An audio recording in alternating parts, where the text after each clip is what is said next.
entertainment purposes only. Opinions expressed by hosts or guests are their own and do not reflect the views of this channel, platform, or the Not for Human brand. Viewer discretion is advised. Light up that blunt, motherfucking blunt. Get back that sunroof. Doctor? This that shit that we ride. This that shit that we ride. This that shit that we ride. This that shit that we ride. This that shit that we get high to. That shit that we ride. This that shit that we ride. This that shit that we ride. This that shit that we vibe. This that shit that we get high to. That gangster music, nigga. And you can try, but you gangster music, nigga. And you can try, but you gangster music, nigga. And you can try, but you ain't that boosting, nigga. No. Doctor? Shit that we ride. This that shit that we ride. This that shit that we ride. This that shit that we vibe. This that shit that we get high to. This that shit that we ride. This that shit that we ride. This that shit that we ride. This that shit that we vibe. This that shit that we get high to. That gangster music, nigga. And you can try, but you gangster music, nigga. And you can try, but you gangster music, nigga. And you can try, but you ain't that boosting, nigga. No. Ease your mind a little bit. Ease your mind. 7 o'clock on the dot. I need a crack rock on the spot. That once again, sipping hand, mix it, that. Once again, sipping hand, mix it, that. Once again, sipping hand, mix it, bitches in, couple lady friends, counting Benjamin. That once again, sipping hand, mix it, that. Once again, sipping hand, mix it, that. Once again, sipping hand, mix it, bitches in, couple lady friends, counting Benjamin. Doctor? Couple lady friends counting Benjamin. Bitches in, couple lady friends counting Benjamin. Bitches in, couple lady friends counting Benjamin. Bitches in, couple lady friends counting Benjamin. That once again, sipping hand, mix it, that. Once again, sipping hand, mix it, that. Once again, sipping hand, mix it, bitches in, couple lady friends counting Benjamin. That once again, sipping hand, mix it, that. Once again, sipping hand, mix it, that. Once again, sipping hand, mix it, bitches in, couple lady friends counting Benjamin. Doctor? Bitches in, couple lady friends counting Benjamin. Bitches in, couple lady friends counting Benjamin.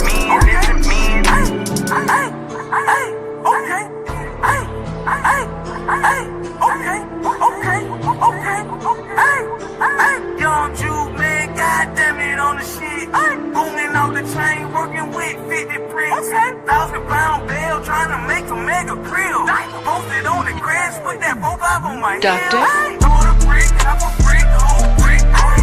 Quarter pound, half a pound, whole pound. 100 pills, 1,000 pills, serving major way. You spend it, put your man, make the trap. Quarter brick, half a brick, whole brick. Quarter pound, half a pound, whole pound. 100 pills, 1,000 pills, serving major way. You spend it, put your man, make the trap. I'm booming, I'm backing, I'm serving all the babies. Rap game easy, but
What the hell?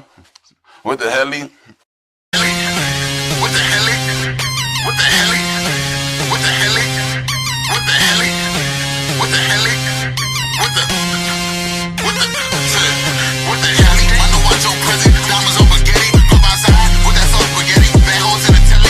What the hell? I know watch on present, diamonds on spaghetti. Come outside with that soft spaghetti, bad hoes in the telly. What the hell? What the hell? What the hell? What the hell? What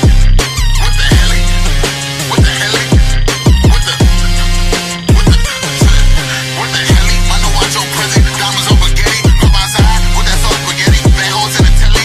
What the hell? I know watch on present, diamonds on spaghetti. Come outside with that soft spaghetti, bad hoes in the telly. What the hell? What the hell? What the hell? What the hell? What the hell? What the hell? What the hell? I know watch on present, diamonds on spaghetti. Come outside with that soft spaghetti, bad hoes in the telly. What the hell? I know watch on present, diamonds on spaghetti. Come outside with that soft spaghetti, bad hoes in the telly. What the hell? What the hell? What the hell? What the hell? What the hell? What the hell? What the hell? I know watch on present, diamonds on spaghetti. Come outside with that soft spaghetti, bad hoes in the telly. What the hell? I know watch on present, diamonds on spaghetti. Come outside with that soft spaghetti, bad hoes in the telly. What the hell? I know watch on present, diamonds on spaghetti. Come outside with that soft spaghetti, bad hoes in the telly. What the hell? I know watch on present, diamonds on spaghetti. Come outside with that soft spaghetti, bad hoes in the telly. What the hell? What the hell? What the hell? What the hell? What the hell? What the hell? What the hell? I know watch on present, diamonds on spaghetti. Come outside with that soft spaghetti, bad hoes in the telly. What the hell? I know watch on present, diamonds on spaghetti. Come outside with that soft spaghetti, bad hoes in the telly. Fucking cockroaches. Motherfucking freelance. Gotta die, motherfucker, man. You know? Come on. It's the cartel, niggas. Duct.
Rebecca!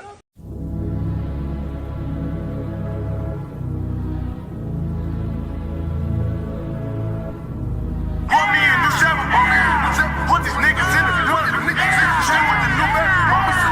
All my niggas put in work.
Doctor. I can make that dough scratch.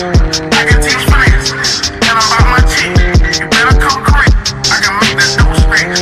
I can teach finesse. Tell 'em about my chick. You better come correct. These hoes stay chosen. Trap stay moving. I'm a pack moving. I'm a weed loop. These hoes stay chosen. Trap stay moving. I'm a pack moving. I'm a weed loop. I can make that dough scratch. I can teach finesse. Tell 'em about my chick. You better come correct. I can make that dough scratch. I can teach finesse. Tell 'em about my chick. You better come correct. I remember breaking in the eyes. Okay, where the cameras at? Nah, I got like 30 G's. Stuff inside a 30 pack. Plug through a 9 piece. Okay, bet I'm handling that. You can keep it beat. Okay, back and sound that. All these designer clothes. I look like a damn boost. 160. Fuck stay true. Phone tripping in the morning. May we roasting. Them niggas ain't ballin'. May we hoop. Doctor. I can make that dough scratch. I can teach finesse. Tell 'em about my chick. You better come correct. I can make that dough scratch. I can teach finesse. Tell 'em about my chick. You better come correct. These hoes stay chosen. Trap stay moving. I'm a pack moving. I'm a weed loop. These hoes stay chosen. Trap stay moving. I'm a pack moving. I'm a weed loop. I can make that dough scratch. I can teach finesse. Tell 'em about my chick. You better come correct. I can make that dough scratch. I can teach finesse. Tell 'em about my chick. You better come correct. I remember breaking in the eyes. Okay, where the cameras at? Nah, I got like 30 G's. Stuff inside a 30 pack. Plug through a 9 piece. Okay, bet I'm handling that. You can keep it beat. Okay, back and sound that. All these designer clothes. I look like a damn boost.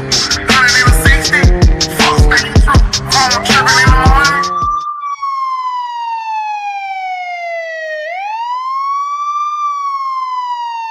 I ain't gonna hold you. I love that fucking song. I love that song, even though they say Buddy had a micro peen. I'm a nigga. I don't gotta worry about the nigga micro. I don't gotta worry about that shit. So it don't affect me. I still fuck with the song. You know what I'm saying? Shout out to everybody in the motherfucking building so far. Make sure I got my water on deck. What else I got? Do I got my chapstick? All right, cool.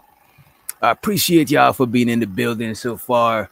If you haven't hit the like button, make sure you hit the like button. We disinfect the like button so it's no cooties on there, you know what I'm saying? It's no nothing, you know what I'm saying? Let me big up everybody in the building though, so far. And I want to drop the link. I don't think we got nothing to review too crazy that we could be scared to drop the link. Not scared, but cautious, because y'all be doing. You know what I'm saying? Y'all be doing. Right? So who we got in the building is Win Chime in the motherfucking house. We got my boy Rakim, the 18th motherfucking letter from the Shy. You know what I'm saying? We got Upstate Keels in the motherfucking building. We got Taylor Gang in the motherfucking house. You know what I'm saying? We got the most hated, most underrated, most faded bronze motherfucking flat power in the motherfucking building. Let's go. Who else we got? We got Auntie, the Purge president in the motherfucking resident. You know? It's evident that the Purge president is in the motherfucking resident. We got my boy Big Gizmo in the Hismo. You know what I'm saying? We got Big Giz in the building. We got Royce M in the motherfucking house. What up, Royce? You know what I'm saying? We got Mr. Lucien in the house. We got Uta. You know what? Let's call the homie Ongo because I butchered your name yesterday. My bad. Shout to the homie O on the motherfucking go. And we got BL in the motherfucking building. We in here. Y'all weren't playing last night. No, we was not playing. You know what I'm saying? We was dropping a little bit of hood scholarship. A little bit of Carna boy knowledge. You know what I'm saying? But I ain't gonna hold you though. I ain't gonna hold you. A lot of people got a lot of knowledge that is not is not from the world of academia. You know what I'm saying? A lot of people is self-taught. So a lot of the information that was being given is from people who heard from other people who did their own research or people who did their own research. You know what I'm saying? Shouts out to LA Project in the motherfucking building. You know what I'm saying? I appreciate you for joining us. Appreciate you for joining us, LA. Let me see what we got. Let me see what we got today. Today we got to talk about the passport players. We didn't get to talk about it yesterday. Also, if enough people in the chat want us to finish reviewing the video, the JP video yesterday, because we didn't, you know what I'm saying? We always prioritize the conversation over reviewing the video, because the video could always be reviewed, but the conversation, the organic conversation, is not going to always be the same if we switch it up. So a lot of times I like to prioritize the conversation. Also, I posted a poll in the chat, and the majority of people voted to carry on with the conversation. But if enough people want us to revisit that video, we'll revisit it, but it's not mandatory, it's not compulsory, it's not necessary. You know what I'm saying? But if y'all want it, y'all got it. You know what I'm saying? I'm working for y'all, so if y'all want it, just let me know, and I got you, right? In the meantime, in between time, let me pull up the list of things we got to discuss today. Today, we're going to look at the passport players, the international macking. You know what I'm saying? We also want to talk about taking advice from hurt people. That's going to be mostly the conversation. And we want to see, do we value truth? Do we value truth in relationships, in friendships, in business ventures, etc., etc.? Do we value the truth? Will the truth set us free? Let me see how we kick it off. I think we could kick it off with a passport thing because I keep postponing it. I keep postponing this shit. So we got to check it out because I keep putting it off. You know what I'm saying? We keep postponing. And please hit the like button if you have not hit the like button. Please hit the like button. If you're feeling generous, you want to contribute to the StreamYard fund. You want to contribute to the other funds, you know what I'm saying? The different shit we signed up to, the AI stuff, the Chat GPT premium, the YouTube premium. You know what I'm saying? Hit the Cash App FDMG Academy. Hit the Cash App FDMG Academy. You know what I'm saying? Umar said his bank account is down, so you gotta hit him on the PayPal. As a matter of fact, I got some updates on Umar. I ain't even gonna hold you. I got some updates on Umar. If you wanna see the updates, let me wait a minute. This is the wrong shit. This is the wrong shit. Wait a minute. Let me just let y'all know when I'm not here and I'm watching stuff, especially while I'm working. I'm usually watching Animal Planet. I ain't gonna hold you. That's why I know so much random shit about animals. And that's how I learn people from watching animals and, you know, contrast and comparison. So excuse my video in the background. It was some animal shit, right? Let me see though. We got some Umar update. Let me know if y'all want to get straight into the Umar update. Shouts out to my girl Neek is the motherfucking night. You know what I'm saying? In the motherfucking building. And my bro Marcus. Turn you motherfuckers into carcass. Evans in the motherfucking building. And we got Bridget Midget. Shout out to Bridget Midget in the motherfucking chat. What up, Bridget? Hope you had a good sermon today at church. You know what I'm saying? Hope you prayed for us. You know, we be carrying on with some bullshit. Hope you pray for us so we could get away into heaven. Hope I still got a ticket into heaven. You know what I'm saying? But let me pull up the list though. Let me pull up the playlist and we get right into it. So let me know if y'all want to go into the Umar and shouts out to Reese PC in the motherfucking house. Big up yourself, Reese. As a matter of fact, Reese, we got to check out that them dash cam compilation you sent us. We gotta check it out. Shouts out to Tehran in the motherfucking house. Big up yourself, large up yourself. Let me see where we're gonna go. and I don't want to watch this. The Dr. Umar. All right, let's get it. Let's get it. Marcus got dibs. Ain't nobody said nothing. Marcus got dibs. We're gonna get straight into the Umar shenanigans. Shows of the studio mansion. You know what I'm saying? Kidnapping the pussy for ransom. You know what I'm saying? Lord Jesus. Lord Jesus. But don't kidnap the pussy. You know what I'm saying? Make sure it's consensual. You know what I'm saying? You know, just a joke. You know what I'm saying? We do not condone taking the pussy. You know what I'm saying? We condone accepting the pussy. You know what I'm saying? But we don't condone taking the pussy. Even if you want to buy some pussy, go right ahead. I'm not going to buy any. You know what I'm saying? I prefer to invest my money wisely and deal with the free box. But if you want some premium, you know what I'm saying? Go right ahead. Just don't take the pussy. You know what I'm saying? Make sure it's consensual, right? But let me see what we got. We're going straight into the Umar shenanigans. Let's get into the Umar shenanigans, right? So Umar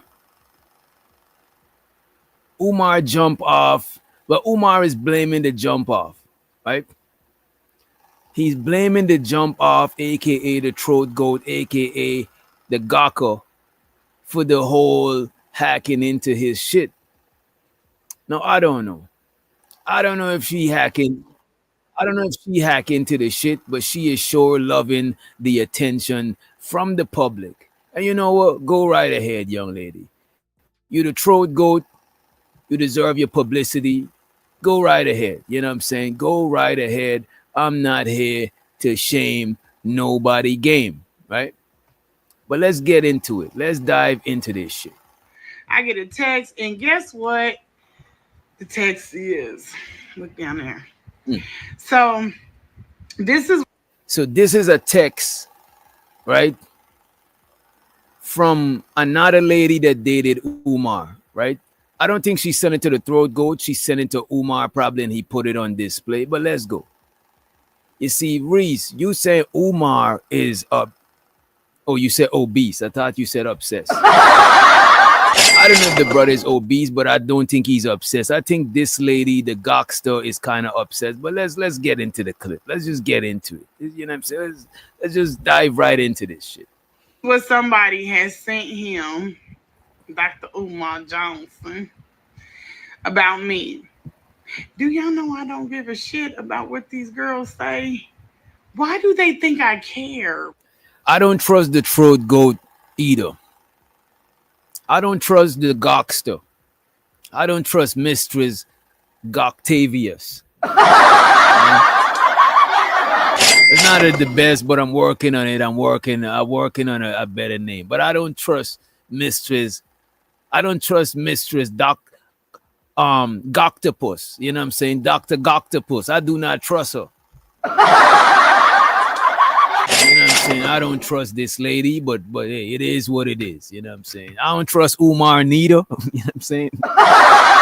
I'm not gonna donate, and you know what I'm saying? I'm not donating to the FDMG Academy, but if the Academy drop, I don't mind us raising some money over here so the students could get books and school supplies. But I gotta see the school before I donate. I'm not with it. You know what I'm saying? I know a finesse when I see one. And plus Philly, most niggas I know from Philly be finessing. No disrespect, you know what I'm saying? But you know what I'm saying? There's a lot of finesses out of Philly. You know what I'm saying? The Philly finesse. Reese, you know that nigga Reese from Philly? He's a straight finesse. He always meeting somebody up to fight, dropping his number, and the number never worked. Finesse. You know what I'm saying? We also got Bomb Cherry from look, man. The only person from Philly I trust was R.I.P. Trinidad T. You know what I'm saying? I don't even trust Will Smith from Philly. I don't trust none of that shit. Let's move on. Fuck it. Let's move on, right? Why? I mean, why is this a focal point? I'll tell you, some people are just silly. So you know what? I'm gonna actually read it. Let me actually read it and I'll full screen it, right? Let me see what it says. It says right here. And this is a woman sending this to Umar, right? It says right here, she is insane. You and I did. And wait a minute, this could be Umar wrote this to himself. Who knows, right? She is insane. You and I dated many years ago before the world knew you. I can tell these are all lies. I look 100% better than her. That's the lady saying she looked better than, the Gakasaurus, right? She said, I look 100 times better than her. And you never did any of that in front of me or asked me to do any of that. The hood rat is clearly lying. However, many are going to believe her because they don't know you on a personal level. Talking about you don't know how to move in bed. Child, please. Lord Jesus. Lord Jesus. The lady said that the throat goat was talking about you don't know how to move in bed. Child, please. Big Papa know exactly what he doing. No more dating obese, deranged, unattractive women. You shouldn't do that in the first place. Lord Jesus. You should not do that in the first place. Now, I'm not knocking you if you date somebody who's obese. And I'm not knocking you if you date somebody who's unattractive, because you might be you might see, I love this big forehead chick. You know what I'm saying? It is what it is. But don't date somebody who's obese, deranged, and unattractive all lumped together in one gumbo. Is not a good combination, gentlemen and bandits. It's not the good combination, right? She said, Big Papa know exactly what he's doing. No more dating obese, deranged, unattractive women because, like you said, they don't know how to move on. Talking about she's dating someone more popular than you. Really? Looking like a sack of old potatoes. Oh, Lord Jesus. Women know how to roast and diss. She said, this lady looked like a sack of old potatoes. This is crazy. There's a comment right here blocking the thing, so I guess we gotta play the thing so we could see exactly what is going on. You know what I'm saying? Let's run the clip. I'll tell you, some people are just silly. So let's talk about it. Okay. Why is it that people are focused on what I'm doing? Not talking about him, I'm talking about the girls. So she's mad that the girls is focused on what she do. And I don't think the ladies are focused on what you doing. It's just that there's a lot of women out there that respect themselves and they won't go around calling themselves the throat goat. Especially being like, 50, close to 50, having kids that old enough to know what a throat goat is, know what the Gakasaurus is. You should have a little bit more self-respect. You should have there we go. You should have a little bit more self-respect. Lord jeez. And show so the Candy Cane from Candy Lane in the building. He said Dr. Umar wrote that himself. Big up yourself, Candy. I cannot confirm or deny. I plead the fifth. I cannot confirm or deny. And by the way, I am repeating myself like Umar because he raised money for the school while he's repeating himself. So I'm going to repeat myself to see if y'all going to send me some Skrilla. You know what I'm saying? Because y'all know I'm online on YouTube begging for money.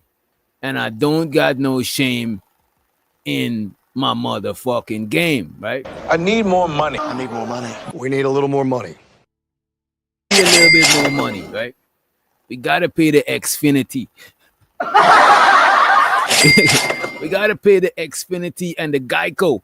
We gotta pay the Geico, man. But let's move forward. Let's move forward. Yeah, from Candy Lane. That's where she from. Candy Cane from Candy Lane.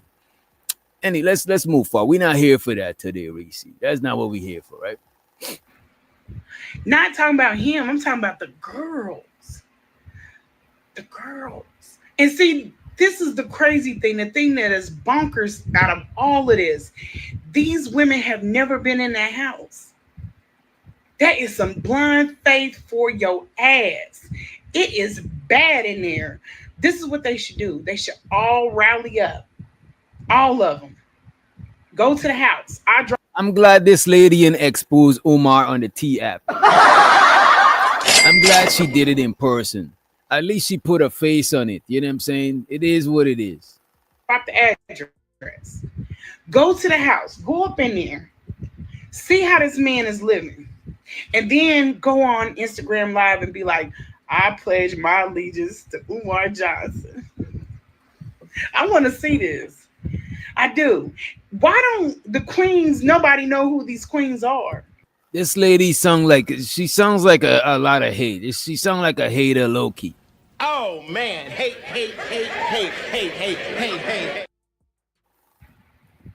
How come he don't post y'all up on Instagram and be like, thanks, babe?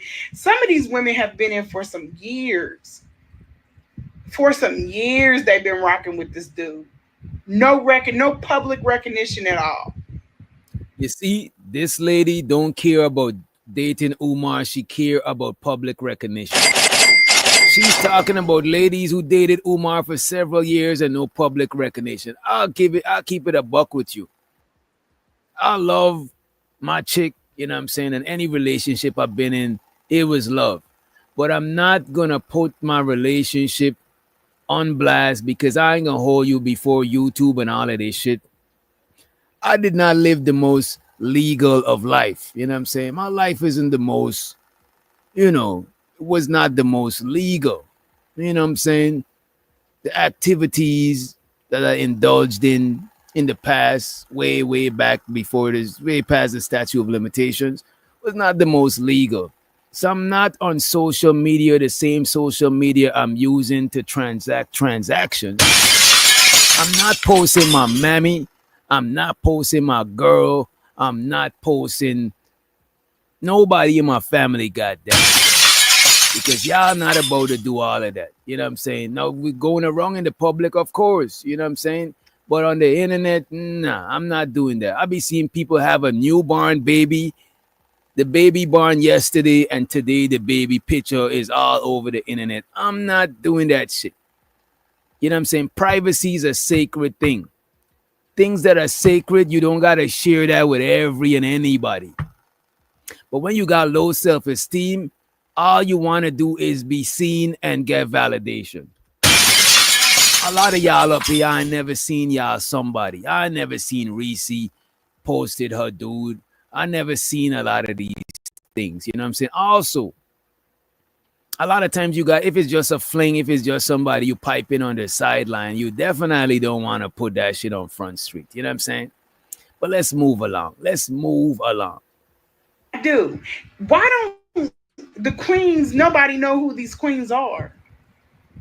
How come he don't post y'all up on Instagram and be like, thanks, babe? Some of these women have been in for some years. For some years, they've been rocking with this dude. No public recognition at all. None. If they're baddies, and it's not the fact of clout. That's not what I'm going with this, because I know some of y'all slow. Let me bring you full circle. It has nothing to do with being publicly. Also the Blanco. And shout out to my boy Unk be streaming. He said most of these chat goblins don't have nobody. Who's a chat goblin? Point them out. I'm trying to be messy, but you know what? It's not 12 o'clock yet. It's not 12 o'clock yet. You know what I'm saying? It's not 12. You know. I said what I said, Reese. You know what I said. Stop trying to indict me. You know what I'm saying? Stop trying to set me up. Recognized. But that's not a bad thing, because he puts other girls up there publicly recognized. But these women have put in work, have they not? They spent money, have they not? They invested in you. Why would you not say, if you're going to congratulate somebody, from graduating or anything else, why is it a problem to put a woman up there, thanks, baby, for being there 4, 5, 10, 14, 20 years? That's weird to me. Because the other women, they don't care about being seen. The fuck. You clearly care about being seen because you're doing a Dr. Umar tour right now. Everybody don't care about that shit. That is you, lady. You even said you dating a guy who's more popular than Umar. If you listen to people long enough, you read between the lines. The lady always gassing herself up unnecessarily You know what I'm saying? The lady always talking about popularity and she dating somebody more popular. And you know what I'm saying? The lady give a fuck too much about public validation. It's like, lady, you grown. You like 50. Who raised you? I gotta get a TK Kirkland clip. If anybody could send me a good TK Kirkland clip when he's saying who raised you, I'd appreciate it. But who raised you? Why is public validation so important to a lady who's old enough to be a granny? Like, come the fuck on, man. And then take it one step further. Why don't they know each other? You looking for multiple wives, 2 wives? Why can't they meet each other? Why can't you just pick out of the ones you already sleeping with? Aha! Because it's not about being married. It's not about having 2 wives. The very thing it's about is just getting more women. And maybe getting them a threesome. Because that's what he really wants. That's what he really wants. Truth be told. But he ain't told y'all that. I'll post it up. I'll post the receipts. But this is my thing. If you've never been in that house, you can't talk to me. Yes, I moved on. I did better. You know what got me there? How did you move on? When did you move on? Is this an old recording that resurfaced or this is fresh? Candy Cane said, are you really surprised she could be a clout chasing? Umar is also a clout chaser thriving. That's a fact. Umar is thriving off of public validation. But that's how he make, that's his hustle. That's how he make his paper. I don't think this lady is getting paid. You know what I'm saying? She's just, you know what I mean? What is she doing? You know? It wasn't the looks. It was the fact that I could do something that was so kind for a man. That type of heart, that's what attracts good things to you. It's not sitting up talking about another female. That's never a win, ever. But you got to be in it to win it. You got to be that type of person. I didn't do that for his mother to gain him. He needed help. And I thought that was what was stopping him from motivating forward. For him being the very best that he could be, I was trying to be an unconditional friend. But that was the wrong person to do that with. Stop the cap. Stop the cap. Stop the cap. You've seen Umar as a way to, you know what I'm saying, come up on some clout. You know what I'm saying? He got some clout. He chasing clout. You value clout. You thought y'all was going to be a clout power couple. Y'all was going to be the ghetto Jay-Z and Beyonce. But nevertheless, let's run the clip. And once I seen that he wasn't trying to change and he was still treating me as an op, I came out of the space. I came up out of that space. There's no way that you're going to talk crazy to me and I'm sitting up here wiping your mother's ass. You got me fucked up. Maybe you hoes, but not me. Never me. I'm doing this out of the kindness of my heart. Yes, I'm getting paid, but that's not my skill set. I make way more money at my job. That was just even stupid and inconsiderate to even say. For the $1,200 that you gave me, you really thought, and plus dealing with that mess and dealing with your ass? No, you owe me money. You owe me money. It's $33 an hour. And that was around the clock care.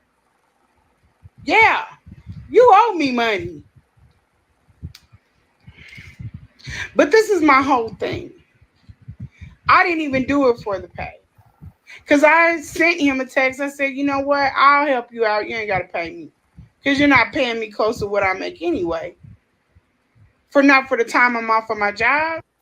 So the Unk be streaming. He said, Hog Girl ain't got nothing on Gawk Girl. Get out of here. Get out of here, man. Shit, I'm saying. Get out of here for real. Don't be blowing me up, nigga. I ain't getting up. Ain't no use to you ringing my line. Stop wasting my The homie also said the most famous man that cut. She alpha with her. I think so. I think even though she dealing with somebody else allegedly, who knows, she still Dr. Umar was the peak of her achievement. You know what I'm saying? That was the highest achievement in the dating field. You know what I'm saying? Just like if a nigga dated, let's say a nigga dated Beyonce and they fell off and everything they dating is lesser beings. You know what I'm saying? Lesser creatures. They claim to fame gonna be Beyonce. They're gonna always go around talking about, oh, I dated Beyonce, oh, me and Beyonce was engaged, you know what I'm saying? So it's like they say, you know what I'm saying? Or like if a chick dated somebody famous, every other nigga that she date gonna have to suffer for that shit. Every nigga who ain't Jay-Z gonna gotta suffer for that shit. Appreciate you, Unc B streaming for the motherfucking support. You know what I'm saying? Appreciate y'all. You know what I mean? Let me get you the money sound. Let's go. Don't be blowing me up, nigga, I ain't getting up. If it ain't about the money, ain't no use to you ringing my line. Stop wasting my time. If it ain't about the money, nah, I can hear what you say. I ain't finna do shit. If it ain't about the I need more money. I need more money. We need a little more money. And shout out to my girl, Too Low Keezy in the motherfucking Heezy. Make sure you drop the new Low Keezy emoji in the motherfucking chat. Put some respect on a motherfucking name. Let's go. Let me see who else we got new that just dropped in. Shout out to the Travel One. Stop harassing people in the chat, Travel. Behave yourself. It's still Sunday. It's still the Lord's Day, you know what I'm saying? So kindly behave. I had the time. I'm using my vacation. I'm still getting paid, but that's beyond the point. Stick with me. I think I had enough of this update though. I want to bring y'all attention to this young lady I just came across. Her name is Tamity. I think she's gonna know that I review her shit. I told her I was gonna review this shit. This young lady says she got a fleet of hoes. She got a roster of niggas. You know what I'm saying? She's a player from the Himalaya. And right after her, we'll get into the passport players. But this lady is a player from the Himalaya. Good morning, y'all. It's Timothy. My brain is as busted as my motherfucking wall. I had 3 lemon drops in the worst evening ever last night. And by the way, please try to ignore the hole in the wall that she has in the back. If you can, don't be distracted by the hole in the wall. It looked like it's a bedroom, so her bedroom got a hole in the wall. Maybe she, you know what I'm saying? Maybe it was some good romping that caused the hole in the wall. Maybe she got this spot like that. Who knows? But let's try to ignore that part, right? It's right here, but let's ignore it though, right? Let's run the clip. Good morning, y'all. It's Timothy. My brain is as busted as my motherfucking wall. I had 3 lemon drops in the worst evening ever last night, and I'm pretty sure I yet again went on a homicidal rant. But when do I? Well, I will always do that. Honestly, it's like that's kind of just been a core thing about me since a very young age. It's like, yeah. Anyway, what was I saying? Oh, I don't think I'm built for monogamy anymore. She's saying she don't think she's built for monogamy. She's not built for it. You know what I'm saying? So she's telling you why, and she's telling you all who are not built for monogamy how y'all could go about this. You know? Oh, I don't think I'm built for monogamy anymore. I don't think I am. Deep down. Like, even when I get questions, it's like, okay. Like, the only way monogamy works for me is it fucking doesn't. Like, if me and a nigga are doing really, really well, it's because I have other niggas. So if a nigga is ever, like, having a good time dating me, and he's like, damn, she's so sweet and peaceful and at ease. She's always working hard and busy and just having the best time ever in her life. Tam is mentally healthy and safe and stable. You want to know why? Because I am making my rounds. Okay. It's like I'm going to be seeing Joey over here. We're going to go kayaking and salamander hunting, whatever the fuck that is. and he's gonna fill up my brain for like 2 days. I'm gonna focus on my goals, lock in for like 1 day, 2 days, relax. And then as that's going on, maybe I'll message you if I fucking remember, but I'm gonna be locked into my fucking goals. And then that's when, next thing you know, Michael's gonna come up. And Michael is like, oh, Michael's the guy with the big sweet baby brown eyes Hmm. and the cute little pecan colored skin. And me and him are gonna go out and have a fucking ball. We're gonna go out like to a motherfucking arcade, to a movie. I may or may not tongue kiss him if he gets me some fucking bruschetta and some stracciatella soup at my favorite little Italian restaurant, and I am making my vows. Hmm. And then when it is your turn, I will be all smiles and happy. So she said the reason why she's so happy is that she keeps her a roster full of niggas. Lord Jesus. And she make her rungs. She go over here, she go over there, she go over there, she give you some time, hit you up on the phone, you know what I'm saying? Then fall asleep talking to you, wake up talking to you, etc., etc. She got it all mapped out, you know what I'm saying? She got it all mapped out, you know what I'm saying? This young lady is very organized, right? She's saying she's not cut out for the monogamy thing. So this is an easy way for her to go about, you know what I'm saying, living her life. She says she make her wrongs happy as hell. You know what I mean? Be happy, joy, because I have too much love to give to just one person. We have seen the consequences of what happens when I have too much love to give to one person, especially if the person doesn't deserve it. And you know what happens? Restraining. And she just rambling on. That's the gist of everything. I want to play this one more video I seen by her, and we'll get into the show. You know what I'm saying? That's a fact, Giz. I love her honesty. And look, this is the reasons why I like letting the women talk when they hit the panel. I don't like cutting them off. You know what I'm saying? I want to hear them talk because the more you listen, the more you learn. I'm not one of these niggas that just think I've just got the dung pack and I figure out the secret sauce. Like, nah, nigga. Every day I'm still learning more shit about my own damn self. I mean, I know myself for the most part, but it's still more to learn. You know what I'm saying? So I'm not a closed-minded person to where I just assume I know everything, because that's how you don't learn, by assuming you know. So sometimes it's good to chop it up with these young ladies, you know what I'm saying? And just let them break it down for you. You could learn from a lot that they're saying. Even if you don't believe everything, you could learn from a lot what people say, how they say it, when they say it, and the words that they don't say. You could learn a lot from that shit if you've been observing people long enough. And I'm a observer of people, right? I want to play this though. She said, I want to play this. She said this about black women and their hair.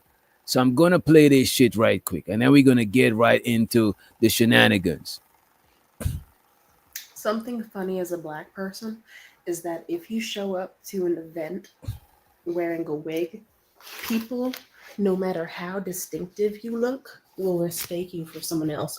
She said as a black woman, when you wear a wig, people mistaking you for a different person. You know what I'm saying? Check it out.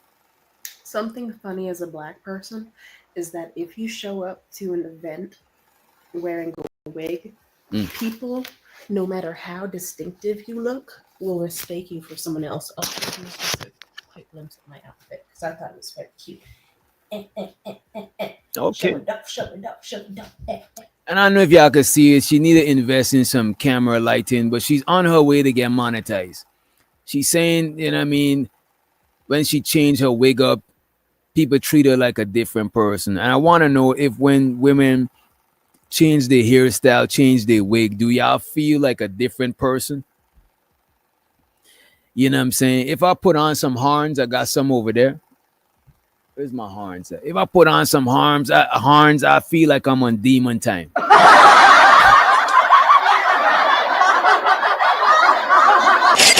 And shouts to the OG dollar washer in the building. Shouts to the OG dollar washer in the motherfucking house. For someone else. Oh, just a quick glimpse of my outfit because I thought it was very cute. Show it up. Show it up. There we go. Now that we got that out of my system.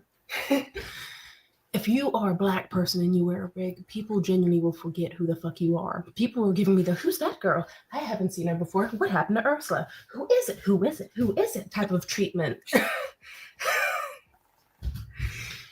Like, I had niggas who have seen me around for at least 2 years being like, hey, Joe, is that chick with you?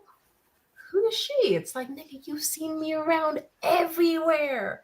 They just don't recognize me because I switched it up from the blonde wig I was wearing, which is so fucking funny. And let me say something. I appreciate the trolls in the chat.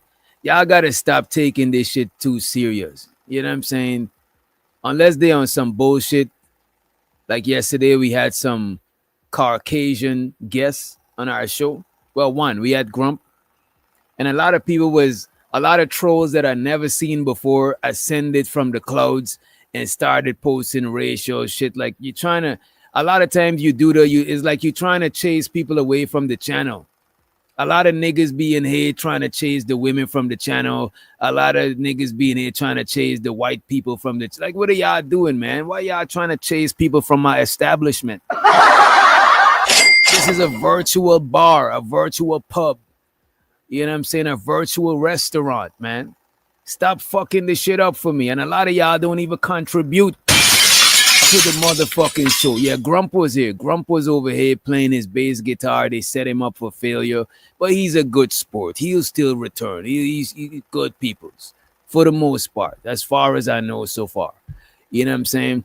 But y'all gotta stop chasing people from the channel, especially if you don't contribute to the channel. Hitting the link and having a conversation, I don't count that as contribution. I'm sorry.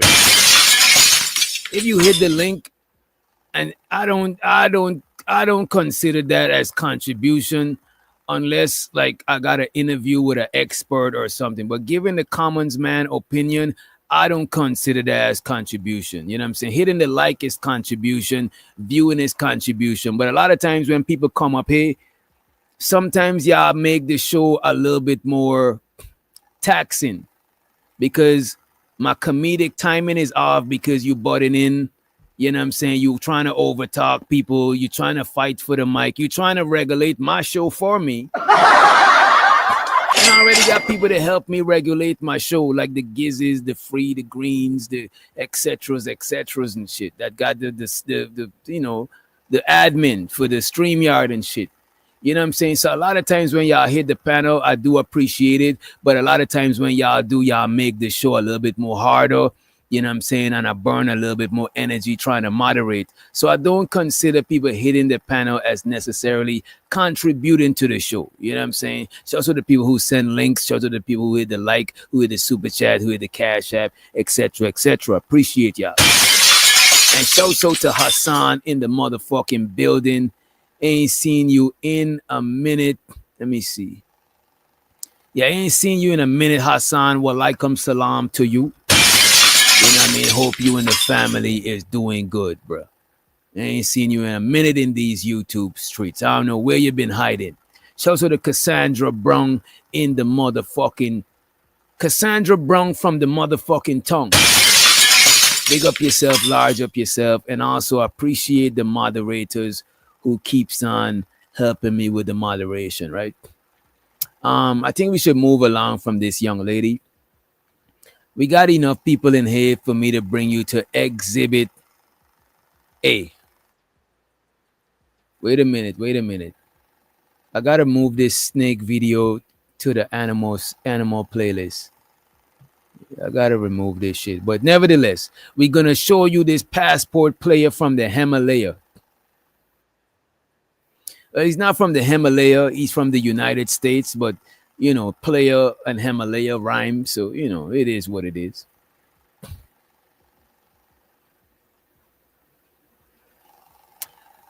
No, it wasn't a rant, it was a mini disclaimer.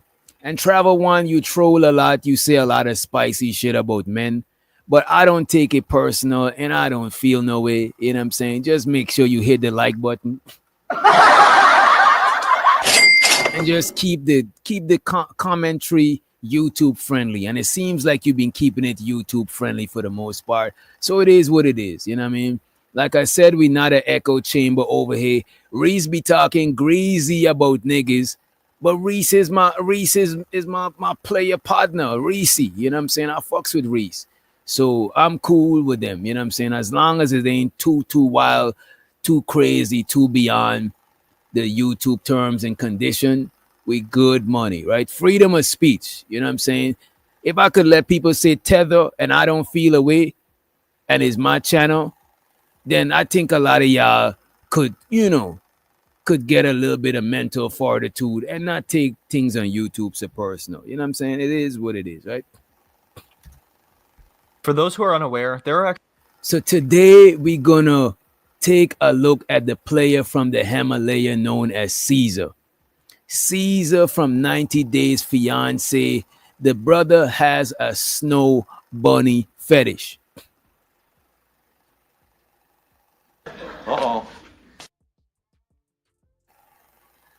He has a snow bunny fetish, ladies and gentlemen, right? We better check it out, dude. You know what I'm saying? Show so to the fellows who dabble in the snow. I'm not here to judge you. You know what I'm saying? Show so to the swirlers. You know what I mean? Let's run the clip.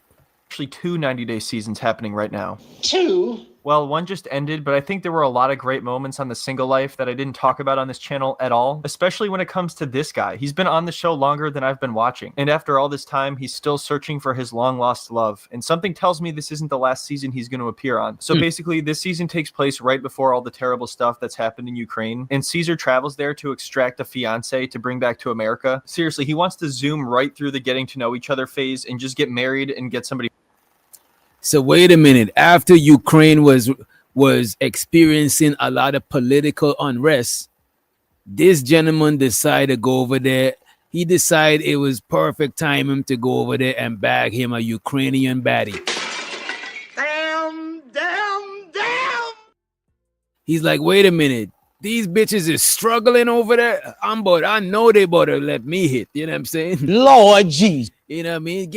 Do your thing, young man. I do not knock the hustle, like I said before. As long as you're not taking the pum-pum, if it's given, if it's purchased, hey, man, do your thing. Do your thing, right? So let's run this clip from the start and make sure we're on regular speed. All right, let's go. There are actually 2 90-day seasons happening right now. 2? Well, one just ended, but I think there were a lot of great moments on the single life that I didn't talk about on this channel at all, especially when it comes to this guy. He's been on the show longer than I've been watching, and after all this time, he's still searching for his... He's not a passport, bro. He's a passport player. Why this man can't be a passport player? He got his passport and he's playing. So let that man do his thing, man. Show so to him, man.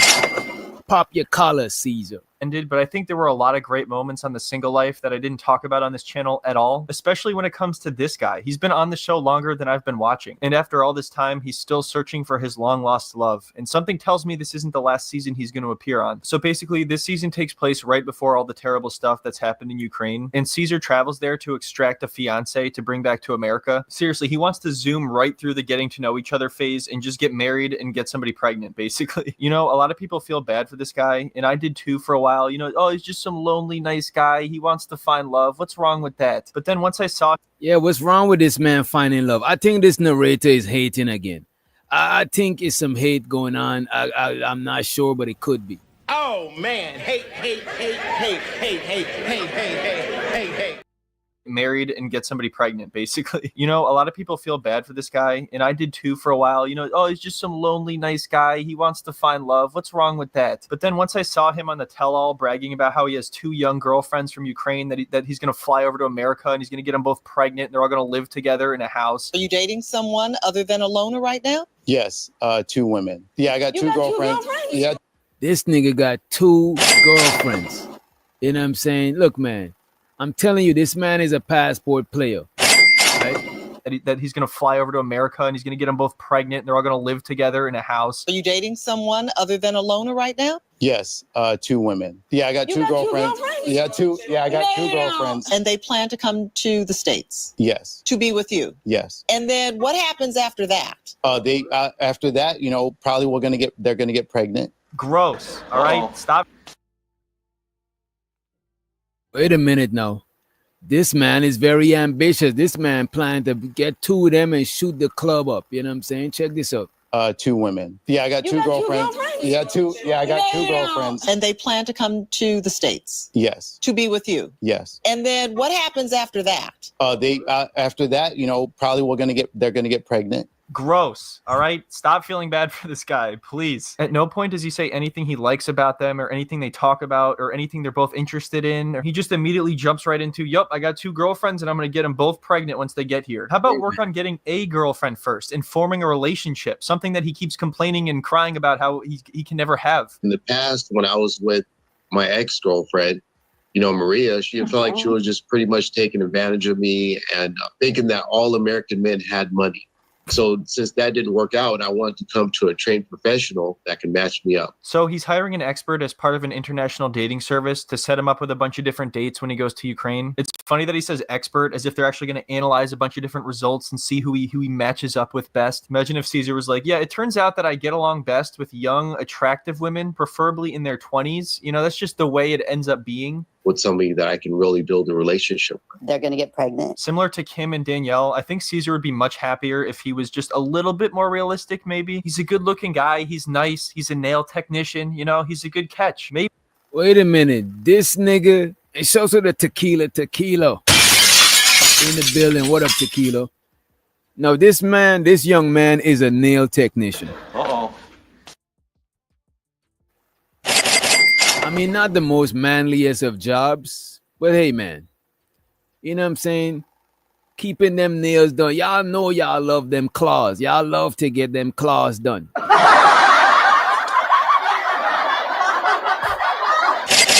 By the way, I like it when y'all get the French tips. You know what I'm saying? I'm a fan of the French tips. You know what I'm saying? Let's run the clip. You know, that's just the way it ends up being. With somebody that I can really build a relationship with. They're going to get pregnant. Similar to Kim and Danielle, I think Caesar would be much happier if he was just a little bit more realistic, maybe. He's a good-looking guy. He's nice. He's a nail technician. You know, he's a good catch. Maybe he should just have a relationship that exists in reality. And why have you decided to look for a Ukrainian lady? You know, they really don't worry about looks or anything. You know, I mean, I know I'm handsome. All right, the lady is asking him why he want to look for a Ukraine lady. Because, you know, Ukraine is going through a lot of political unrest. You know what I'm saying? Shit is kind of fucked up. People is kind of desperate. So the lady's like, damn, why would you come here of all places during this time to look for a woman? You know what I'm saying? Bridget says she gave bad vibes off of this nigga, man. You said bad vibes, Bridget. Be more specific. I'm trying to figure out. Bad vibes could mean a lot of things. Like Jeffrey Dahmer bad. Like he might scam you on some Umar shit bad. Like when you said bad, what you mean? I'll check back the chat just now. I'll check back. The husband and wife usually work together, and the husband was my nail tech. Look, man. That's you living in Atlanta. I'm not surprised if you find a male nail tech. You know what I'm saying? No shade intended, right? He's a good catch. Maybe he should just have a relationship that exists in reality. And why have you decided to look for a Ukrainian lady? You know, they really don't worry about looks or anything. You know, I mean, I know I'm handsome. I'm sexy already. You know what I mean? It seems like nobody's ever interested in their culture or anything. You know, does he know anything about Ukraine? She just asked him why he likes Ukrainian women as opposed to women from any other country in the world. And his answer is that it's the highest percentage chance that he can find someone who's young and attractive who's willing to date him. So the reason why he like Ukraine women is because they don't judge off looks. AKA meaning if you are ugly nigga, you in there still.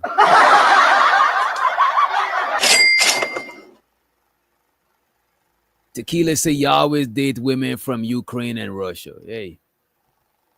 Interested in their culture or anything. You know, does he know anything about Ukraine? She just asked him why he likes Ukrainian women as opposed to women from any other country in the world. And his answer is that it's the highest percentage chance that he can find someone who's young and attractive who's willing to date him. I will email the list of ladies I can recommend according to your preference. Okay. All right. You can choose those ladies you like. Oh man, Caesar likes the sound of that. She said according to his preference. What the hell were his preferences? Come on. You know what we could do is a bachelor type situation. We could have a bunch of women competing over me. That'd be great. And then at the meet and greet, I can actually meet these ladies in real life and not online. When you see them in person, you can kind of know if they're not into you. You can kind of get in tune and get some charisma going on between both you guys and see. Yeah, dude, you just got to get your charisma on. That's what I always say to myself. I never heard somebody say get your charisma going on. Like, what the fuck?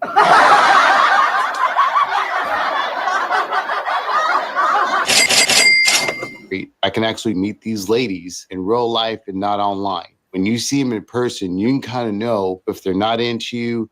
You can kind of get in tune and get some charisma going on between both you guys and CB. Yeah, dude, you just got to get your charisma on. That's what I always say to myself before I go on a date. This guy's over here explaining the concept of talking to other people. So he shows up to this meet and greet cosplaying as the Monopoly guy, which was an interesting decision in my opinion. But you know, I respect it because it's a good way to stand out. Everyone's going to be like, what's this guy's deal? Why is he wearing a top hat? I must know. I need to go talk to him. I bet he's a nail technician. So yeah, I must say he gets an A for style. But then the first thing he does is sit down and say that nobody in America wanted him, so he has to come here, essentially negating everything he just did with the top hat. Why wear the top hat if you're going to sit down and say something like that? Is this even a top hat? I don't really know much about hats. What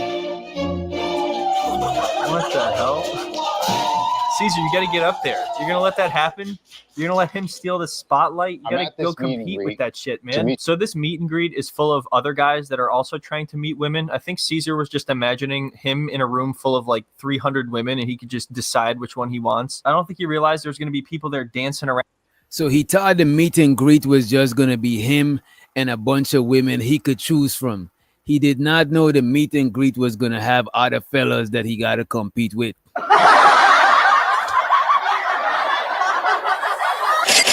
This is bad. This is bad. Shouts out to Wake and Bake TV. Who is that? Appreciate you for, you know, campaigning for the like button. Appreciate you. Right?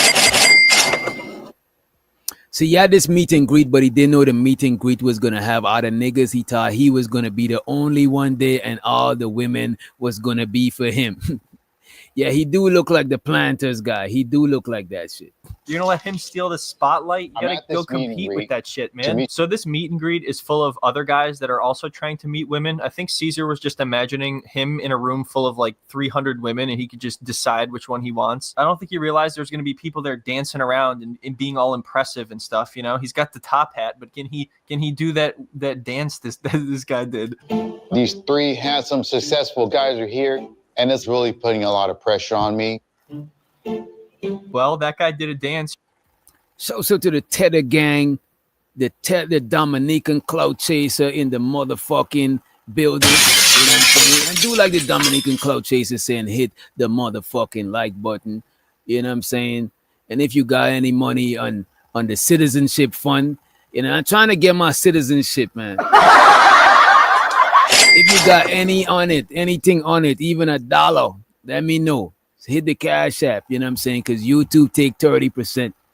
You know what I'm saying? If you want to see DJ Witch Doctor become a citizen, hit the motherfucking Cash App. I appreciate you. You could do a backflip or something, you know, get up and start doing top hat tricks, start flipping your hat around, or better yet, magic tricks. You could pull something out of your hat, like a green card. In the back of my mind, I just can't stop thinking that nobody's gonna like a regular guy like me, but I just need to be myself. Regular guy? Dude, you're on a reality TV show dressed as the Monopoly guy. So all of a sudden, now that he see that is him and other guys competing for the women, he already losing hope. The nigga's like, damn, I'm about to leave here on some desert shit. I'm about to leave dry as fuck. You know what I'm saying? I ain't gonna get no play. Then, you know, get up and start doing top hat tricks, start flipping your hat around, or better yet, magic tricks. You could pull something out of your hat, like a green card. In the back of my mind, I just can't stop thinking that nobody's gonna like a regular guy like me, but I just need to be myself. Regular guy? Dude, you're on a reality TV show dressed as the Monopoly guy looking for your soulmate. That's the most unusual shit I've ever heard. Give yourself some credit, man. I think if he knew that other people was there, he wouldn't wear that top hat. Cause you know, like if I'm pulling up, if somebody tell me yo pull up, we better be kicking it and shit. You know what I'm saying? If I know that people is gonna be there, I might dress a little bit different. You know what I'm saying? If I know it's just a regular kickback, I might just wear the regular attire. You know what I'm saying? I ain't gonna hold you. I got hella black t-shirts. I'm wearing one right now. I got buku black t-shirt. I could just close my eyes and pick some shit to wear. You know what I'm saying? Now, if I'm going somewhere more presentable, I'll put on some shit with a little bit more brighter color type shit. You know, look a little bit more presentable. You don't want to look like you selling drugs, like you trying to hit a lick. You know what I'm saying? So I'm pretty sure if the guy know other people was gonna be there, he wanna wear that fucking top hat. That is so fucking retarded. It's so fucking dumb. You know what I'm saying? The fuck, man. The only shot that I have while I'm in Ukraine. I am Caesar. I am a nail technician. Hi, I'm Caesar. I am 49 years old. He's the only black dude there, and he's wearing a top hat. You know what I'm saying? If I was the only black dude at a meet and greet, I would make sure I dress smooth, I dress player, make sure I spray some, you know what I'm saying, spray on some of that shit, you know what I'm saying? Or use some of that, you know what I'm saying, that scented oil. You know what I'm saying? Because you know the stereotype is black men smell good and we got a little bit of, you know, feng shui, swag, drip. You know what I'm saying? So I would have just come through like that, you know what I mean? And I would have stand out from the other fellas because one, I'm black, two, I'm smelling, you know what I'm saying? I'm smelling like that shit, you know. Not literally shit, but you know what I mean. You know what I mean? Why is he wearing the why is he wearing the hat inside anyways in a formal setting? You know what? That's some player. That is a sign of a pimp. Player, a Mac. You know what I'm saying? That nigga ain't trying to show his hairline. You know what I mean? Unusual shit I've ever heard. Give yourself some credit, man. This is the only shot that I have while I'm in Ukraine. This nigga, no Giz, no, this nigga Giz said he gonna find his. Ain't no way this nigga Giz got a top hat. Giz, you my folk, you my brody. But if you wear a top hat to go anywhere, I'm gonna look. We're gonna have to have a conversation about that shit. That's all I'm saying. I'm gonna have to do whatever it is in my power to stop you from going to that function wearing a top hat. I ain't gonna hold you.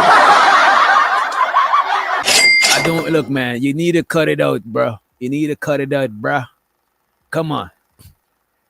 Then I think he do got one. You know what I'm saying? But come on, bro. You see, Candy is trying to set you up for failure. Don't listen to Candy. She'll be the first one roasting you. You know what I'm saying? So the Unk-ism, he said, hairline don't make the man. The man make the hairline. And to be honest with you, you see the thing about it, I don't think, because I don't to me, if you got that clean cut pretty boy vibe, then your hairline is gonna matter. But if you just come through, like look at me, like I come through, my shit is not even, you know what I'm saying? I don't groom myself too much. I just make sure I'm showered and I'm smelling good. You know what I'm saying? But as far as the manicured shit, like I'll never manicure my nails. I just cut my nails with a fucking. This is what I use. I just use a nail clipper because you don't want to, you know what I'm saying? You don't want to have dirt, you know what I'm saying? Dirty nails and dirt under your nails. You know, for those of us who indulge in the herb, you know, the herb residue could be under your nail. You don't want to touch the punani with no dirty nails, man. Come on. So I'm not well manicured and pedicured out and shit, you know what I'm saying? But I make sure I'm smelling good and I make sure that I take a motherfucking bath, make sure my hair is well coconut oiled up, you know what I'm saying? So you know what I mean? So my shit don't be dry, you know what I'm saying? My shit ain't twisted. You know what I'm saying? My shit ain't twisted. but ain't dry. You know what I'm saying? Ain't on the desert mode. You know what I'm saying? Because black people are here, drink a lot of water, drink a lot of moisture. So we got to keep a coconut oil on deck. You know what I'm saying? Make sure your hair and skin is hydrated, right? But nevertheless, let's get back into this Caesar shit. But I just need to be myself. Regular guy, dude, you're on a reality TV show dressed as the Monopoly guy looking for your soulmate. That's the most unusual shit I've ever heard. Give yourself some credit, man. This is the only shot that I have while I'm in Ukraine. I'm. Wait a minute, Unkism, you telling me I bet you don't want to go hairline for hairline. I bet you don't want to go lock for lock. My locks is all the way past my motherfucking waist. You know what I'm saying? I bet you don't want to go lock for lock, hairline for hairline. I just got a big head. You know what I'm saying? Pause. I just got a big head. Let me see. Well, my hairline is, I ain't gonna hold you. My forehead is a little big. You know what I'm saying? My hairline is, I don't get my shit lined up. I had a lineup since I lived in New York. That's years and years ago. You know what I'm saying? That's years ago. I'm a stranger to the barbershop chair. You know what I'm saying? Yeah, time Uncle Ism out. Time him out, God damn it. Time him out. You know what I'm saying? Time him out. Now let him live. He got a wrench, right? I'm Caesar. I am a nail technician. Hi, I'm Caesar. I am 49 years old. I'm a nail technician. And being a 49-year-old nail technician is diabolical. I just want to point that shit out. But we ain't here to judge that. We let this shit go. We let it go. I am Caesar. I am a nail technician. Hi, I'm Caesar. I am 49 years old. I'm a nail technician. I like women. Those are the only three things I know about this guy. I do. That's a fact. If you say you're a 49-year-old nail technician, you got to add in that you like women. Doctor? I hit the doctor button by accident. But if you're going to tell women that you're a nail technician, you got to let them know that you like women, especially in 2025. That is some sus shit. You know what I'm saying? Because you're 49. You know what I'm saying? Come on, bro. Come on. Yeah, the women speak English. I don't think they would have let him at the meet and greet. I think they speak in English. But I like women's. You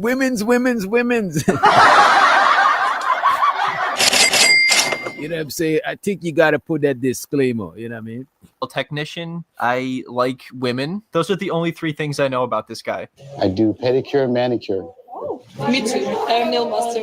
Oh, you are? And I do... you do eyebrow, wax, arm? I can do for you and you can make for me. Okay.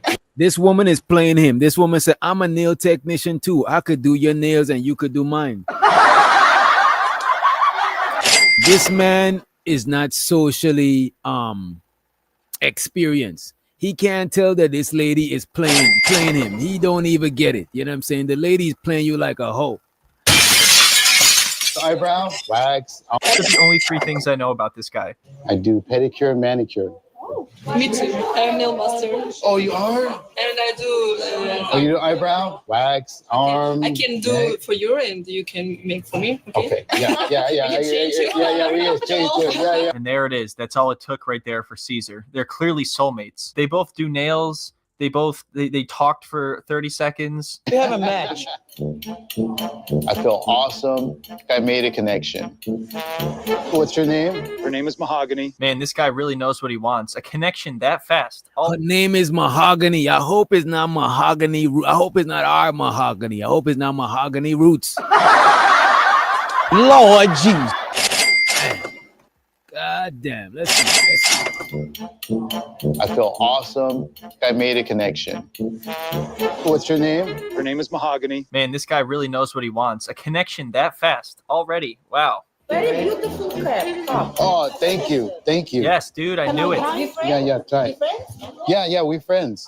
Hello, I'm brother. I must say that this guy is very positive, and I admire that. And look, like I said, he's stealing the show over here with his top hat. You knew this? No, I'm okay. I'm ready for love. Oh. Oh no, this isn't good. He's gaining too much confidence. It's gonna get out of control. It's the power of the top hat. Look, they're all mesmerized by him. It's all the top hat. Yeah. You fish. I really don't like, but About astrology. oh, I thought you've been fishing. Like this. You fishing, yes? Okay. It seems like he's getting a little bit cooperation with his coordination. You know what I'm saying? It seems like they picking up what this guy is putting down. You know what I'm saying? Come on, Candy Cane. Come on. Who's ruthless? The host, the commentator, or Caesar? You know what I'm saying? I think they both ruthless. You know what I mean? I really don't like, but About astrology. oh, I thought you've been fishing. Like this. You fishing, yes? Damn, he knocked it out of the park with that one. He's going to have to remember that for the future. You know, in the beginning, that guy came out and did a little dance and things weren't looking very good for Caesar, but now everybody wants to talk to him. He's the guy to talk to. He's got style. He's handsome. He's funny. He wants to get you pregnant as soon as possible. He's the total package. Now I'm having a great time. There's something about Ukrainian women. They're tough, but also... Oh, man, he's not going to let the fish joke go. He's just going to overuse it, you know, and I hate overusing stuff. As you know, I'm someone who never overuses jokes. All right, anyway, I think that's it for the Caesar portion of this video, but I do have a bonus clip I'd like to discuss. You all remember Tim, right? Well, his ex-girlfriend was on this season of The Single Life, and I'm not even going to lie, this is actually one of the funniest moments I've ever seen on the show. He and his ex-girlfriend, Veronica, are still very close, so they hang out all the time, and she was out on a date, and just watch what happens when she came back to her home afterward with her date. Oh, I'm gonna go grab a vase. Okay. Hey. Hello, how are you, man? Good, how are you? I'm good. You're here. Yeah. What the hell was he doing? Just standing there in the house? He was just standing there in her house, just existing. And she seemed surprised. Does she not know that he's in her house? And you know what the answer is? They have a close enough relationship to where he just shows up whenever. She went out on a date and he came over to her house to just stand in the kitchen.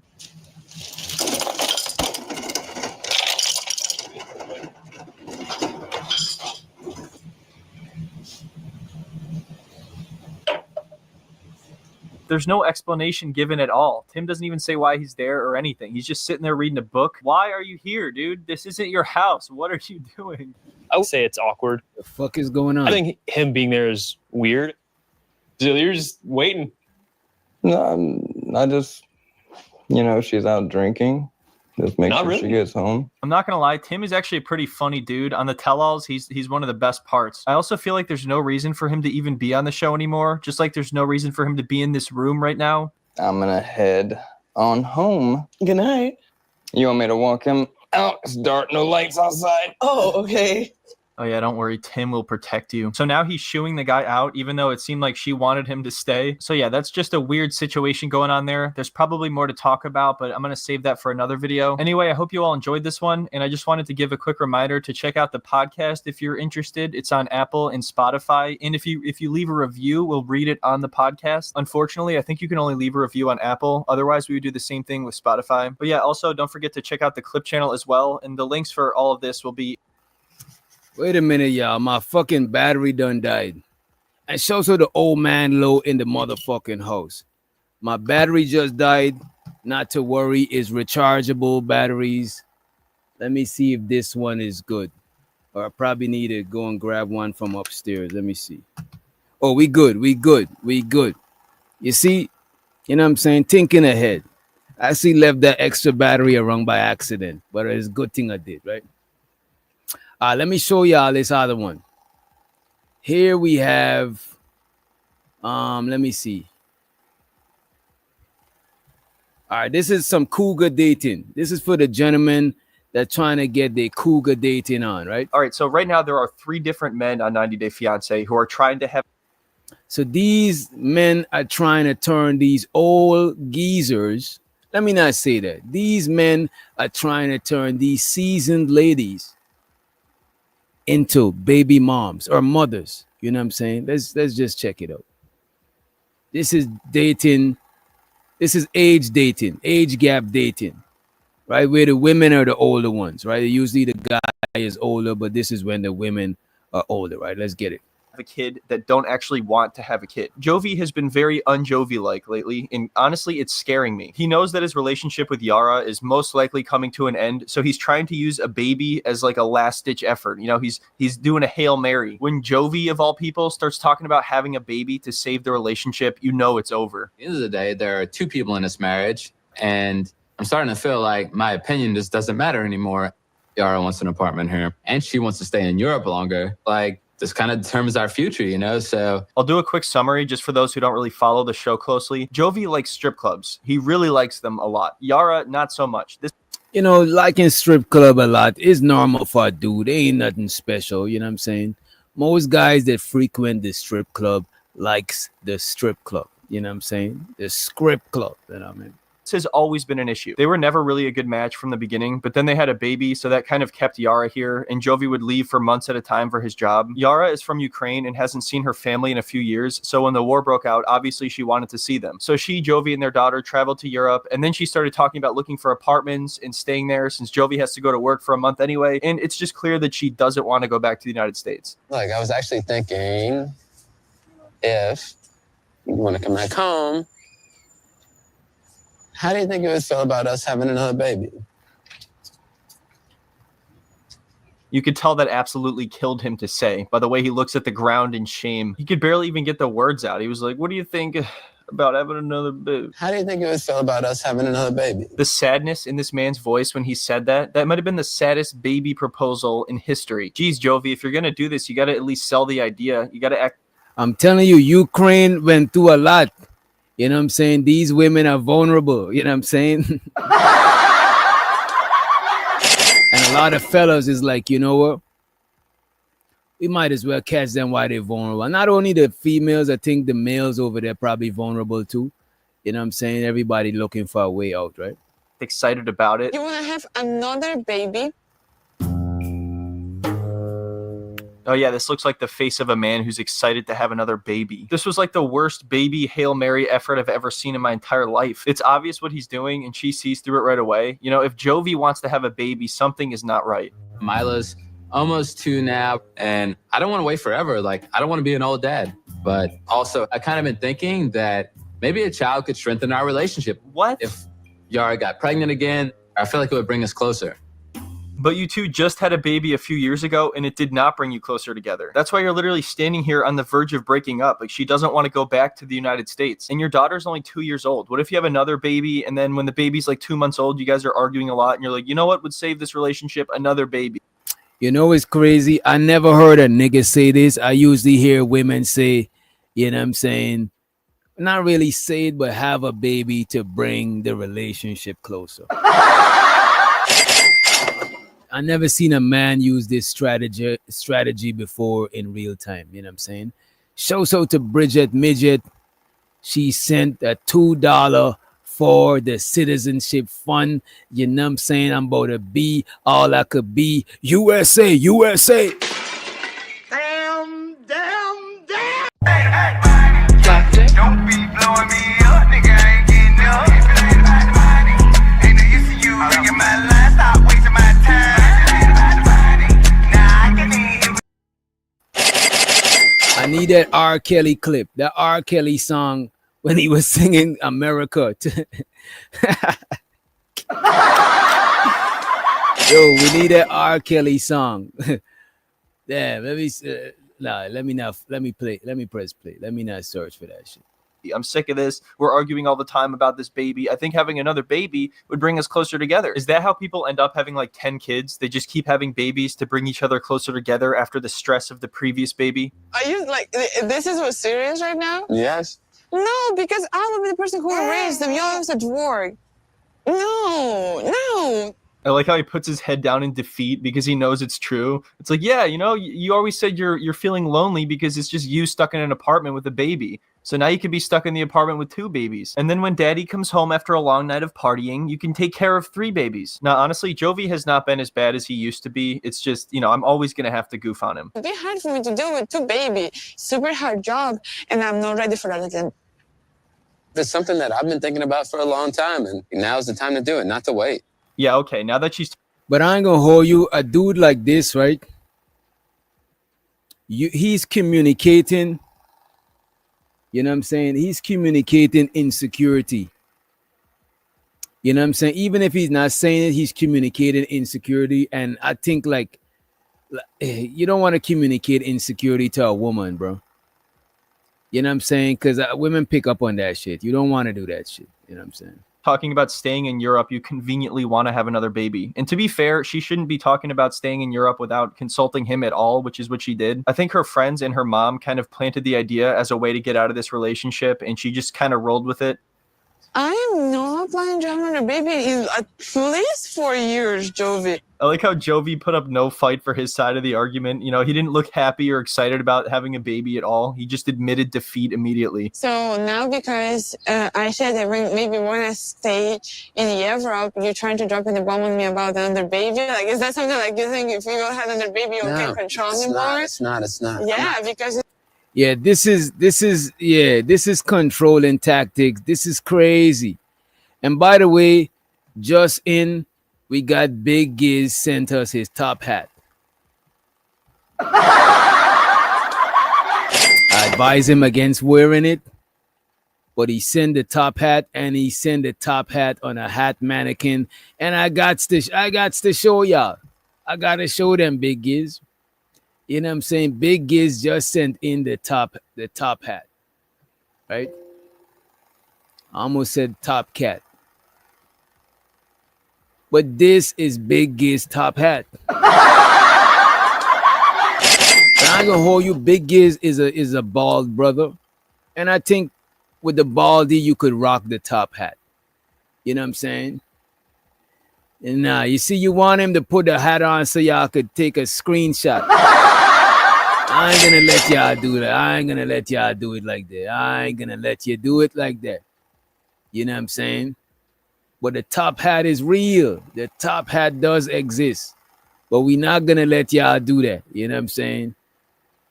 You know what I'm saying? We're not gonna let y'all do that. If you want to see the top hat, you know what I'm saying? We need to see. You know what? Let me not even go there. Let me not be too messy. Which tab was we on? Oh, I did find the track. This is what I was looking for. Do you have your passport? Did you get your shots? Girl, would you like to? We can't play too much. We can't play too much for copyright for copyright reasons, you know what I'm saying? But I got this video to show y'all. It was an older lady, a seasoned lady. She said women don't like hearing the truth from men.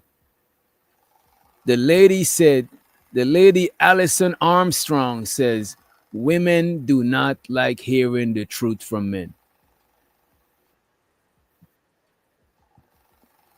And guys, I don't know if you could relate, but I gotta pull this shit up. I got to pull this shit up. She said women do not like hearing the truth from men. She says specifically from men. So maybe women do like hearing the truth, just not from niggas. Right? This is the clip. The truth. And then you tell them, a woman is like, tell me the truth. And then you tell them a truth, and they don't like that truth. And they get really upset about that truth. And as a woman, because we're motivated to not. Wait a minute. And there's a lot of ladies in the chat. A good amount. You know what I'm saying? The male to female ratio in the chat is dope. Do women like to hear the truth? Okay, SD said women don't like hearing the truth, period. Not just from men. Oh, women don't like hearing the truth, period. You know what I'm saying? Travel One said, when does the Travel One? I can't take nothing you say serious no more. I can't take nothing you say serious. Nobody's really that off balance with a perspective. You're extremists. So I'm gonna I'm gonna at this moment not highlight your comments. Tequila says sometimes. Sometimes. All right.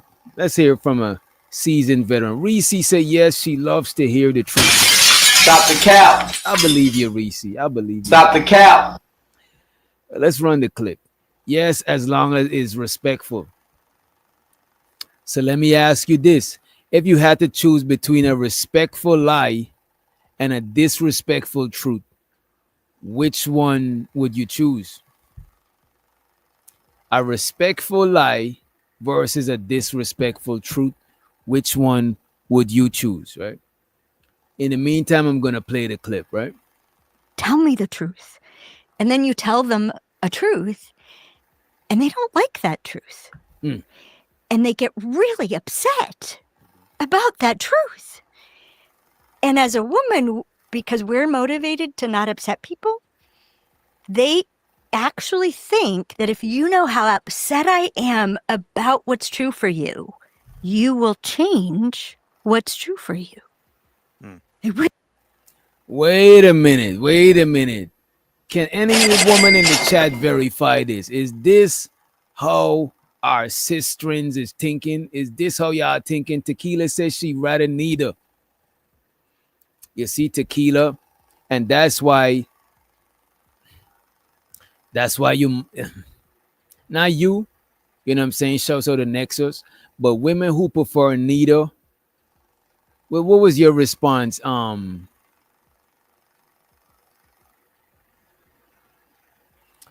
says she don't mind hearing the truth from men. Okay. A respectful lie is an oxymoron. No, it's not. I could say it in a respectable manner. And if you don't know it's a lie, you're not feeling disrespected. If it's a good enough lie, you're not even feeling disrespected. You know what I'm saying? And disrespect is very subjective. Because you could say something, but if I don't feel offended, I don't see it as disrespect. But if you intended to disrespect, you might see it as a disrespect. Or somebody else might receive it a different way and they might. So it's very subjective. So it's subjective as fuck, right? But why lie? Why lie? Because you don't want to hear the truth. I think it's better to just tell the truth and face the consequences. You know what I'm saying? I think it is like that. But Tequila says she prefer neither a respectful lie or a disrespectful truth. So in that, people who prefer it that way, they might have what we call omission of the truth. Because if I lie to you, if I had to choose between telling you a disrespectful lie, no, a disrespectful truth and a respectable lie, and you prefer neither, then I might just have to not say nothing. But a lot of people say omission is like lying too. You know what I'm saying? Recent men aren't good lies. Now, when it compared to y'all got it. Men's lies fail in comparison to women's lie. You know what I'm saying? Y'all got it. I do not want to fight for the title.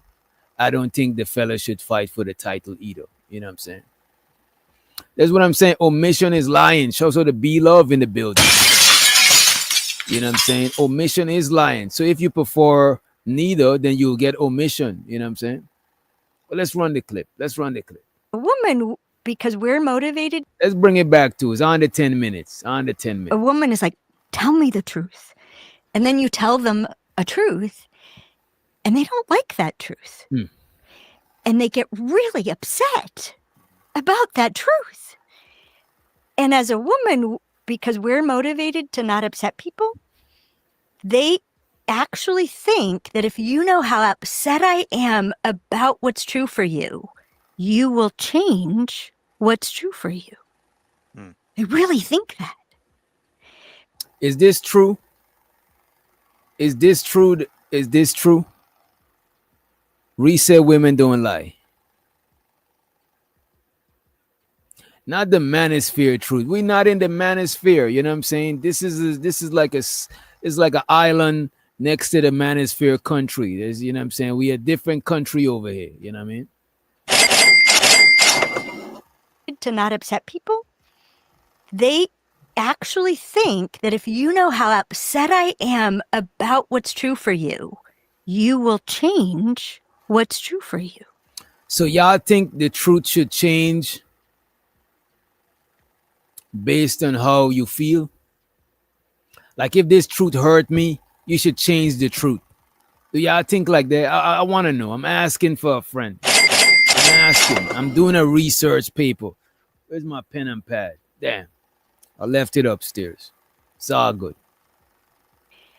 And as a woman, because we're motivated to not upset people, they actually think that if you know how upset I am about what's true for you, you will change what's true for you.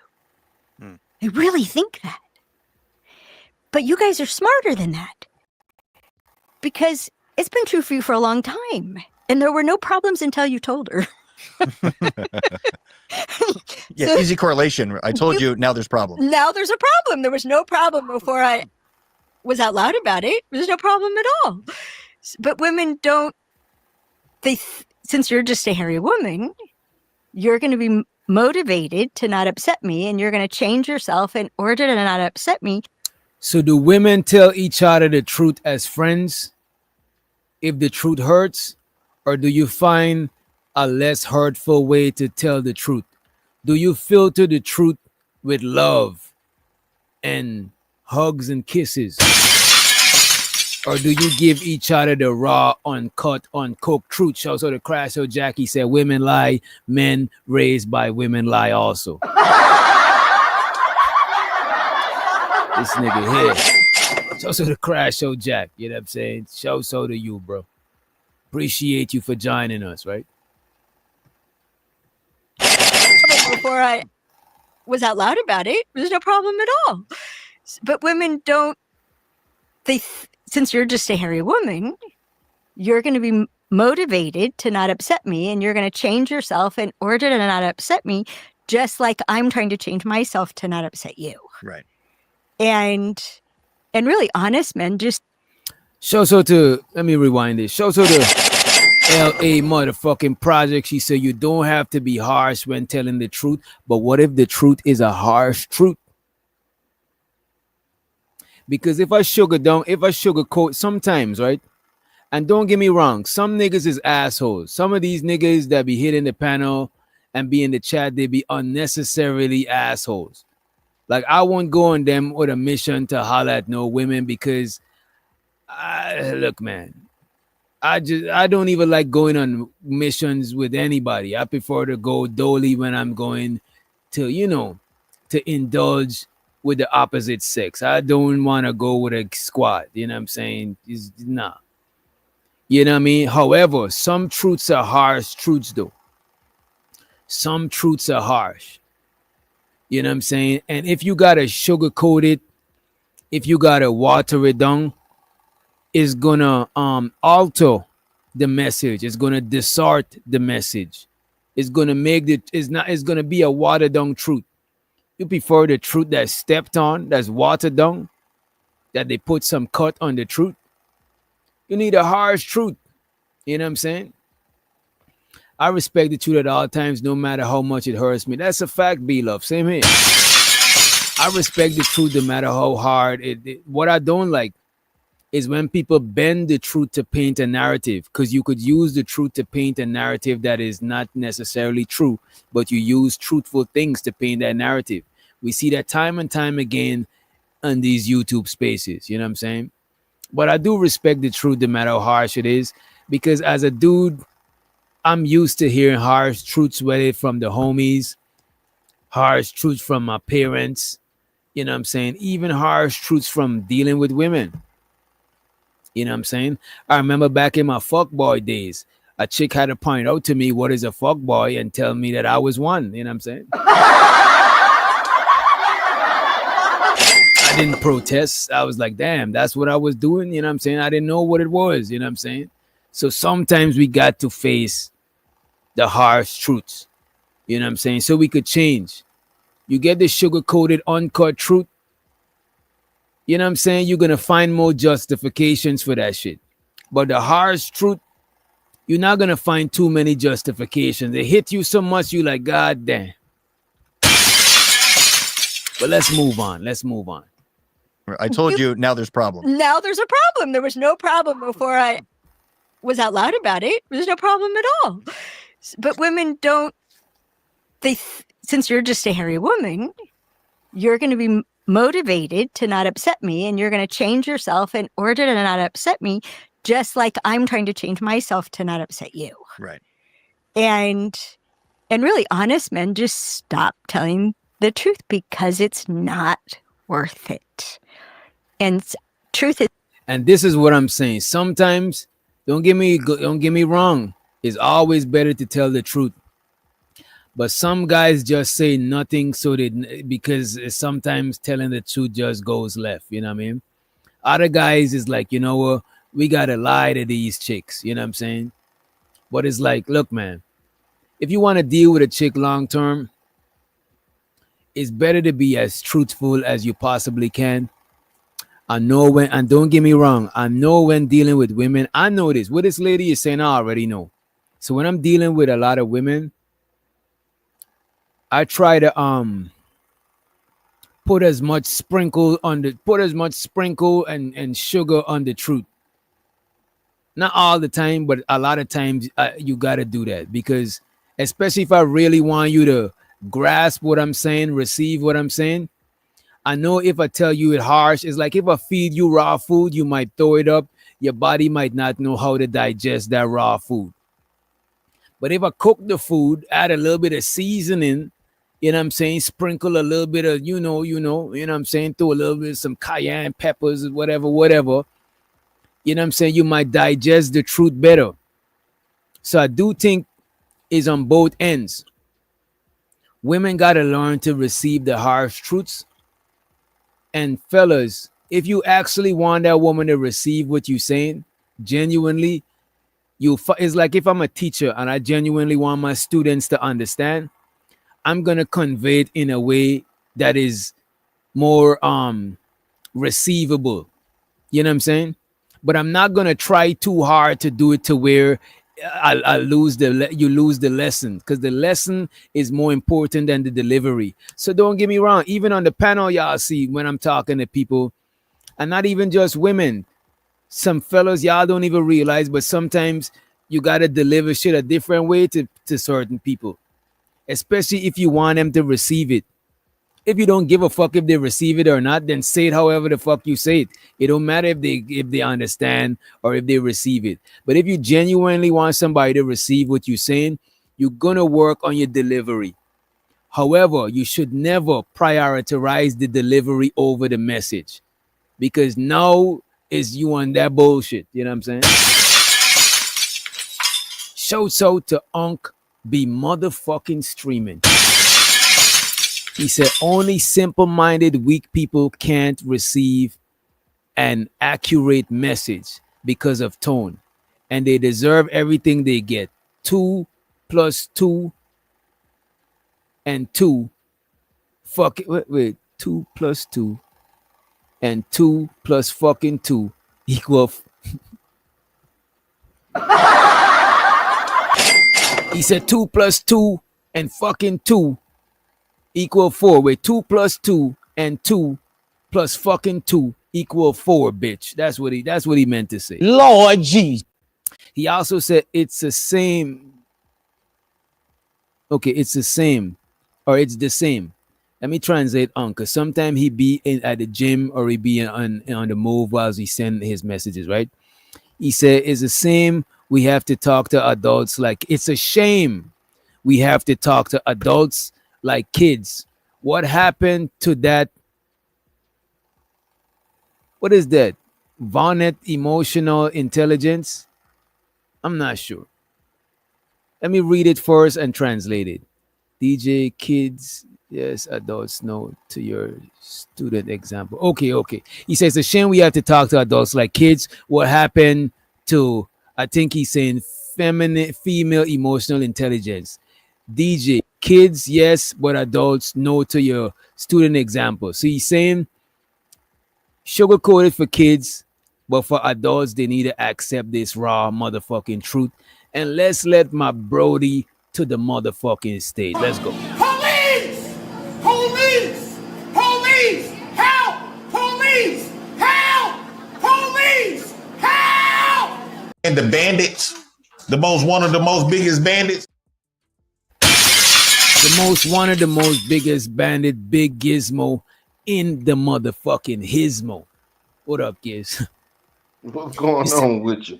You see the chat, bro? We having mixed messages about this truth shit, bro.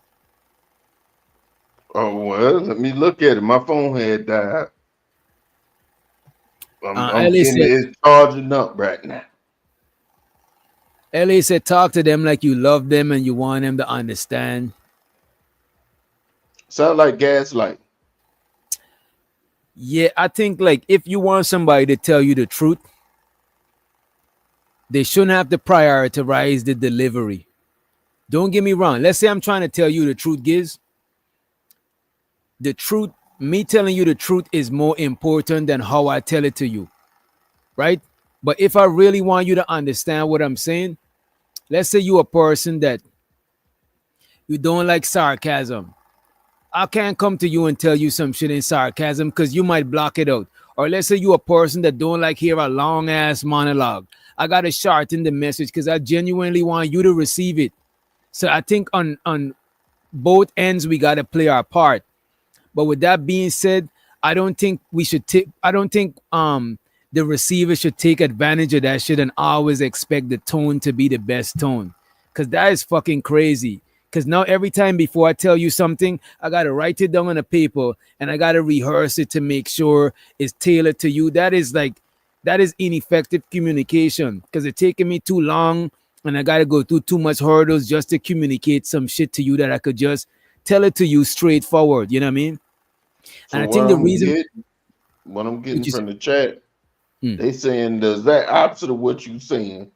The women saying that to be an effective communicator, the tone is important, and you should prioritize the tone over the message. I don't believe in prioritizing the tone. If I got to tell you some shit in a hurry, by the time I figure out the tone and I tell you the tone is going to water, a lot of times the tone water down the message. If I say, hell yeah, that's one shit, right? No, if I say, yo, this what I'm drinking is good, that's different. If I said this is some good shit, that's the. If I said this shit is motherfucking good, you know what I'm saying? A lot of times the emphasis, the energy behind some shit make the message be more like impactful. But when I gotta water it down for you, you might not, you know what I'm saying? Now you're gonna expect that all the time. And that's why as people with daughters, younger sisters and shit like that, we gotta get our women used to receiving harsh truths. It don't mean you gotta be disrespected, but it do means that you gotta learn to receive harsh truths. That shit will save a lot of y'all. I ain't even gonna hold you. Because what I noticed, especially in these space, a lot of niggas come with sweet words and they be finessing the shit out of y'all. They be finessing and finingling y'all with all these sweet words, and you can't take the harsh truth. And a lot of time, the harshness could save you. You know what I'm saying? You know what I noticed though? A woman don't want to be around you if you won't like conform to that a lot of times. Let's say you're on a job and they talk to you all crazy and they're a woman, and you like, well, equal less, equal right. You talk to me all crazy, and you talk to them crazy the same way. They gonna be looking at you like you did something wrong, but don't even remember that they came at you like that. I think we gotta be on some adult shit. We gotta prioritize the truth over the delivery. As a matter of fact, let me see if y'all gonna be on that bullshit. Which one should we prioritize? The message, MESSAGE, or the delivery? And don't get me wrong, I'm not minimizing the delivery. The delivery does matter. You know what I'm saying? Because like somebody could say what the fuck in two different tones and it mean two different things. So I do think the delivery is important, but the delivery is gonna always come after the message itself. You know what I'm saying? I just think for women, that's just how they gonna give it up, bro. I don't think they trying to allow that to change. And you know what though? I understand that about them. And I don't damn, I need another battery. I thought this battery was good, but it's not. I want to run upstairs for some batteries. But I do understand that you know, our women, you know, a lot of times our women are tender, you know what I'm saying, and they need some sweet words. But the majority of time I've seen a woman finesse is from a nigga who was giving them sweet words and acquiescing to their shit, you know what I'm saying? And come on, man. Like, if you think about your family members that mean you well, you know what I'm saying? They talk to you harsh a lot of times, you know what I'm saying? And they mean you well. The intentions is there. But if somebody talking to you sweet, what is the intentions there? Give me a minute, Giz. I want to run upstairs and grab some battery.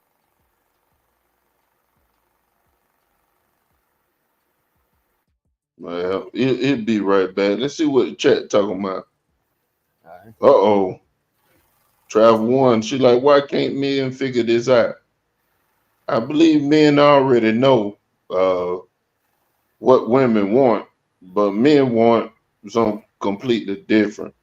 Some will acquiesce to that and put the honey on the conversation and make sure that they talk sweet to you and stuff and prioritize the tone to make the message be able to be a little more palatable to you. But some of them, some guys is not gonna do that. And shoot, the thing is though, sometimes it don't even matter what the message or the tone is. You might just don't like the person who delivering it. And that's something that might need to be discussed too. That you got some men that just not gonna get the same kind of respect as other men. And shoot, they can talk to you sweet and you ain't gonna respect them. And they can talk to you mean and you ain't gonna respect them. Let's see what else we got going on up in here. Shoot, y'all jumping.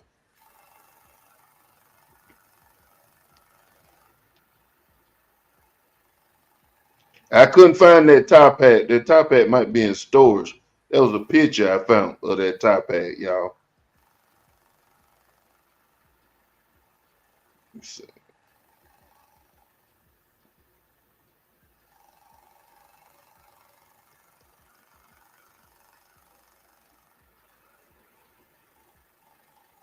Could you elaborate on that LA project? Like we took it to the extreme.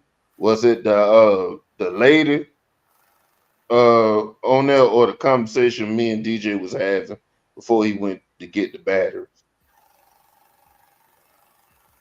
And she would be love and Travel One to agree with your LA project. So y'all speak your mind, cause we want to hear from the thoughts of the women, like the importance of the tone and the message should be like, I remember Beloved said the tone and the message is equally important. And I already know if I sit there and say compared to a man, shoot, the message is always important because we begin talk too crazy out here. We had to move the stuff around and just get what the person trying to say.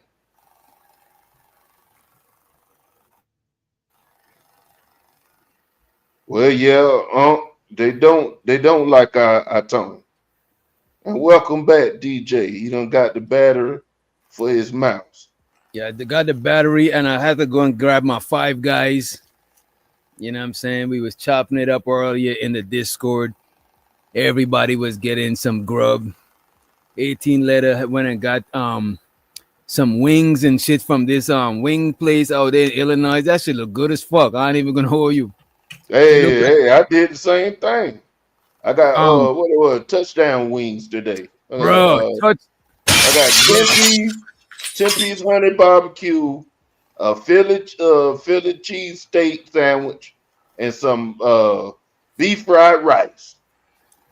Okay. A lot of people don't know about that touchdown. Yo, is that shit some down south shit alone? Well, shoot, you the only other person that knowed about it. My homegirl put me on to it at work, and as soon as I ordered from them, I cut all the other wing places. I fuck with touchdown and I fuck with WNB. You ever heard about WNB? Nigga, them they got the wings, the Philly, the fried rice. Man, you go in there, bro. That should be busting, bro. But it's one do of them. Do they got the red velvet cake and the key lime? You know what? I don't really buy dessert. Mostly my girl will eat dessert. I don't like sweets, bro. I don't like candy. I don't like none of that shit, bro. Well, Like, shoot, I did it up, man. I do it once a month. I got cookie and cream Twix and a white chocolate Snicker bar, and they both king size. Man, sweet shit make me need to drink a lot of sweet shit. Make me dehydrated, bro. Like as fuck.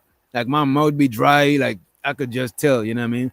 And because you know I smoke. You know what I'm saying? So you got to drink water when you smoke too, right? You get the cotton mouth. So to if you're emotional, if your emotion block, understand that's a choice. All right, so the be streaming. He said, if your emotion block on what is if your emotion block understanding, that's a choice. So it pretty much saying like if your emotion like just cloud your judgment once you reading what somebody's saying and what somebody. If your emotion block your understanding, that's what he's saying. Yeah. Okay. Appreciate you, Unc. And also anti-member for 17. God damn, I've been here for 17 months. God damn. Oh yeah. Shit. So the anti-member for 17 months. He said no growth without discomfort, no pain, no gain. Bro. Auntie, that's easy. That's easily said, right? But in my 30s is when I realized that no growth without discomfort, no pain, no gain. That shit that we say, bro. In the world of women, bro, in the women world, I don't think that's something that's like, don't get me wrong. There's some women that know that shit. We're not talking about but generally, most women I dated don't understand that no pain, no gain, no growth without discomfort. That's why when you want to come up, sometimes it's better to be single because women are not good at struggling as much as men are good at struggling. You know what I mean? Don't get me wrong.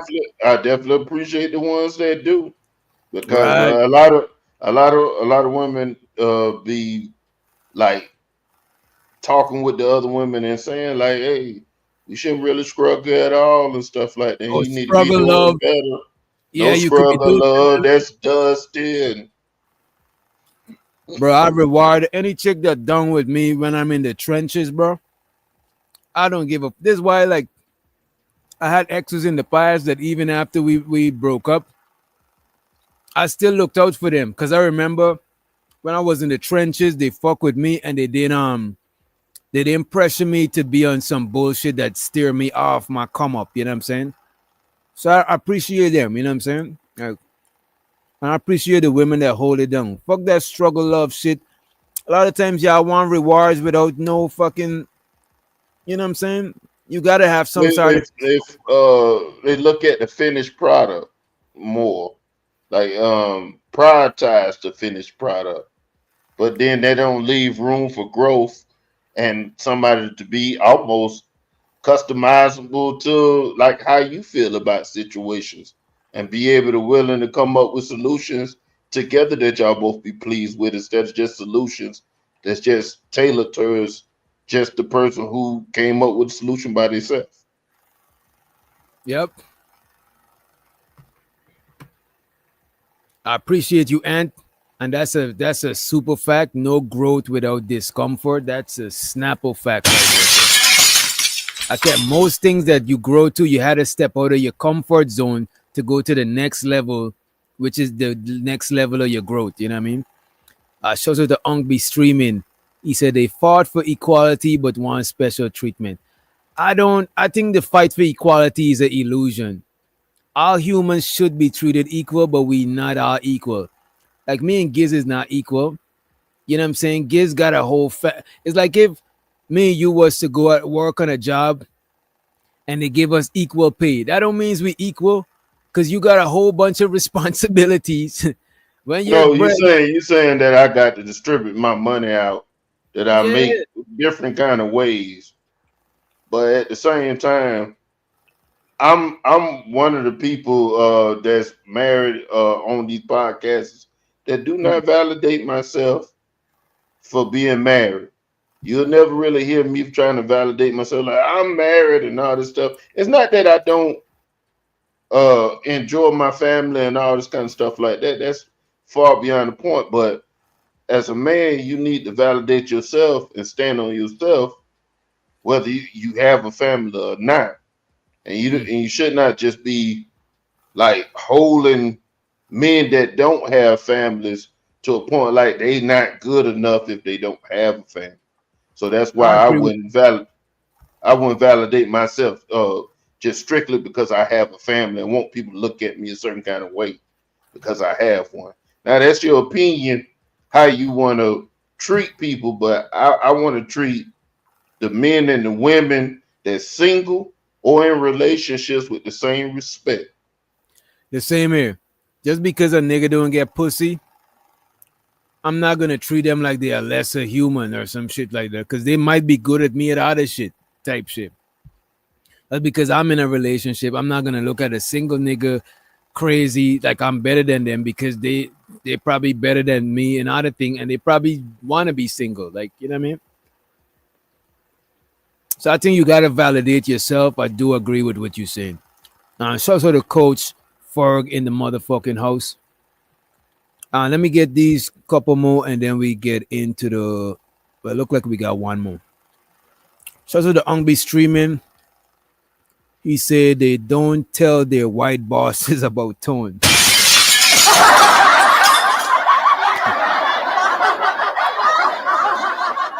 This nigga Unk always starting some shit, bro. This nigga must be stopped, man. What more do you want from me? Money counting. Money counting. Money counting. Money counting. It's so exciting. Money counting. Money counting. I need more money. I need more money. We need a little more money. For the support. And let's get back into the video. I see y'all in the chat lighting it up. You know what I'm saying? Oh, yeah. The chat is jumping kangaroo style. Bridget said, her white boss better still be respectful. I'm gonna tell you one of the things I learned, and it's probably like this on all jobs. HR and the management, they like in cahoots with each other. So you go to HR, the HR gonna let your management know that you went to HR on the boss and all that stuff, and they gonna tell them what to do so they can make sure that they don't have no lawsuit for the messed up stuff that the boss have done. And they would definitely cover it up by getting rid of your ass. Oh, trust me. I've been on jobs. I won't say most, close to 50-50, but a lot of jobs that when I try to get rid of me, bro. That's why when as soon as I get a job, I plan my escape strategy. I'm like, all right, bet I'm about to stack up this amount of money, and after that, I'm about to act the ass. Because I don't like being contained too much. That's why the job said it never really was my speed. I prefer to, figure things out, right? But It's hard for men to acquiesce to a system in the first place. People don't talk about that, but it's easier for women to acquiesce to a system set in place versus a man acquiescing to a system, and then people talking to him crazy and stuff like that, and you got to just swallow it and stuff like that. It's not manly at all to swallow disrespect from people. Yeah. Is my second highest value. So I had to learn how do you empower people who are literally, my conclusion is humans were born liars. I've seen horses lie, I've seen dogs lie, and I've seen, oh gosh. Yeah. Oh, absolutely. Yes. It's a planetary part of the planetary paradigm. Thank you. I know we have scarcity. I know we have fear. I know we have competition. Yes, lying. Nature lies. So, yeah, if you want honesty, you have to always have the reward of the honesty be greater than the cost of the honesty. Mm-hmm. It doesn't mean you have to have no cost. You don't have to pretend to be. She said listen to this, y'all. Always have the reward of the honesty be greater than the cost of the honesty. The reward of the honesty should be greater than the cost.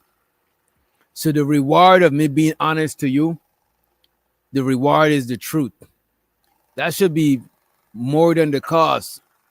Meaning we should prioritize the truth over the tone. The cost is the tone. You know what I'm saying? Like I had to sugarcoat it down for you to understand and shit like that. I think that's what she meant. Let me bring it back. I know we have fear. I know we have competition. Yes, lying. Nature lies. So, yeah, if you want honesty, you have to always have the reward of the honesty be greater than the cost of the honesty. Mm-hmm. It doesn't mean you have to have no cost. You don't have to pretend to be fine. Yeah. But it has to be, you know what, you can tell I don't like that, and I'm a little afraid it means I won't get what I need, but you get 1,000 points for telling me that. Yeah. You see this? I hope y'all ladies listening to this seasoned veteran. Right? I don't like that, and I'm a little afraid it means I won't get what I need, but you get 1,000 points for telling me that. Yeah, we're like Pavlovian. We're trained in a Pavlovian way. Like you ask for the truth, we give the truth, then you get mad. So then we're like, okay, well, obviously telling the truth is not a good idea. Yes. So it's a vicious cycle. And then you start backtracking and she goes, well, now you're lying. Yeah. Exactly. Yes. And then you're in more trouble and you're like, I got to go. So that. Yeah. And can I tie it back and then go wherever you want to go? So it ties back to if we don't give a man quality information at an actionable time, those are key. Those are both diminish his ability to produce results. So that's technically emasculating. If we don't do that, then bad things happen. If we do tell you what it is that we need, and then we expect you to deliver it as we're picturing it, without having told you how we were picturing it. Like we think we said enough. Because both men and women have a thing about don't state the obvious. But what's obvious is different. This is the source of so many miscommunications. We just leave out key words. Or the person doesn't hear a key word. Like my husband, I told him, don't ask me to marry you until I tell you it's okay. He was talking about our grandchildren on our first date. And So I don't, she was saying something that made me remember this thing, right? Or made me think about this thing, right? A lot of times in relationships, we don't like stating the obvious because a lot of times we think if we got to state the obvious, it means that we not like meant to be. Oh, you should already know. If we meant to be, I shouldn't have to tell you the obvious. At a bare minimum, the obvious should just be something that we both know because, you know what I mean? But that's what fucks up a lot of relationship. Because what might be obvious to one is not obvious to the other person. Yep. You know what I'm saying? So it's better to communicate this shit. And if you always gonna be in your feelings when somebody communicates stuff to you, they're gonna start trying to find alternative ways to communicate. This is why there's pickup artists and stuff like that. Because instead of a guy going straight forward to a woman, the pickup artists teach you how to get what you want by coming at them in an angle type shit. You know what I'm saying? Instead of coming direct, you come in an angle type shit. You know what I mean? And it's to get what you want. Which to me that is a lot of work type shit. You know what I mean? It's like, come on. But they don't think of it as work on both sides. The person who requires that. I don't necessarily think it's just women that do it, but women are like usually being famously pointed out for them wanting a certain kind of way, kind of thing. But guys, we want when we come home certain things too. We want some might want food on the table. They might want I done heard someone get their feet rubbed, get the bath water ran or something like that. The clothes might be already put up and things. So and they don't want to tell you. They don't want to tell the woman that. So it's like I don't get the point of you had this person right here and y'all can communicate and like get stuff out in the open, what's important and stuff, so you can at least establish that it's important to you, the things that you think you need for the relationship to be good in your eyes, and then vice versa. The other person tell you what they need for the relationship to be good in their eyes. I don't understand that. Why we got to be trying to like look at the social cues and pay attention to the faces and like look at like around Christmas time, they might instead of just telling the person that they want a bracelet or some earrings or something. I done heard some of them put like the newspaper in a certain specific place on the somewhere so somebody can read it, and it might be different things highlighted and stuff. Now you playing a game with the person. You might Yeah. wrong. You might do it wrong. Like a woman might say, yeah, you're supposed to pick up on what I like, or you know what I'm saying? It's like it makes it extra when we could just be straightforward with each other. Like you might think that I'm observant as you. So I seen you was staring at this teddy bear, so I should automatically know to get you that shit. And it's like if you're dating somebody for the long haul, eventually after knowing each other, certain shit you might pick up on. But just to cut all of that buffer, is better for us to just communicate. Like I don't see what's around. I think communicating raw don't seem romantic enough. That's what I think it is. In the eyes of a person who prioritize romantic situations. Because remember, like out of the conversations and things like that, men don't mind boring relationships. We're not really in a relationship for the excitement of the relationship. These are facts. These are facts. Because if you keep it a buck, outside of sex, a lot of the excitement we provide in that shit, y'all not really entertaining and funny like that. Some of y'all are, but what the fuck? So we're not expecting that shit from y'all. We're not expecting you to entertain us. We're not expecting you to bring excitement. A lot of men are contented with a boring ass relationship. You know what I'm saying? Because I already got in my mind, like around Christmas time, unless it's just a come up year or something like that, I'm not gonna get what I want when I look on that Christmas tree. I'm gonna get things that maybe I can use to get me the money to get what I want. Or different things that I wanted that was less value than the top thing. Because I ain't gonna lie, a lot of the things that I want is very expensive. It's very expensive, and I have to buy it with a payment plan. And I get it to the house, but I'm gonna be paying on it for a long time till I get it paid off. Kind of thing. I don't expect for her to pay for a big gift for me and provide gifts for the family, the outside of the family, and all this stuff like that, and me do the same thing. Give her a lot of big gifts and then have to provide for outside the family. We got moms and we got a kid and different kind of little stuff like that. Everybody wants stuff. When the holidays come around, it's more about the kids. Like if you're responsible enough, you'll make sure that the kid got a lot of things that they ask for. We get their gifts, get the gift around October.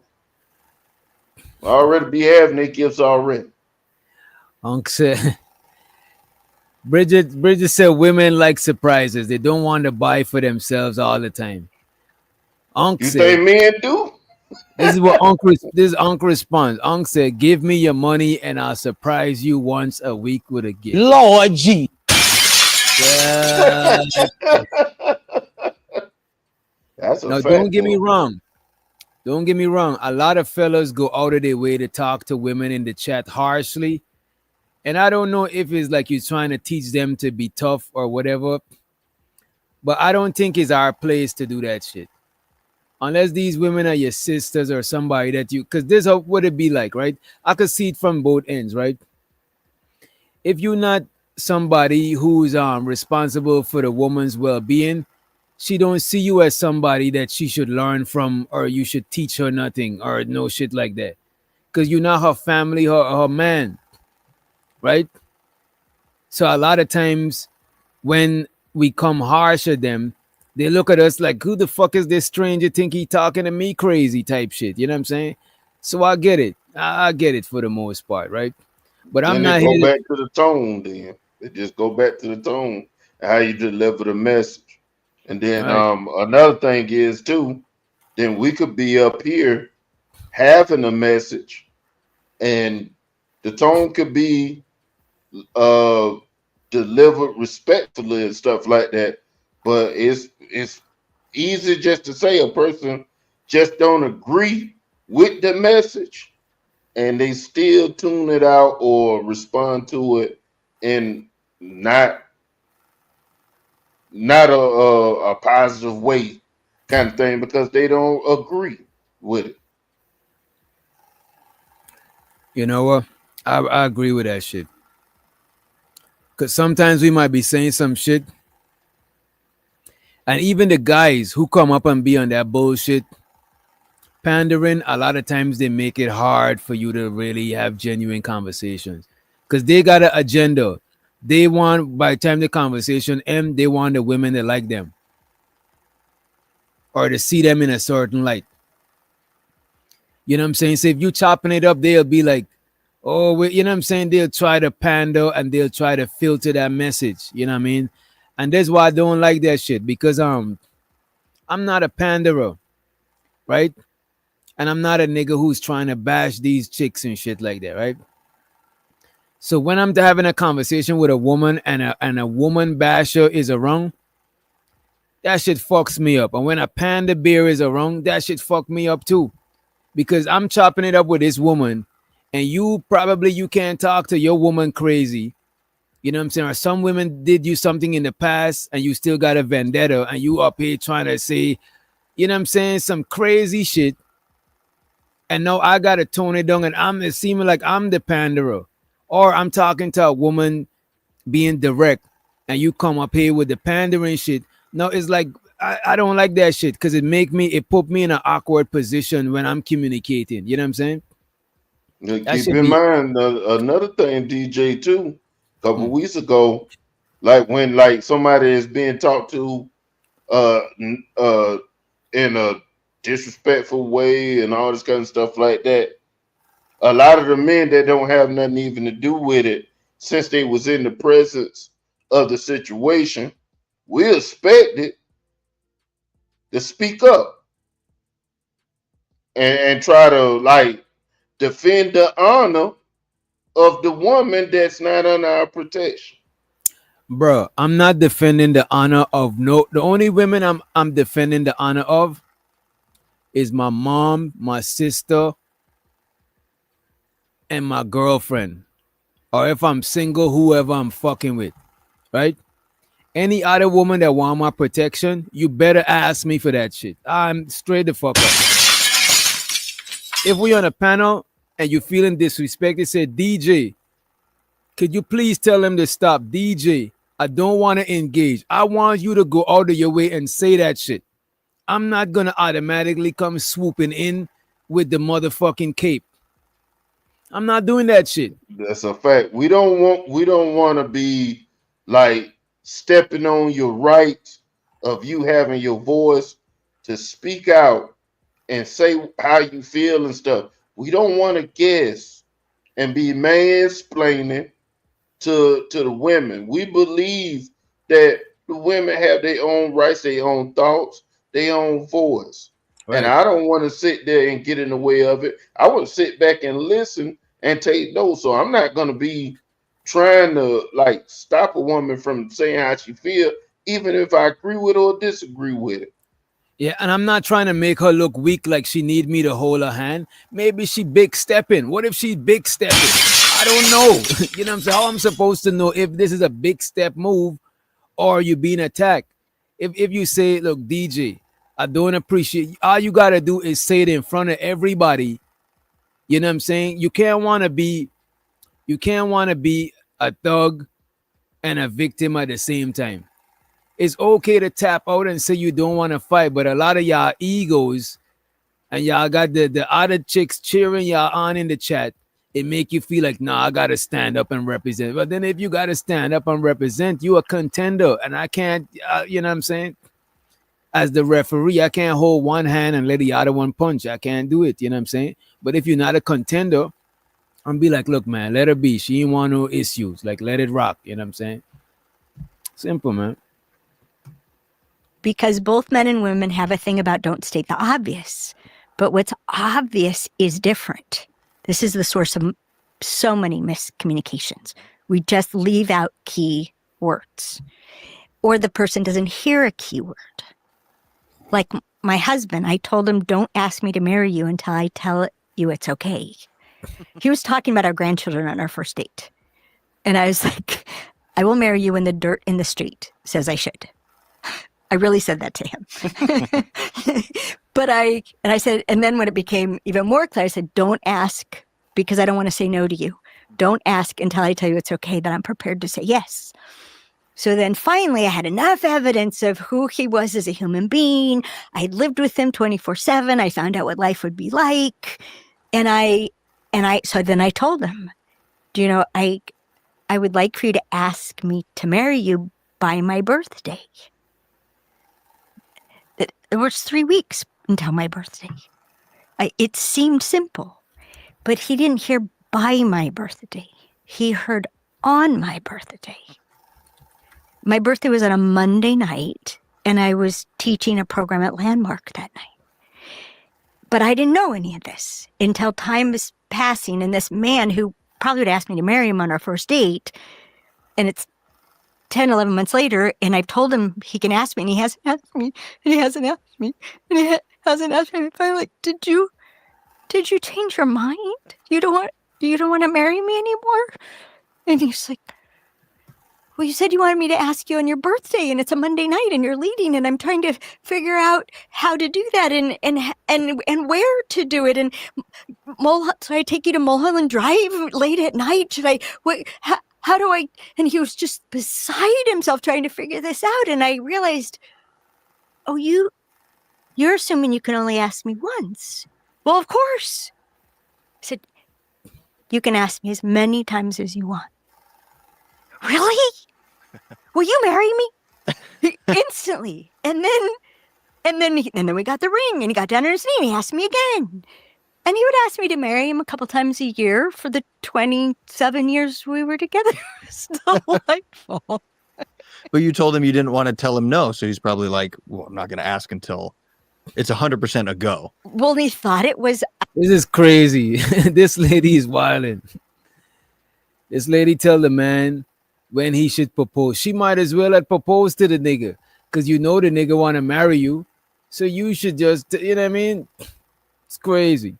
I'd had to be on that day, Right. not by that day. And I mean, so many times, one word.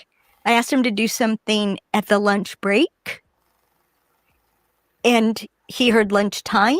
And for him, lunchtime is between 11:30 and 12:30. I knew the lunch break was at 2. One word. I mean, this is why I'm such a proponent for. How was she direct, B-Love? If she was direct, she would have asked the man to marry her. She told him, don't ask me to marry me until my birthday. Like the fuck? You might as well ask me. I think she had pretty much said like she might have made a mistake because the guy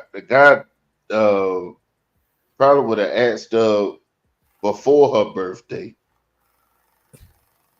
But for some kind of reason, he heard on the birthday, and I would have asked for clarification. I would have asked her, right? And whenever she ready, she could give me an answer. You could answer on your birthday, but why? Like, what the fuck? Why do I gotta wait? If I want to ask you a question, and you like, you know what? Wait till if I want to ask Giz to borrow 100. And you like wait until the day before Christmas to ask me. You know what I'm saying? I'm not gonna wait that long to ask you. I might already get, you know what I'm saying? I'm gonna ask you no, and you could be like, you know what, I'll give you it. I ain't got it. I give it to you a week before Christmas. I don't mind reminding you, you know what I'm saying? But it just need to be out there, you know what I mean? Like, and this is what I be saying. A lot of times our women, they care too much about the formalities of shit, bro. And we don't give a fuck that much about the formality, bro. You know what I'm saying? We don't, you know what I'm saying? We don't give a fuck about who opened the door, we don't give a fuck about that shit. We just do that shit to cater to y'all, but we don't care about formalities. You know what I'm saying? Like if my partner, if Giz pull up to my spot, he wants something to get it out, you could get it out of the fridge, bro. You know what I'm saying? Like I'm not about to go and bring the paper towel and give it, like it's not gonna be like that. It's like I don't think we just do that to be catering. But if we had it our way, we wouldn't be that formal, bro. You know. B-Love said is auntie okay? Let me see. Let me see if it's a wellness check. Let me see They got some going on out there. I don't know, man. I don't know. He said, if you've been in this space for more than a week, you're not a soft chick. I don't know. And I would like to say I do prefer softer women. Soft though means you a pushover. To me, soft is like how you carry yourself. You know who's soft in this space? Shut your mouth, boy. Shut your mouth. I think HQ is soft. You know what I'm saying? She don't approach shit in a harsh way. I think chocolate, to me, I would look at the two extremes and shows her the chocolate and tyranny, right? But I think HQ is softer than chocolate and tyranny. Because to me, chocolate is more direct contact sport. You know what I'm saying? But HQ got a feng shui, a finesse to how she, you know what I'm saying? So it's like, it's different, you know what I mean? And I don't really like, go ahead. I just like biological women. I don't necessarily care about their personality to the point that it's gonna, long as they can be direct, they can think they trying to finesse me out of the money and stuff like that, or they can be direct and ask for the money. Like the same, it's gonna be the same thing. Some may get, some may not. That's how it's gonna be. And that's a fact. I'm gonna be streaming. HQ is soft, but she got tough skin because she been around. you could tell she been outside. You know what I'm saying? She probably from the hood too. Who knows? You know what I mean? But she's, you know what I'm saying? She carry herself a certain way that if I had daughters or certain shit, I would want them to look up to how she carrying herself. I'm not sure about her ideologies and stuff like that. You know what I mean? Because I see a lot of people, for some reason, they don't like her, but I fucks with HQ. You know what I mean? Well, I don't get the think point. Bomb Cherry is more on the hard side and HQ is more on the soft side type shit. You know what I mean? One word. I mean, this is why I'm such a proponent for verify and clarify. This is not a test of you. This is a test of me. Could you tell me what you heard so I can affirm that you got it, or I can do a better job in clarifying? So a question that came up as you were telling the stories a bit ago, and also to Brent's point of like his dad was always in trouble and his mom wasn't communicating, etc. It kind of seems like when you ask like a lot of men, the struggle is kind of the same across the board, where they're like, I'm always in trouble, right? There's always this kind of I'm always in trouble energy from Bro, wait a minute. Why is Wait a it minute. This was one of the important parts of the video. Please, y'all, make sure you hit the like button and please play it. I know we warring in the chat, but please pay attention to this part. This is a part of the video that a lot of guys feel, but we don't say that shit. Because after watching this video, now I'm confirmed that other guys feel it. But a lot of times when we're in a relationship, we feel like we in some sort of trouble, or we about to get in some sort of trouble, or we anticipating getting into some sort of trouble, bro. Listen to this shit. telling the stories a bit ago, and also to Brent's point of like his dad was always in trouble and his mom wasn't communicating, etc. It kind of seems like when you ask like a lot of men, the struggle is kind of the same across the board, where they're like, I'm always in trouble, right? There's always this kind of I'm always in trouble energy from most. Why? And I think this is how women try to keep us on our toes, by always making us feel like we in trouble with something. Something ain't right, something ain't good enough, something is up, you know what I mean? It seems like when you ask like a lot of men, the struggle is kind of the same across the board, where they're like, I'm always in trouble, right? There's always this kind of I'm always in trouble energy from most. Why is it that men feel that way and women don't feel I'm always in trouble? What do they feel instead? Because there's got to be something that's replacing that. We feel afraid. Okay. Because, and this was amazing when we first offered our Understanding Women workshop, and it was co-ed, I got to experience what it was like to live with a graduate of my work, because I'd put all the food on the table and I was watching to see if Greg was pleased. And then I realized I'd forgotten the salt and the specific sauce that should go with this meal. And Greg was in the middle of talking. Yeah, Chocolate is passionate, but Chocolate would tell you that she's not soft and she don't want to be that shit. You know what I'm saying? Chocolate is not, she's a non-conformist. And don't get me wrong, I respect Chocolate. And I know a lot of women that is not on the softer side. I got homegirls like that. But when it comes to me dating and being in a relationship, I just know what works for me and what don't work for me. Like, I'm not going to be with somebody that we butt in heads every day. We're not doing that.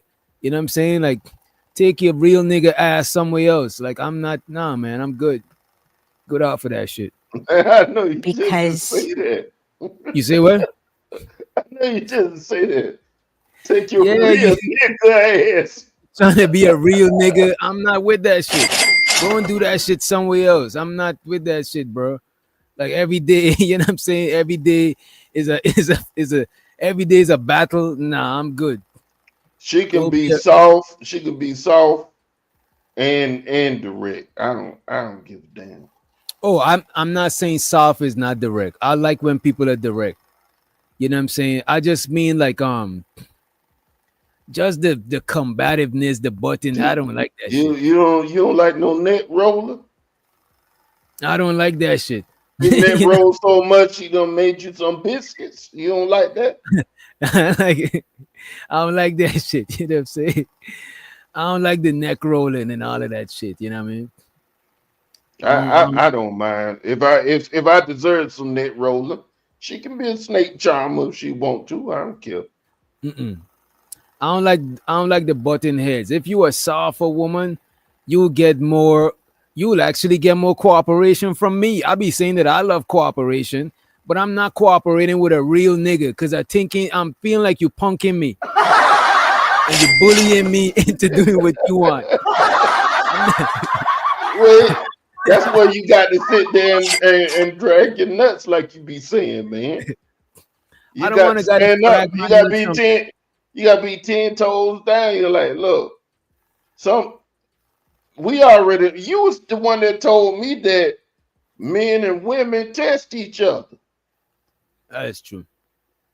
So, like, you might don't like the test that you getting because at the end of the day, you already see the dynamic that you chose for your life, and the woman that's gonna fit looks a certain kind of way to you. And maybe the other women that look that other way, you're not gonna give them a chance because they done fucked it up. Somebody else done fucked it up before they even got there. What I would say is I don't want to have to drive fear into my woman.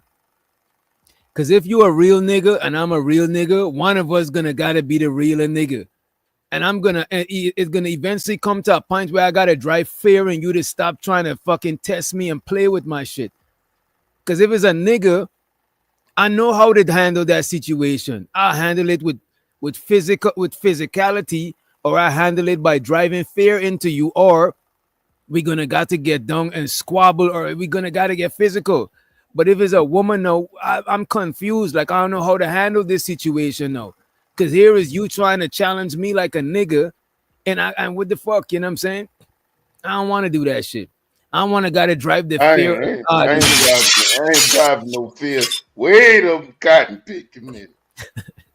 I ain't doing none of that. Shoot, hey, hey, you play the dang on thing, man. Play that joint, let me play that shit. This content is for entertainment purposes only. Opinions expressed by hosts or guests are their own and do not reflect the views of this channel, platform, or the Not for Human brand. My bad. Yeah, I mean, shoot, everybody got their stuff, you know what I'm saying? And shoot, some things trigger people more than others. So my thing is, if I can't have a conversation with you, well, we're gonna both be able to gain from it, and it seems like we can't never come to terms with stuff, then we probably ain't compatible. But it's some women that's so direct and stuff like that you wouldn't mind being platonic friends with them, I know. So if you wouldn't mind being platonic friends with them, it's some of them women out there that looks good enough that you wouldn't mind having a relationship with. But the thing is, it's just easier just to say that you looking to have the last say. Who, me? Yeah, absolutely, right.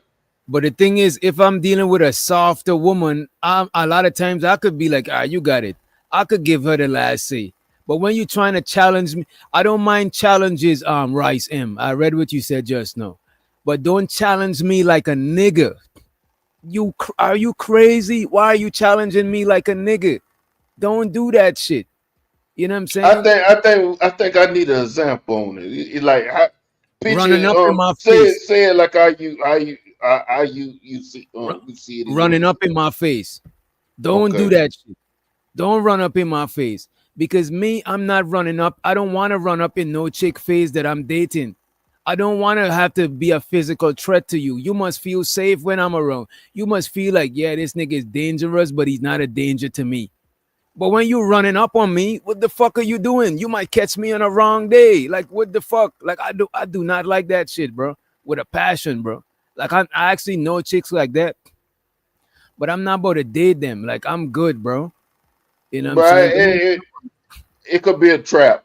I see what you're saying, because if a woman running up on you and stuff like that, she obviously like, I can say anything I want to him to trigger him, and he's not gonna hit me. He's not gonna put his life in, But I'll leave her. jeopardy. But you're gonna have to leave her. So Right. instead of leaving her, don't even get with her. You just pipe her down a couple times and keep it pushed and keep it going. Yep. And that's what happened to a lot of people. To be honest, that's what happened. If the attitude ain't like how that person perceived, and it's for men or women, if the mindset is not compatible with the other mindset, y'all might clap each other or do whatever y'all gonna do, and then y'all gonna separate. It's gonna happen. Now And somebody might feel some kind of way about it. And some niggas like that shit, right? But and a lot of women who's like that, they don't realize why they single or why they be in abusive relationships. You know what I'm saying? Like you run into and soft don't always mean weak low. There's power in being soft. A soft feminine woman walking up to a door, that door is magically opening for her by a nigga. You know what I'm saying? Is power in being soft. You know what I'm saying? Soft don't means you a pushover, you a pussy, you punk, or you got a pussy. You know what I'm saying? We gotta stop using pussy as an insult. You know, we love the pussy. But I don't think soft necessarily means weak. And just because a nigga is moving like they hard all the time, I don't think that means that necessarily means strong. Just because a nigga is presenting themselves to be hard, that don't means that they're strong. And just because a woman presenting themselves to be soft, that don't means that they're weak. You know what I'm saying? But let's continue the clip and let's let Blanco to the stage, right? Women workshop, and it was co-ed. I got to experience what it was like to live with a graduate of my work, because I'd put all the food on the table and I was watching to see if Greg was pleased. And then I realized I'd forgotten the salt and the specific sauce that should go with this meal. And Greg was in the middle of talking, and I jumped up and I grabbed them, and I came back and I realized I jumped up from the dinner table, which was a sacred place for him, for our children to express themselves. And I looked at him like, for him to be displeased, for him to have a look on his face that he was displeased. And instead, he said, "Did you have a diffuse awareness moment?" It's like, oh my gosh, this is what the men are talking about. Because men had said what they loved about being with one of my graduates. What they said consistently was, "I no longer walk on eggshells." Right? That's that be in trouble thing. Right. So we're afraid of displeasing you. And we interpret looks on your face as I've done something wrong, I've been too much or too little of something. And I try to tell women, because we'll see a look on your face and then we'll decide what it was, and then we'll work to change it, or if we can't change it, conceal it. And like, just check with him. He may just have had gas. That's 90% of it. Yeah, like you're going, and we're like, oh God, he doesn't like the green beans. He doesn't like what I said. I shouldn't have told that joke. We make up. Center of the universe, center of the universe. Everything is about me and whether I pleased or displeased you. And y'all don't pay that much attention to being pleased or displeased. Mm-hmm. It's like a minor pleased and displeased. Am I getting what I need? Right? Is she getting what she needs? Is she happy? Happy wife, happy life. Yeah, and guys don't think like we don't really always double checking to see if we please or displease. And that's, I'm telling you, niggas know how to suffer. It's kind of fucked up, but women are not good at struggling, not good at suffering. You know what I'm saying? I ain't saying that you need to be good at it, but I just know that y'all are not good at that shit, right? Let me see. And communicated. All right, let me play for y'all the updates from yesterday. Let me see what's going on in the chat. Look like the chat is active. B-Love said, "I don't do well with walking on eggshells. That's toxic." Yeah, I definitely don't like walking on eggshells either. The fine ones be the most ratchet. I don't know if the fine ones be the most ratchet. You know what I'm saying? But a lot of what ratchet women are fine. Y'all ain't talking about none. I felt bad one time when my attitude changed. His whole happy mood. I was brewing with anger all day, and I lashed out as soon as I came home. From then on, I wait to let you get comfortable. That's growth, Bridget. That's growth. So the Ong be streaming. He said, "Men understand things not gonna always be rainbows and butterflies, and we don't got doom and gloom when it's not." That's a fact. That's a fact. You know what I'm saying? Yesterday we covered a story about the stabbing at Walmart. I just got an update on it. The people who stopped the stabbers, 11 people got stabbed, and an armed bystander actually stopped the stabbing from happening. I was gonna play the video, but I don't think we need to watch the whole video. But I do want to know if y'all want to continue the JP video from yesterday, or y'all want to move on because we got other stuff to cover. Let me know if y'all want to finish the JP video. We didn't get that far into it. We end up talking about race and if black people are native, all of that shit. Unc said JP for sure. Does anybody second that motion? 1 for JP, 2 for something else. And I might gotta do the poll because in public y'all don't vote for JP, but when we put up the poll, y'all, you know what? I'm gonna do the poll because B Love is already lying. Stop the cap. B Love is already lying. Shout out to my boy Love, I Vatu. see you over there. I done seen you over there. So you know, we ain't got to put up the poll. We got enough people voting for JP, right? So let's pull up the JP video because we did not finish that shit yesterday.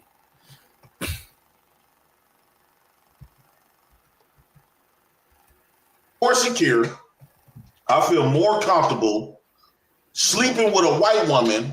Wait a minute. Already, JP said he feel more comfortable sleeping with a white woman than a black woman. Let's go. And to a point where I feel more secure. I feel more secure. I feel more comfortable sleeping with a white woman and being around a white woman, even though they are worse too, than a black woman. And let's let Free to Green to the stage. What up, Free? What's up, fellas? How y'all boys doing? Shit, just about to check out the president. The president of Section 8, Vato said. Come on, Vato. What's going on, my Native American brother? I'm about to start that shit again, bro. Yeah, Gibbs, they give me a minute to come up here before you hit me with the 2x4. Bam! How y'all boy? Hey, Doc, I'm just getting up, bro, from yesterday. Bro, I got up like 6 o'clock. I was like, let me see if Izzy Bands went live today. Well, I was tagging, man. I kept taking out. That boy was boiling yesterday, bro. Man, that nigga said, I'm about to drop this nigga. Ain't no way I'm talking while he's talking. He was applying a lot of pressure, though, Free. I ain't even gonna hold you. Man, them niggas got to learn to be respectful. When they talk to me, don't be talking all that slick ass shit. Cause I'm not letting nothing slide. You talking to a grown ass motherfucking man, you better have respect. Right. Did it get that bad after I left? Free, I'm gonna have my top hat on this time I talk to you. This nigga just got a whole top hat, bro. As a matter of fact, let me show y'all that shit before. It's about like the Magic Man hat. Yeah, like the Monopoly like Man hat. Like Mr. Peanut. Right. This is this man top hat, bro. Nigga got a mannequin for the shit and everything. Damn, how do you full screen this shit? No, I can't even full screen this motherfucker. That's how y'all see that motherfucker. Yeah, y'all see that shit. I try to find that other joint but I got a little lint in my beard in that picture. I ain't see it when I took the picture. Yeah, you know, B Love can't wait to clip you and expose you got lint on your beard and all types of shit. That's all right. Ain't even tripping. It come with the territory. Black women has become a threat to us because this Eurocentric society has been practiced so long to turn the black woman against you. So any little thing that the black woman, you got to think, everything is set up for her to use leverage against you, and the black woman going to do it. I'm not going to say she might. I'm not going to say it's a possibility. All black women going to betray you.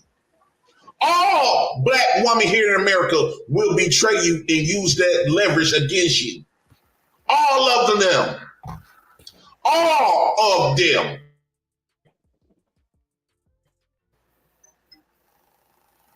It's just a matter of timing. It a matter how you, if you dealing with them, matter how you break up with them. This is a urgency for black men. You need to stop looking at these black women from the perspective of they your mama, they your sisters, they your daughters. Hell, they wouldn't fuck you over with the white folks. But these black women are not your sisters. They are not your mamas.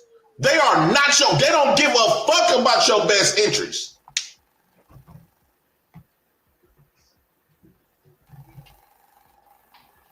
Don't be no fool.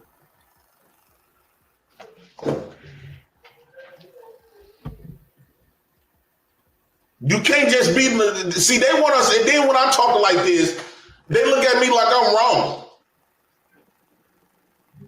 Right?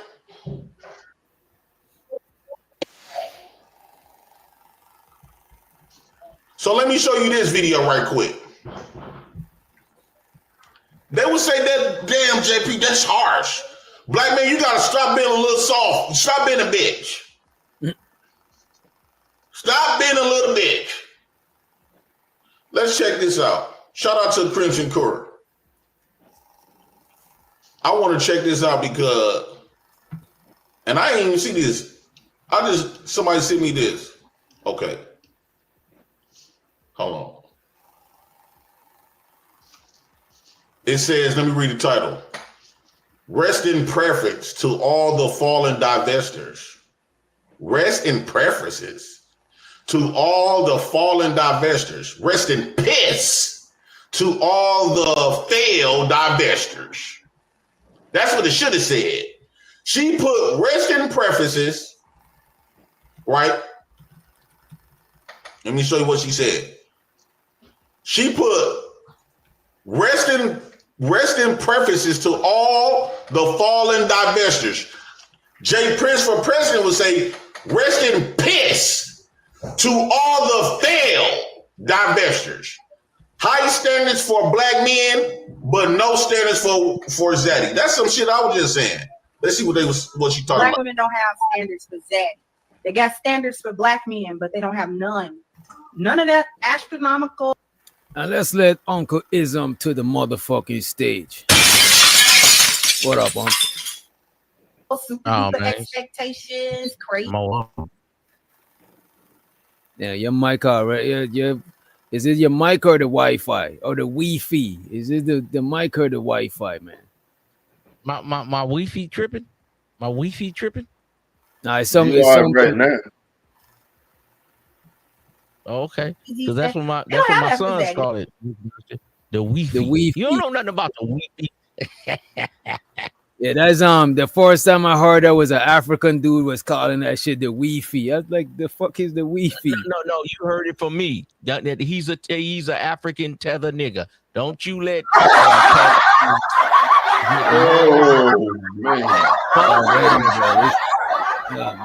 that nigga live in a mud hut and he eat mud bones. He coming on strong like a Stetson man. He got that Stetson man cologne. Got that bone in her lip. I might take her though, because if you got that bone in your lip, then that means you can open that mouth and get that 5,000. Go on ahead, player. Go on ahead. Black men, you gotta jump through hoops. See, black women will tell black men that I'm not gonna settle. So her standards are non-negotiable. They go completely out the window when a white man come along. What standards? He could be anybody. He could be a bum. He can do anything. He can be anything. He can be nothing. And she'll go for it. She'll go for it. She'll pick me for him. That's why she got all them standards for you. You're not a man to begin with to the modern hyena. You are a slave to them. Remember, they overseers that identify with Zaddy. So you're a slave.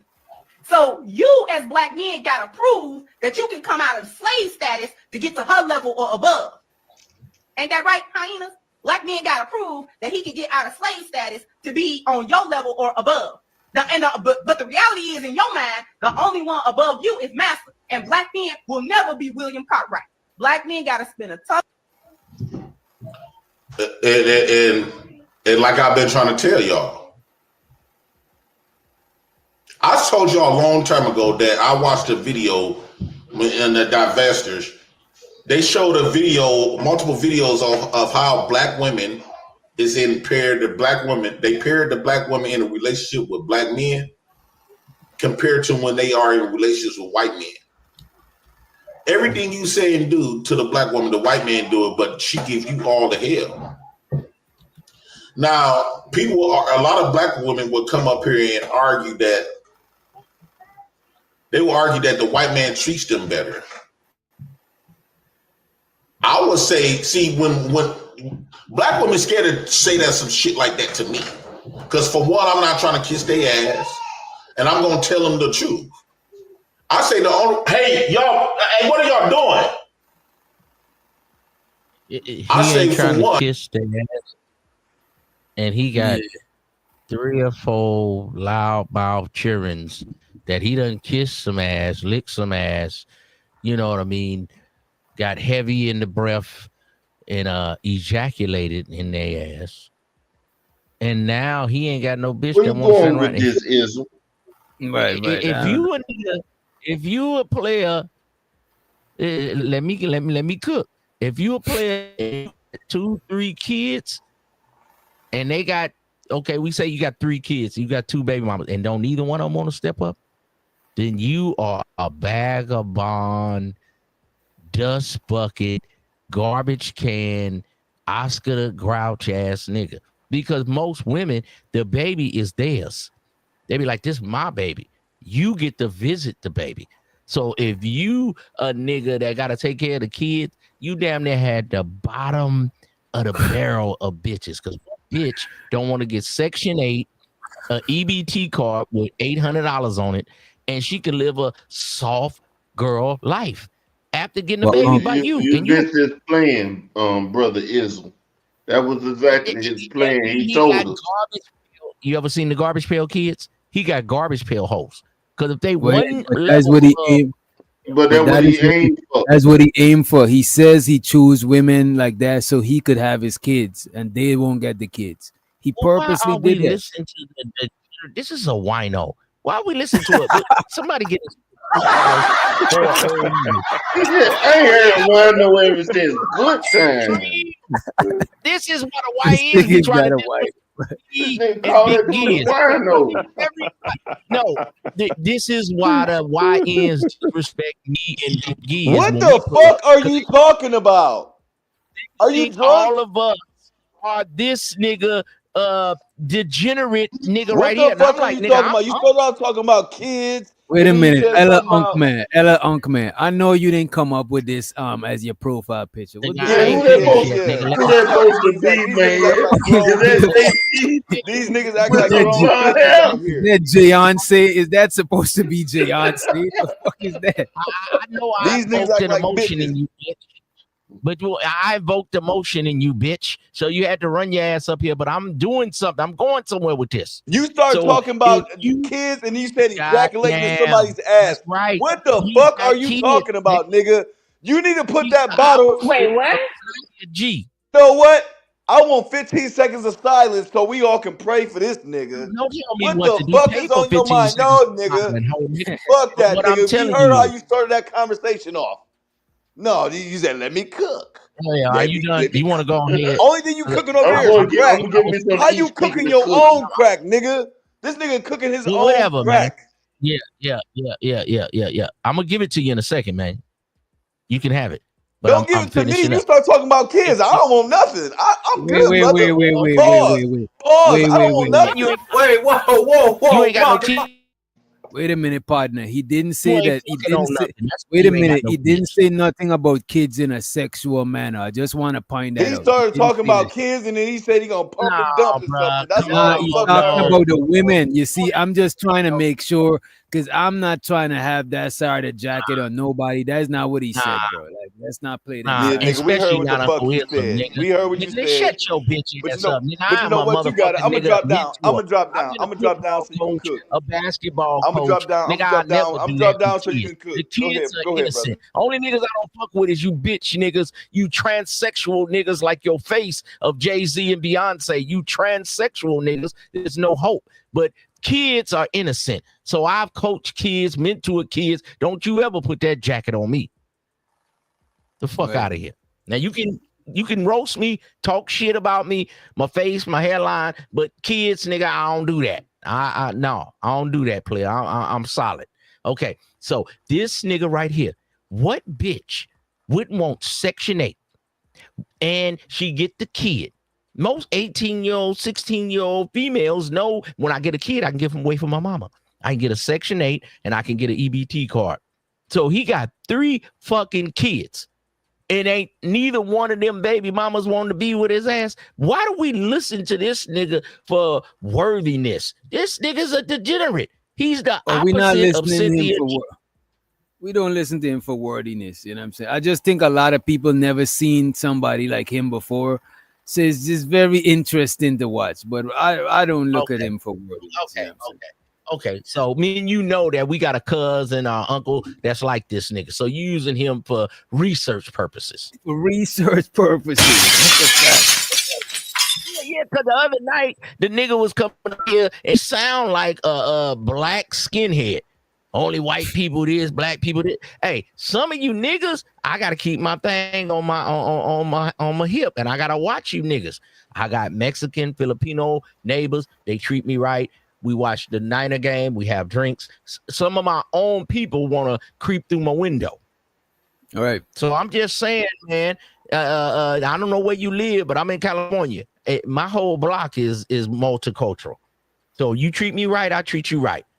But when it comes to the kids, they innocent. But this is a degenerate, worthless, nothing, skinhead black man, racist black man, nigga, and he the president of degenerates. And I'm gonna mute up.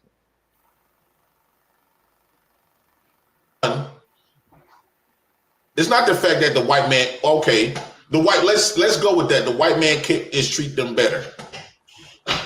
Why? The white man treats you better than the black man. You know why? Do you want to know why? The white man will treat the black woman better than the black man will? Because when those failed, resting in piss divestors who have divested to the white man and had children with the white man, you don't see them white man, them biracial kids' daddies on child support. You don't see them removing the white daddy from those biracial children, right? And you don't see them. And when a black woman get married to a white man, you don't see her just walking off the marriage because she feel as though black women is programmed. Anything that's lighter is righter, right? That's them. Anything that's lighter is righter. So when she get married to a white man, automatically she think that she caught. We got some few women in our spaces think that she caught, and he was a trick. The first thing he bought her was some titties. When she was selling her, and this nigga got heart on his helmet. This nigga got heart on his helmet. That's the plug hitting you back, JP. That's the plug hitting you back. This nigga got heart on his helmet, man. And if you talking about nigga, I might be considered biracial. So what you think? You on some Umar Johnson shit? Only you're purebred. That sound like skinhead. They don't want a drop of black blood. So you mean people light skin, or if a black man can't get along with a black woman, he can't get him a Latina? The kids are still black. If the father is black, that's what I thought. This nigga is a degenerate. Damn. I mean, a black man get a Filipino white. The kid's not black no more. Didn't JP fuck like some white hoes?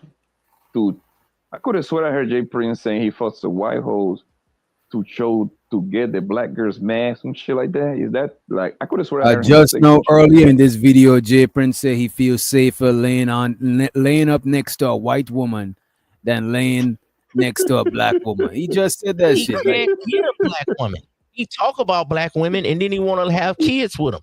He can't knock a light-skinned, high yellow red bone, the elusive red bone. He can't knock that. That's why he upset. He's the opposite of Cynthia G. Both of them are degenerate lowlifes. I would even. I don't know, man. Y'all just don't like Cynthia G. You say the same thing this nigga say in reverse. No. I don't care what that woman do, what Cynthia G does, my nigga. I look at I don't even watch it. J Prince, yeah, like she can say whatever she wants. It doesn't matter, nigga. Like I honestly don't care. But J Prince just say all this bullshit just to get a rise out of people, man. He don't even believe none of this shit, bro. I promise you that. He don't believe no half of this shit, bro. Yeah. Oh, so you saying it's like his shtick? You just say like Charleston White, the most outlandish shit. Okay, all right. There you go. There you go. That's the yo. You put J Prince in the room with a decent looking white hole nigga. He gonna hit it the same way he gonna hit the black girl, my nigga. He just say that to catch like traction on YouTube, my nigga. He don't believe half of the shit. It's entertaining. Oversized mumpy. I got you. He like an oversized mumpy red bone, but he can't get one. Oversized mumpy. What you know about? Wait, you gotta know niggas from the island. You gotta know niggas. Only niggas from the island say mumpy and shit like that. That's man, I keep telling you, man, this is Uncle Ism. I mean, I'm the coldest in the game, man. Ain't no nigga like me, man. You understand me? Never heard. Yeah, he like an oversized mumpy. So Prophet, you think JP don't feel some kind of way when he see a black woman with a white dude?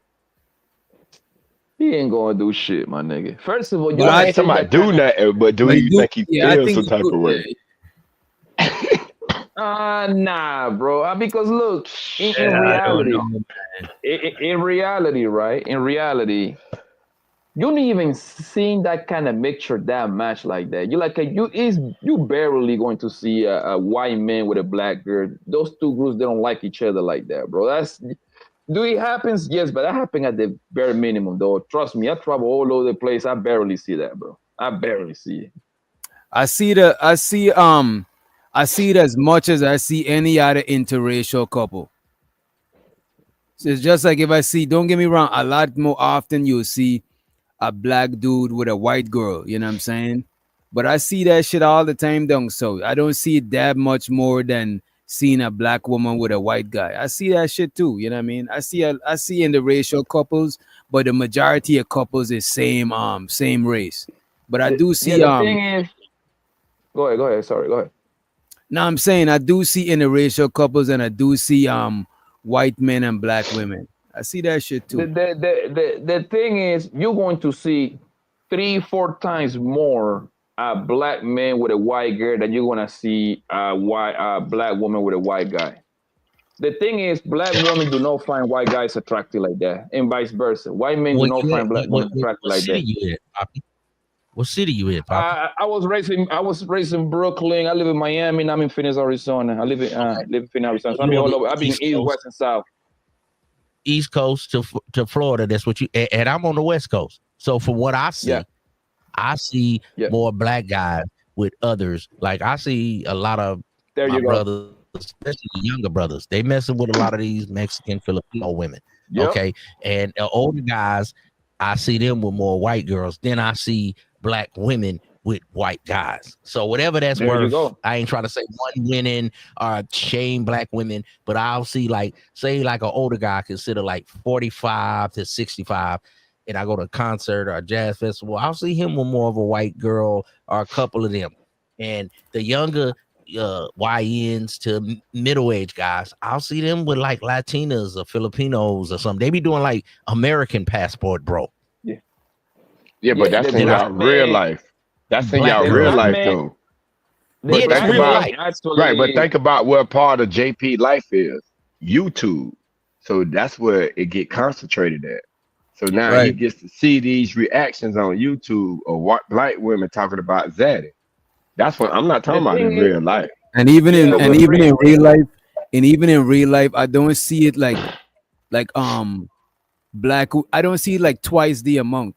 It's not that far. Let's say like I see like 5 niggas with white girls. I might see like 4 or 3 white women, black women with white men. It don't be that far apart. Don't get me wrong though. Even seeing interracial couples in general is kind of rare because I'm down here in the South. You know what I'm saying? I see a lot of young niggas with their white girls. You know what I'm saying? Whether she a fit white girl or she just a oversized, a supersized white girl. I see that shit down here. I see both. Even I see black women down here dating poor white dudes, trailer park niggas. You know what I'm saying? But I do see that shit. I don't think it's like double or triple the amount. I think it's more closer. It is to like I don't know. 40, It must 60. be a Georgia. It must be a Georgia thing, my nigga, but it's nowhere near close, my man. It's going to be at the bare minimum 3 to 4 times, bro. It's nowhere near close. And plus down Yeah, in it ain't Georgia, close. the only Hispanic that we really got is Mexicans. And I don't see a lot of dudes dating Mexican women, but I more see black women dating Mexican dudes than I see black dudes dating Mexican women. See, down here in Georgia. That's why people be saying and they be starched on their politics, or they staunch on their views of racism. That's where you at. See, I'm in California, in Northern Cali. I'll see, like Poppy say, maybe 3 to 1 black guys with others than black women with others. It might be 4 to 1. Yes. But the statistics show that black men do date outside of the race more than black women. And even with white guys, I think white guys probably date outside the race more than white women. I think all the race the men date more outside except for Asian. Like Asian women, especially the white guy. When the white men stuff, every race fuck with each other at a super high rate. The number one. That's number one. When they decide to go outside of the lines, the white men go fuck with an Asian bitch, a Chinese bitch. That's like their fetish. That's the number one pick right there. Then the Latina, and then the black girls. Yo, you're not going to see that many black women with a white guy, bro. Like, I'm pretty sure it's a stat somewhere. I promise you, it's not going to be nowhere near close. What do you think that reason is? But most women. Why do you think that reason is, though? But most men did. Come on, don't say it, man. Come on, man. What you mean? Don't say it? The numbers would dictate that. What you mean? No, I'm talking about what Freed. I'm talking about what Freed. Don't say it. Why? Why do you think that is, though? No. It's very simple. I don't believe that black girls find white men attractive like that. Do they find like 2, 3 guys? Be like, oh my God, he's cute. They just don't, bro. Trust me. Listen, yo, I sit down and I talk to a lot of girls, my nigga. They just don't find white boys attractive, bro. And vice versa. I don't think white men do not. I don't think white men want to be with them either. I think I see the Mexican guys more with the black girls. Where I'm at in California, it's where I'm at now. You say in your state, and they find the Mexican guy, because some of the Mexican guys, even the Arab brothers, are starting to get a few of the black girls because they got the dark hair. They're kind of brown skin, and they be getting their hair and kind of lined up like brothers. Right. They see them as a more like stylish white boy. Yeah, and they be having their little beard going on, and they be having nice cars. So I see them with the Mexican guys or the Arab guys, then maybe the white guy. Here where I'm at in California. When y'all was in high school. In YouTube, we can prove it, Free. Think about this one, bro. These girls be talking. On YouTube, you can prove it. On real life, right? Because most of the fellas date outside of the race more, except I think Asian women, they date way more outside of their race than Asian men. You know what I mean? Because because the black man is the black man is very attracted to every other race. That's simple as that. Every bitch want a nigga. So simple as that. There is no way around it. If you're a black man, And most we can guys prove don't it. understand that. Yeah, And if we can women prove dating it. for looks, We can they'll prove it. date black guys. But if they're dating for status more, then they look at the white guy. You know what I'm saying? There you go. There you Yeah, go. but we can 'Cause prove I- it on YouTube. Or we can Wait, prove wait, it on wait, these wait, wait. small channels. Hold on, let me finish so you can see where I'm going. Right? We can prove it here on YouTube in real life. A lot of these bros be popping mad shit about this nigga. White man is better. This and that. White. We only know one black girl that is actually with a white guy. It's the Fantasy Island girl, right? That's the only person I know out of these hundreds of girls that be popping shit. Is plenty of guys that pop up on Fantasy. Is a black girl. Is she a big forehead, light skin, red bone? She's dark skinned and she got like Oh she yeah, got yeah, huge yeah. titties. Okay, looking. Yeah, of She's course. the They go only for the, girl. they go for the dark skin Dallas She's the Cowgirls. only. It'd be like one Yeah, of them. she's the only black girl out of all these girls that be popping shit that is actually with a white guy, right? They be doing that. They be doing that slave in sex. They reverse, be doing role playing. is plenty of guys that have jumped on these panels and matter of fact, I just saw a couple of weeks ago on Ham Channel. They are straight up married with white group women. You like I say, it's nowhere near close, bro. Nowhere near close. And I'll be Well, watching. let me ask you something. Let me ask y'all something. Though, when we was in high school, you ain't never hear the girls talk about when you're younger. Okay. Right? Because that's when you're trying to figure out where you want to go at in life. But when you get to life will give your ass a surprise. Okay. But when you dreaming about life and you dreaming about kids, y'all ain't never hear them say they want the babies with the nice hair. And they not get that nice hair from your ass. Lord G.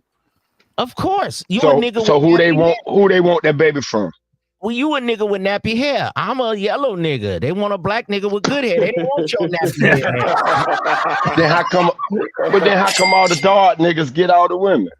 You Because red they niggas ain't got a bunch of them. Us dark niggas got them. You know what? Though, Free got a point, and I went to school. I went to school with like my school literally. I never even seen a white person in my school, teacher, kid, student, nobody, right? So I can't go by now. Not even the teachers, bro. Most people in my school is black. Like back home, most people that got the educated jobs is black people. But most people that own shit is the Indian people from the Middle East. They own more shit.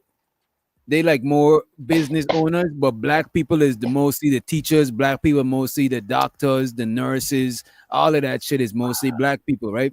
Witch doctor, that's crazy. My experience is the total opposite. Most of the black kids, we had white teachers and a couple of black teachers, like 4. Yeah. So the black teachers, we remember them. You get what I'm saying? Miss Hatchett.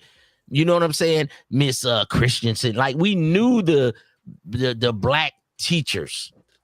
Like it was mostly white teachers. Maybe I grew up in a different era.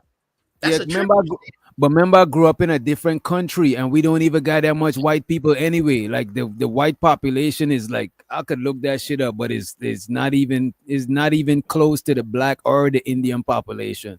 It's like one of the lowest population, you know what I mean? Even lower than the Asian population over in America, you know what I'm saying? As much as you see Asian people in the South, we see even less white people back home. Like my first white friend, I know them when I moved to America. Before then, I never even known a white person, like personally. Only seen them on TV and shit. You know what I mean? They say no segregation, but it is kind of still segregation, just without saying it. Like, you sure you want to move? You sure you want to move here? Because in the South, to me, it feel like all the black people live on one side and all the white people. But in California, it be like that. All it be like together that. In California, the whole block. It be like that unless you go to the if you go in Atlanta, you think Georgia is mostly black people. If you go on the outskirts, you see is more mixed race community. But if you go in the country is mostly white folks, and it might be a sundown. It might be some sundown shit. That's why you look at stuff a certain way. Like you come on YouTube and say, "Oh, black women this, black men that," because it be your demographic where you live. Sometimes out the box. The thing is that, like, I wanted to say this, and you got it, Blanco, because I want to come off this point, right? I want to say this to what Free was saying, but in high school, right? In high school, when I was younger, most of the chicks wanted a light-skinned nigga. But the older you get, them, you know what I'm saying? The older you get, they thinking like that. They want to fuck with a dark-skinned nigga. I'm just keeping it a buck with you. Hey, man. Trying to make yourself feel good. Go ahead, That's Blanco. money. Auntie, you got it after Blanco. You dropped the host. How much it cost to drop the host? You talking some bull? Yellow. me personally, bro, the way looking like I actually look at this shit real closely, bro, right? And first of all, a beautiful woman is a beautiful woman. A beautiful black girl, any motherfucking from any race want her, my nigga. You see what I'm saying? Because to Blanco, me, don't lie though. You don't lie though. A beautiful woman is a beautiful woman, but a average or a slightly below average red bone is still getting played. You know what I'm saying? Absolutely not. You dark niggas. I don't see niggas skip over a bad darkie and go and get an average looking light skin because they think light is better. You know what I'm saying? I don't want a black ass bitch and make some black ass kids. I gotta get some kids with some good hair. Kodak Black don't want that black. He said a lot of dark skinned girls had to grow into their shit. You know what I'm saying? You now they we got carved out racism like that. inside but at the that black point, that's race. more like We don't like a each other. that's at that point that would be more like a self-esteem issue, because if you get a beautiful dark ass woman, this woman is a 10, right? And you get a beautiful light-skinned woman, and this woman is a 10. By default, the dark-skinned woman that is a 10 going to look better, because the darker the woman is, her definition of her body is going to pop out more. I don't know. I don't know about this, bro. They gonna say Them is not facts. They gonna say Them you is look not good facts. for a dark girl. Yeah, You because look good for a some red bones, bro. If you really look at them, it's like, yo, this bitch got a big ass forehead. You know what I'm saying? But it's because they're light skin, we overlook all of that shit, bro. And this means what I'm trying to say you is, niggas is some listen black to me. ass niggas. Y'all know y'all like yellow bitches. Stop I want disrespecting the red. No. I want you to follow. I want you to follow what I'm trying to say. Listen, a beautiful dark ass bro and a beautiful light skin bro. They both the same height, the same weight, the same everything. The dark one, her body definitions is going to look better, and that means her ass going to look fatter for some reason because she's darker. Her body definition is going to pop out more. Yeah, if they both beautiful, I ain't even choosing because nigga don't have to. But I feel you, bro. That's not what I'm saying. I came up to agree. Okay. No, I mean, bro. If you got your options, bro, why make a choice? Bro, I'm telling you, bro, why you think light skin? But why you think light skinned women be so confident? Even it, bro. I'm telling you, bro. Because getting that red. Right, bro. A lot of ugly red bones don't even know they ugly because to the world they ain't ugly. To most niggas, they that is ugly. blasphemy. There is no such thing as an ugly red bone in this place. That's some BS right there. But we all got agree. But you gotta understand it's a self-esteem issue going on, right? Because you gotta understand though, they all call us dumb. They say we fuck anything.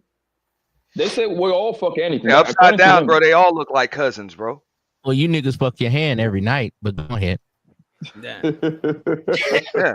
No, but Blanco, no, I came up to agree with Ism, dog. Like a lot of this be all about proximity. Like if you in a city like Atlanta, Miami, LA, you in the Bay, whatever, you're gonna be in a melting pot. So it's gonna be a bunch of different people, and you might pretty much be able to choose or whatever. But if most people are not in a melting pot type city like that, so it's going to be about the proximity. Like that's why you see even them NBA players, they be like, oh, why a lot of them got white chicks? Because they grew up going to prep schools. College Ain't no black girls there. And the same thing when I saw that Nafisa Collier chick, a damn WNBA chick, she got a white dude. A bunch of them chicks got white dudes because they went to prep schools just the same.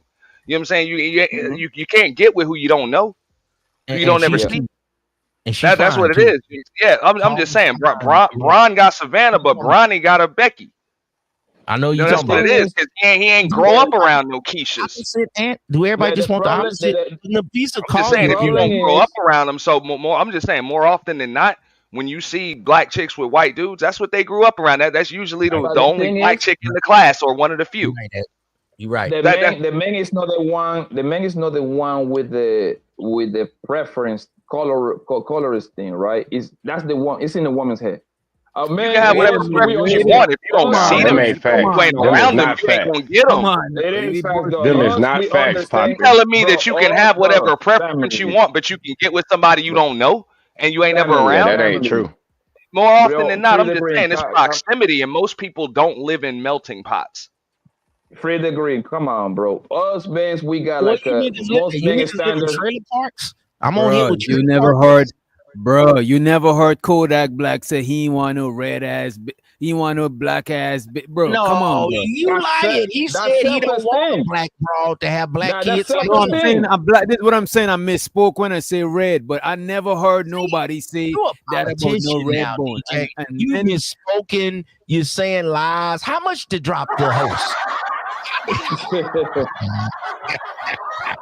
They make it seem like everybody just got their pick, but most people don't even be in the proximity of all of these different demographics and stuff. Opposite. That's just what we do. They just not. I'm just saying, most of these people, their zip codes and all of that is primarily like one demographic. You see, I like how y'all lying, but B-Love could tell the truth. I told her just now she always had special treatment. She said, it isn't my fault, though. I suffer from guilt to this day behind. Bro, a lot of red bones know that shit, bro. Everybody like the opposite in the black race. I don't care what y'all say. Right, because like Doc saying, a red bone could just be a red bone. Black chick got to be perfect. The chocolate. Because you notice when Aunt T came up here, he had to use beautiful. See, as his example. Free to green. If I didn't say beautiful. Not you. I meant Poppy. Yeah, I meant Poppy. I'm not saying Blanco said that. Right. Shit, if I met your sister, beautiful is rare. Beautiful is rare. Let's use what's common. That's real, but think about it, bro. I'm not gonna lie to you, bro. I would take a Lupita over a damn Beyonce any day. No, I don't and know then, about that. Hey, you can take that Beyonce. I'll take Lupita over that bitch, bro. Take Kelly Rowland over Beyonce. Yes, I would take Kelly over Beyonce. I take Kelly too. I take both of them chicks over Beyonce. Either one of them over her. Lupita is a white man, and either one of them over Cardi B too. I don't like Cardi B. Come on, man. Pick a better red bone. You keep picking. You pick one. Pick Lotto or something. Whatever. I don't know. Bro, I got. I'm just saying, like them chicks right there that I just mentioned, like Lupita, Kelly Rowland. I take them chicks over just about any of them light skinned chicks in the industry. So when I pick mine, though, it wasn't really about. I can't speak for other dudes that are dark as me but don't like their own damn skin tone. I can't speak for them. But me, just like Blanco said, I'll agree with that. A beautiful woman is a beautiful woman, bro. Right, bro. Right. Y'all niggas y'all niggas tripping. Y'all niggas y'all niggas know it ain't. Cause you see, bullshit. Who go faster? Nah, free to grade. I can't speak for you, bro. You like what you like, bro. But you know what I'm saying? Like that's why we but we gotta take it off our personal view. Let's take it off our personal views because we talking about in general what we see in general. Let's take it off our personal views. You like that's where we fuck up at. Just say it. Watch how I'm gonna throw them. Watch how I'm gonna prove this shit, right? If two women equally attractive, it's just that one is light skin and one is dark skin, and they go in the club. Who most of the niggas gonna be thirsty after and running after? The light which doctor? Which bitch in the strip club get the most money? Which bitch in the strip club get the most money? Two women are equally as attractive. Thank you. A beautiful woman is a beautiful woman. At that point, what it comes down to, hold on 1 second so you can understand where I'm going. I go to the clubs all the time. I know this thing, my nigga. It's gonna come down whose personality is going to be more cool to be around it, but a beautiful woman is a beautiful woman. Every nigga planet Earth wants her. You want to see some ass, but you with the beautiful. Get off the beautiful, man. Get to the regular. Get to the regular. A regular dark skin chick. As a matter of fact, a below average dark skinned woman and a below average light skinned woman hit the club, hit the bar. Who's getting the most drinks bought? Who's getting the most attention? It depends on the lights in the club, bro. Y'all niggas capping. I disagree. I disagree with y'all, man. I'm just saying. I mean, y'all picking chicks based on skin tone. I mean, Bro, it's you got to be a talk, whole bro. package, We got it, bro. bro. You taking it personal. You talking about your personal preference. We talking That's about what these from niggas just do. look from observing the world. You know what I'm saying? Wait. First off, let me just say Niggas this. is buying drink. Niggas, whoever is You showing gonna him tell me more a light attention, skinned my woman is nigga. not getting No, preferential by dark? but okay. So Doc, I'm gonna agree with you, but it's not really even from a beauty, like a personal beauty perspective, because people ain't even choosing individually. That goes back to that whole brown paper bag shit and shit like that. And a lot of these niggas was taught that the darker you are, the worse it is. So that's just the way a lot of them niggas grew up. But that's So just whatever. one I part of it. ain't grow up But, like but, that. but look, what that's just one part of it. The other part is what Ism was saying. Like we got colorism within the black race where we see the lighter as better. And most black people is not light skinned. So the light skinned ones is the exotic blacks, the standout ones. They are rare. Exactly. Right. They The are crazy rare. thing Those is, superficial You niggas, got though, women dog. It bleaching. is, You but got most niggas, everybody most trying to humans be are not. I agree with you. I know I'm gonna agree Hey, with you, but one mic so we can hear you though. Go ahead, some whack 18. yeah. I was gonna say, man, I agree with Poppy and Auntie. A beautiful woman, man, is a beautiful woman. I've seen plenty of niggas chase after dark skinned girls growing up. And they was interested. I'm not saying that it wasn't no colorism or niggas didn't like light skin, but to act like that, most like I want to ask you this after. My He's fault. saying that because he a yellow nigga. Let me ask him I this. ain't no yellow nigga. What you talking about, Ism? That nigga about the same complexion as me. But let me ask you this. Let's go outside of black men. Let's incorporate all men of all races, right? There's an average.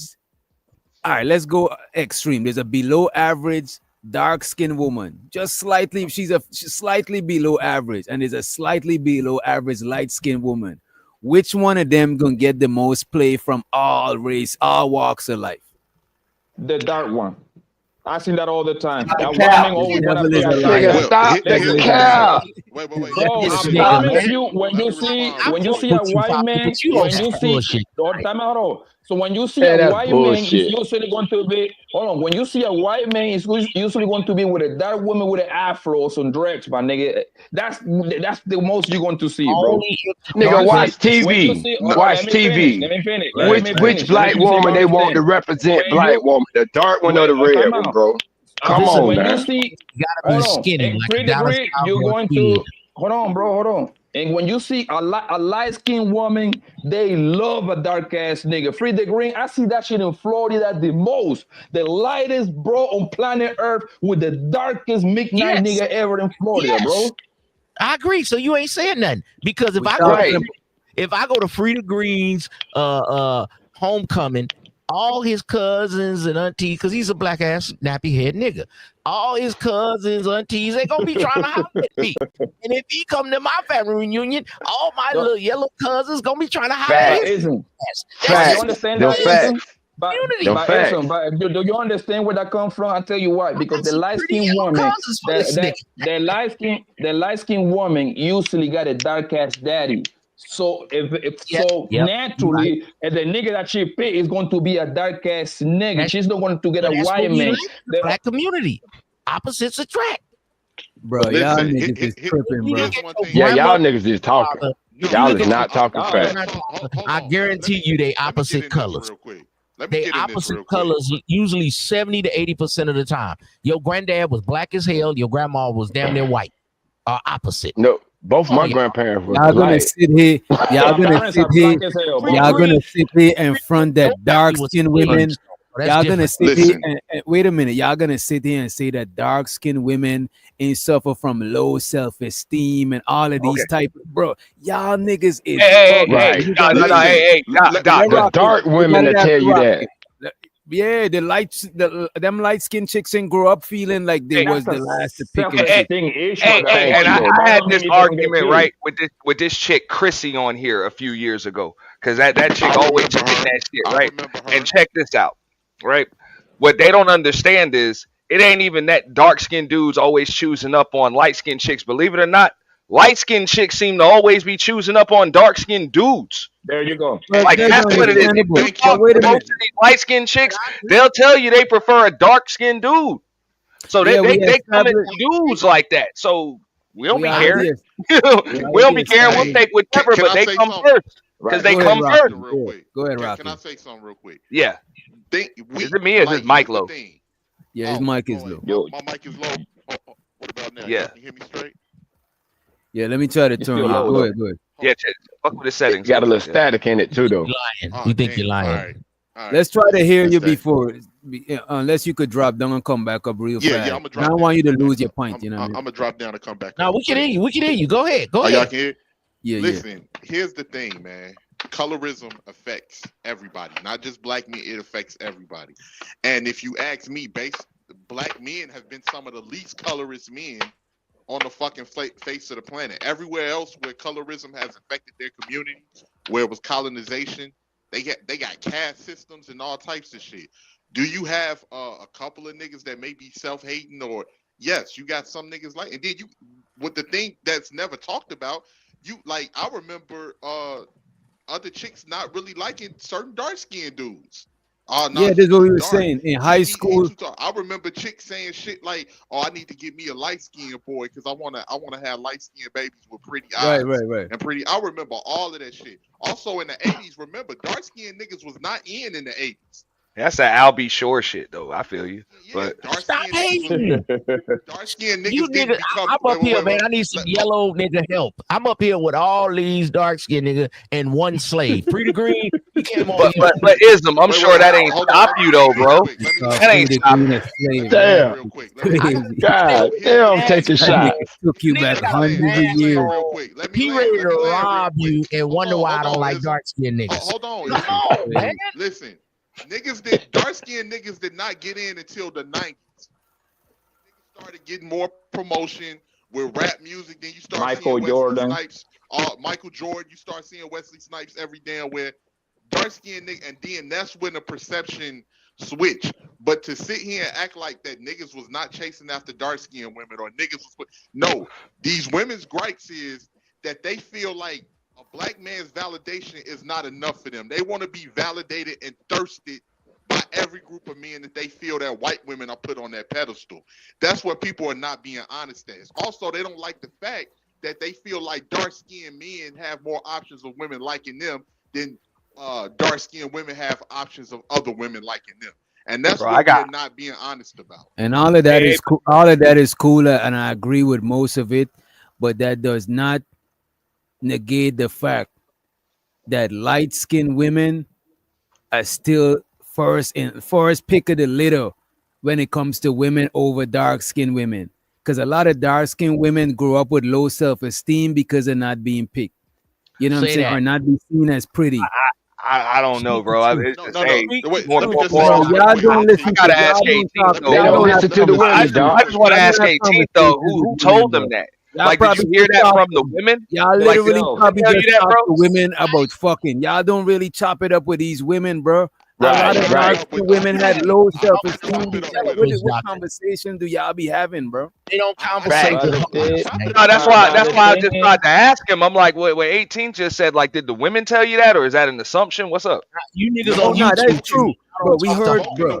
Come on, bro. You never heard women. I'm just asking him where he heard it from. That's it. Bro, women. Bro, we've been hearing women wanting a light-skinned nigga so they could have a pretty baby with pretty eyes and hair, bro. That's a general. Even I heard that back home. You know what I'm saying? Man, I be hearing them chicks say they want a motherfucking chocolate man. That's what the fuck they be saying. Bro, women start saying that after high school, after they got older, then women start preferring darker skinned niggas because they see these light niggas as pretty niggas. Exactly. But the thing is, the part that everybody's missing, bro, is that most of the problem is going to be towards the girls. There is nothing a man can do to change their self-esteem. It's called self-esteem, bro. Simple as that. That ain't got nothing to do with no man. Most men will fuck a dark-skinned woman, light-skinned woman equally. I highly doubt that a man shoots his chat to Beyonce and Beyonce turning down, he ain't gonna turn around shoot his chat to fucking Kelly Rowland, my nigga. That highly doubt that is all, and that is cool and all, that's cool and all, and I agree with most of what you're saying, but still none of that what you saying 18 is what we saying. None of that shit is negating the fact that light-skinned women is the first preference, bro. I disagree. I disagree. I disagree too. So you're talking about when you disagreeing, you're talking about your own preference, or you talking about from what you experiencing walking on planet Earth? In general, because for the simple fact, the numbers gonna the numbers gonna dictate that it's way more dark-skinned women than anything else. So by the number, they still get choose, they still get pregnant, they still get married, they still do everything that a light-skinned bro do. Dark-skinned bitch want a yellow bitch right now. If you go in his research files, I mean, I bet anything that looks good, yellow bitches. I'm just saying, if a nigga married to a chocolate bitch, he inside love a yellow bitch, man. Y'all know that. Hey, man, JP done opened up the colorism combo on us. JP done got us talking. Damn. Hey, man, want a good-looking woman? That's it, nigga. She can be dark, brown, or light, my nigga. We don't care about that shit, bro. Stop it, You bro. lying, Poppy. A nigga put a yellow bitch on his Instagram and he keep a dark bitch behind closed doors. Nigga, shut the fuck up. Oh my god, bro. I ain't gonna lie, bro. Hey, I'm not gonna lie to you. Like most of the women I done either dealt with or even just talked to on a platonic level, they don't fuck with nothing really light. They don't fuck with light skinned niggas. Bro, Like, we're they not talking don't. about the women's preference. We're talking He- about the he hot niggas choosing. Y'all derailing from the shit, bro. But the We're niggas talking choose about based on the women's preference, dog. You can't choose a bitch that ain't choosing you too, bro. Facts. Facts. You choose a chick that don't want you. What does that got to do with anything? yellow What does bitches. that have to Okay. do with anything, bro? Just Let me because just- you choosing don't mean she got to accept. We Yeah, said, that's what what do I'm you like? That's all what we I said. like- It's two I like women them. at the bar that's not beautiful. Come on, take the beautifulness out, because Okay. y'all always trying to put it. Oh, It's two let me ask average y'all women this. at the bar, If one you was light a skin and one dark. Y'all don't listen. These dark women come up here and tell y'all how y'all overlook them, and y'all trying to tell us this from the women mouth who experiencing this. And They'll women tell you double niggas talk. overlook them. They double talk. They lie. They don't keep. Some of them don't keep it Now honest. y'all believe women. Now y'all believe women. Okay. Some of y'all niggas need to Wait a start minute. trying to believe them. I don't You always believe dismiss the shit that they fucking Like, saying. I don't believe niggas either. Like, I don't know what are we saying. man. For I don't believe real. y'all either, nigga. Okay, let me Brother, just say this there real is quick. Let me just say this there real is quick. nothing a man Jasmine can do. Yo, Kendrick. listen, Niggas talk go ahead. about hoes, but I'm niggas just saying, being all hoes of these being- chicks is getting piped, bro. Bro, Oh, that's not what we talking about. You Exactly. see, y'all minimizing the conversation, bro. Let me. Of You course, know what's niggas. crazy? Yeah, You know go what's ahead. crazy? Let me just say this real quick. This is how women do sometimes, right? They can sit there and say they not the preference. You hate yourself. You prefer light skin. Let's take a lot of these are ugly girl arguments, bro. Because if I come in the room with a motherfucking if I You come an in asshole, and see bro. just like You an how we asshole, want to bro. say if a nigga just like we want to make excuses, we say red pill niggas is losers and all of this other shit. Flip this shit around. Maybe some of these chicks just mad because they feel that they don't measure up. Because a lot of these chicks that say niggas hateful, niggas don't accept women. If I come in a room with a badass dark skinned chick, bro, a lot of these women that say that you don't like dark skinned women will shut up. They'll shut Bro. up completely. But it ain't Y'all the ugly niggas- red bones talking like that though. But like you saying, it's the ugly dark ones. It's not the ugly red ones. Thank So it's you. proving Just our point. because I gotta listen, agree with Free on when that, man. when I was You growing proving up, our But point. Free agree, you know where we at, man. We in that No, area where that shit really don't matter like that, bro. It just don't. What I'm saying is that if No, I I come in, understand that, but we not talking about our personal. We just talking about what we really see, and y'all niggas keep bringing it to your personal. Exactly, what bro. are we really seeing? All right, let me Because ask you this. Let me ask you this. You a manager for a rapper, and you got 20 women, right? All of them bad.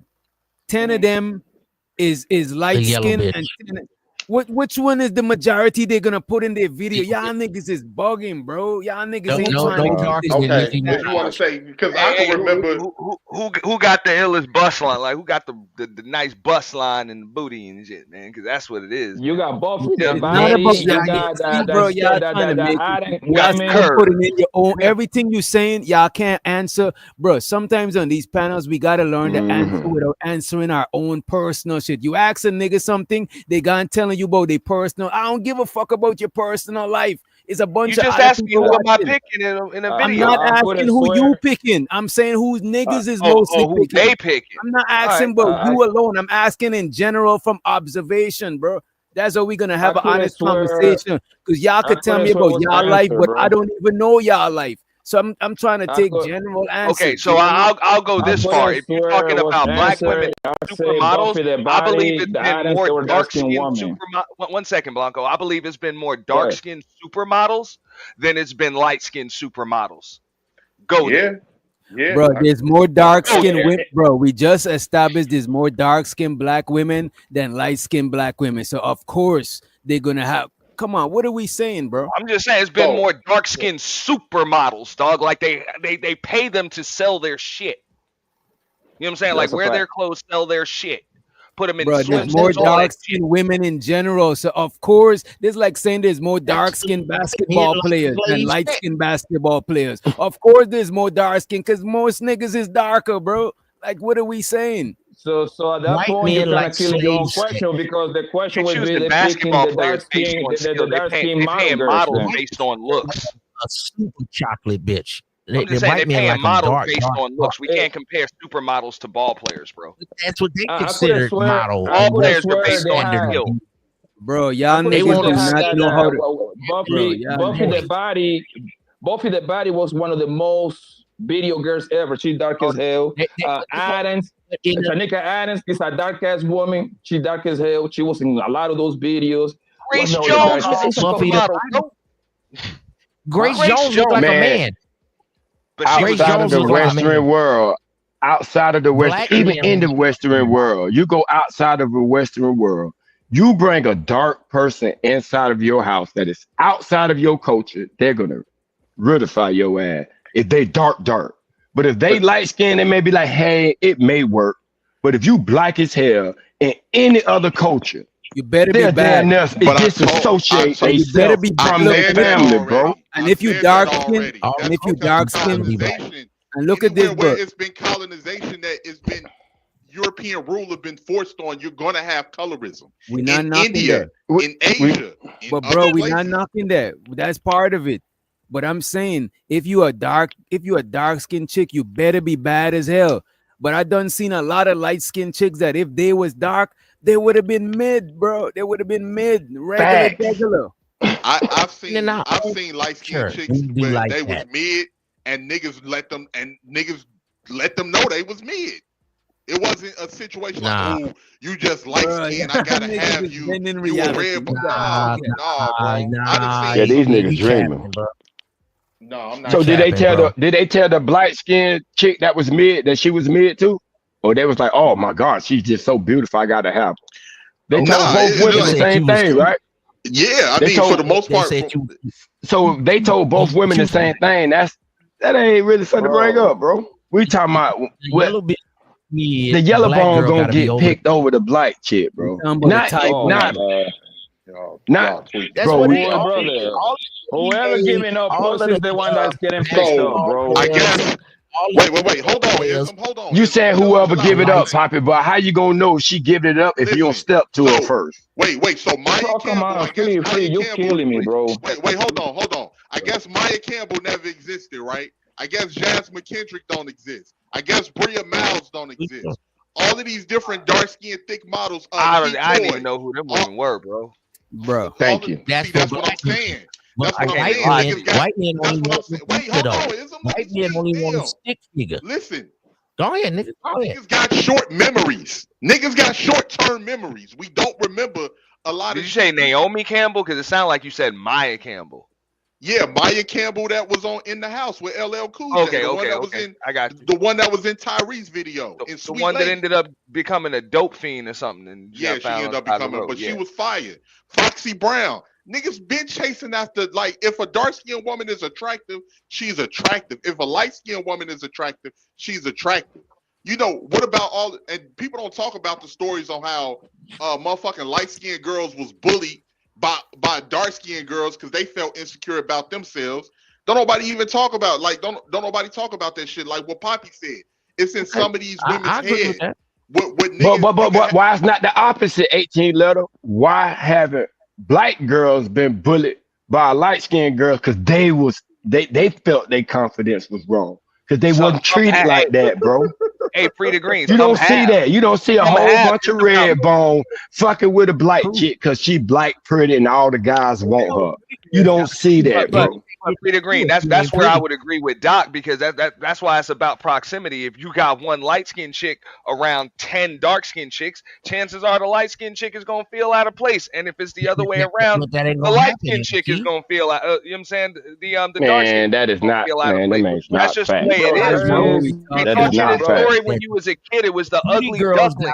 If you got a swan around a bunch of damn ducks, they gonna call the swan ugly. That is what it is. In order to answer this question honestly, bro, we gotta step outside of ourselves and our own preference and observe the motherfucking planet Earth, bro. Like everywhere in India, a light-skinned Indian is preferred over a dark-skinned Indian. I just said all of that. I just said all of that. But what is the argument with this? Like, yeah, niggas. Each race be having within their own race, they be having racism. The dark skinned people of certain cultures, they put them way over there. The lighter skinned people, they try to put them more high up in the rankings. That's why people skin. What I'm saying, come on. What I'm saying is that I thought we was talking about like men picking on women. Why does that have to do with India now? Like that was. So you know what? Believe it or not, Indian got men. Wait a minute. Indian get men and women, bro. In India, the men prefer to pick the lighter skinned women than the darker ones. Even where I'm from, right? If you want to marry an Indian woman, right? If a dark skinned Indian is with a black man, they folks don't trip like that. But if it's a light skin trying to date a black dude, they be tripping because they look at that as more prize. Like, no, this is my prize, light skinned daughter. I don't want your nigga hands on her. You know what I'm saying? That shit is cross culture, Asian people. You know what I'm saying? All people just prefer a lighter. That just is what it is, bro. So yeah, that's what we talk about over here, right? Like we ain't talking about over here. We talking about all across the globe. That's why I'm asking Blanco a question because he's Colombian. Let me just ask him because as a dark skinned Colombian, is it like that over there? It's colorism all over the place, bro. You want to come down. The thing is that how it affects you personally, and the colorism affect the most women, bro. Most men trust and believe that my nigga, they okay getting with an okay looking dark ass girl or the okay looking light skin one, bro. Simple as that, bro. That's not a main thing like that. Like people make it seem. There is no many masses walking around. Y'all niggas could only answer. Can I finish? Go ahead. It sounds like you borderline. Go ahead, bro. Go ahead, fam.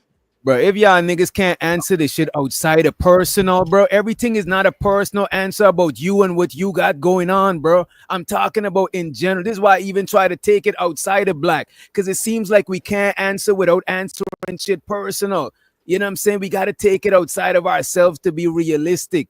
If we answer in personal, we got our own biases. If I ask you about yourself, you're going to paint yourself in more of a good light. If I ask somebody who don't fuck with you, they're going to paint you more in a bad light. This is why we got to step outside of ourselves to give a more general, non-biased answer, bro. Everything y'all is talking about. And Doc, that's why I'm asking you. You just mentioned how it is.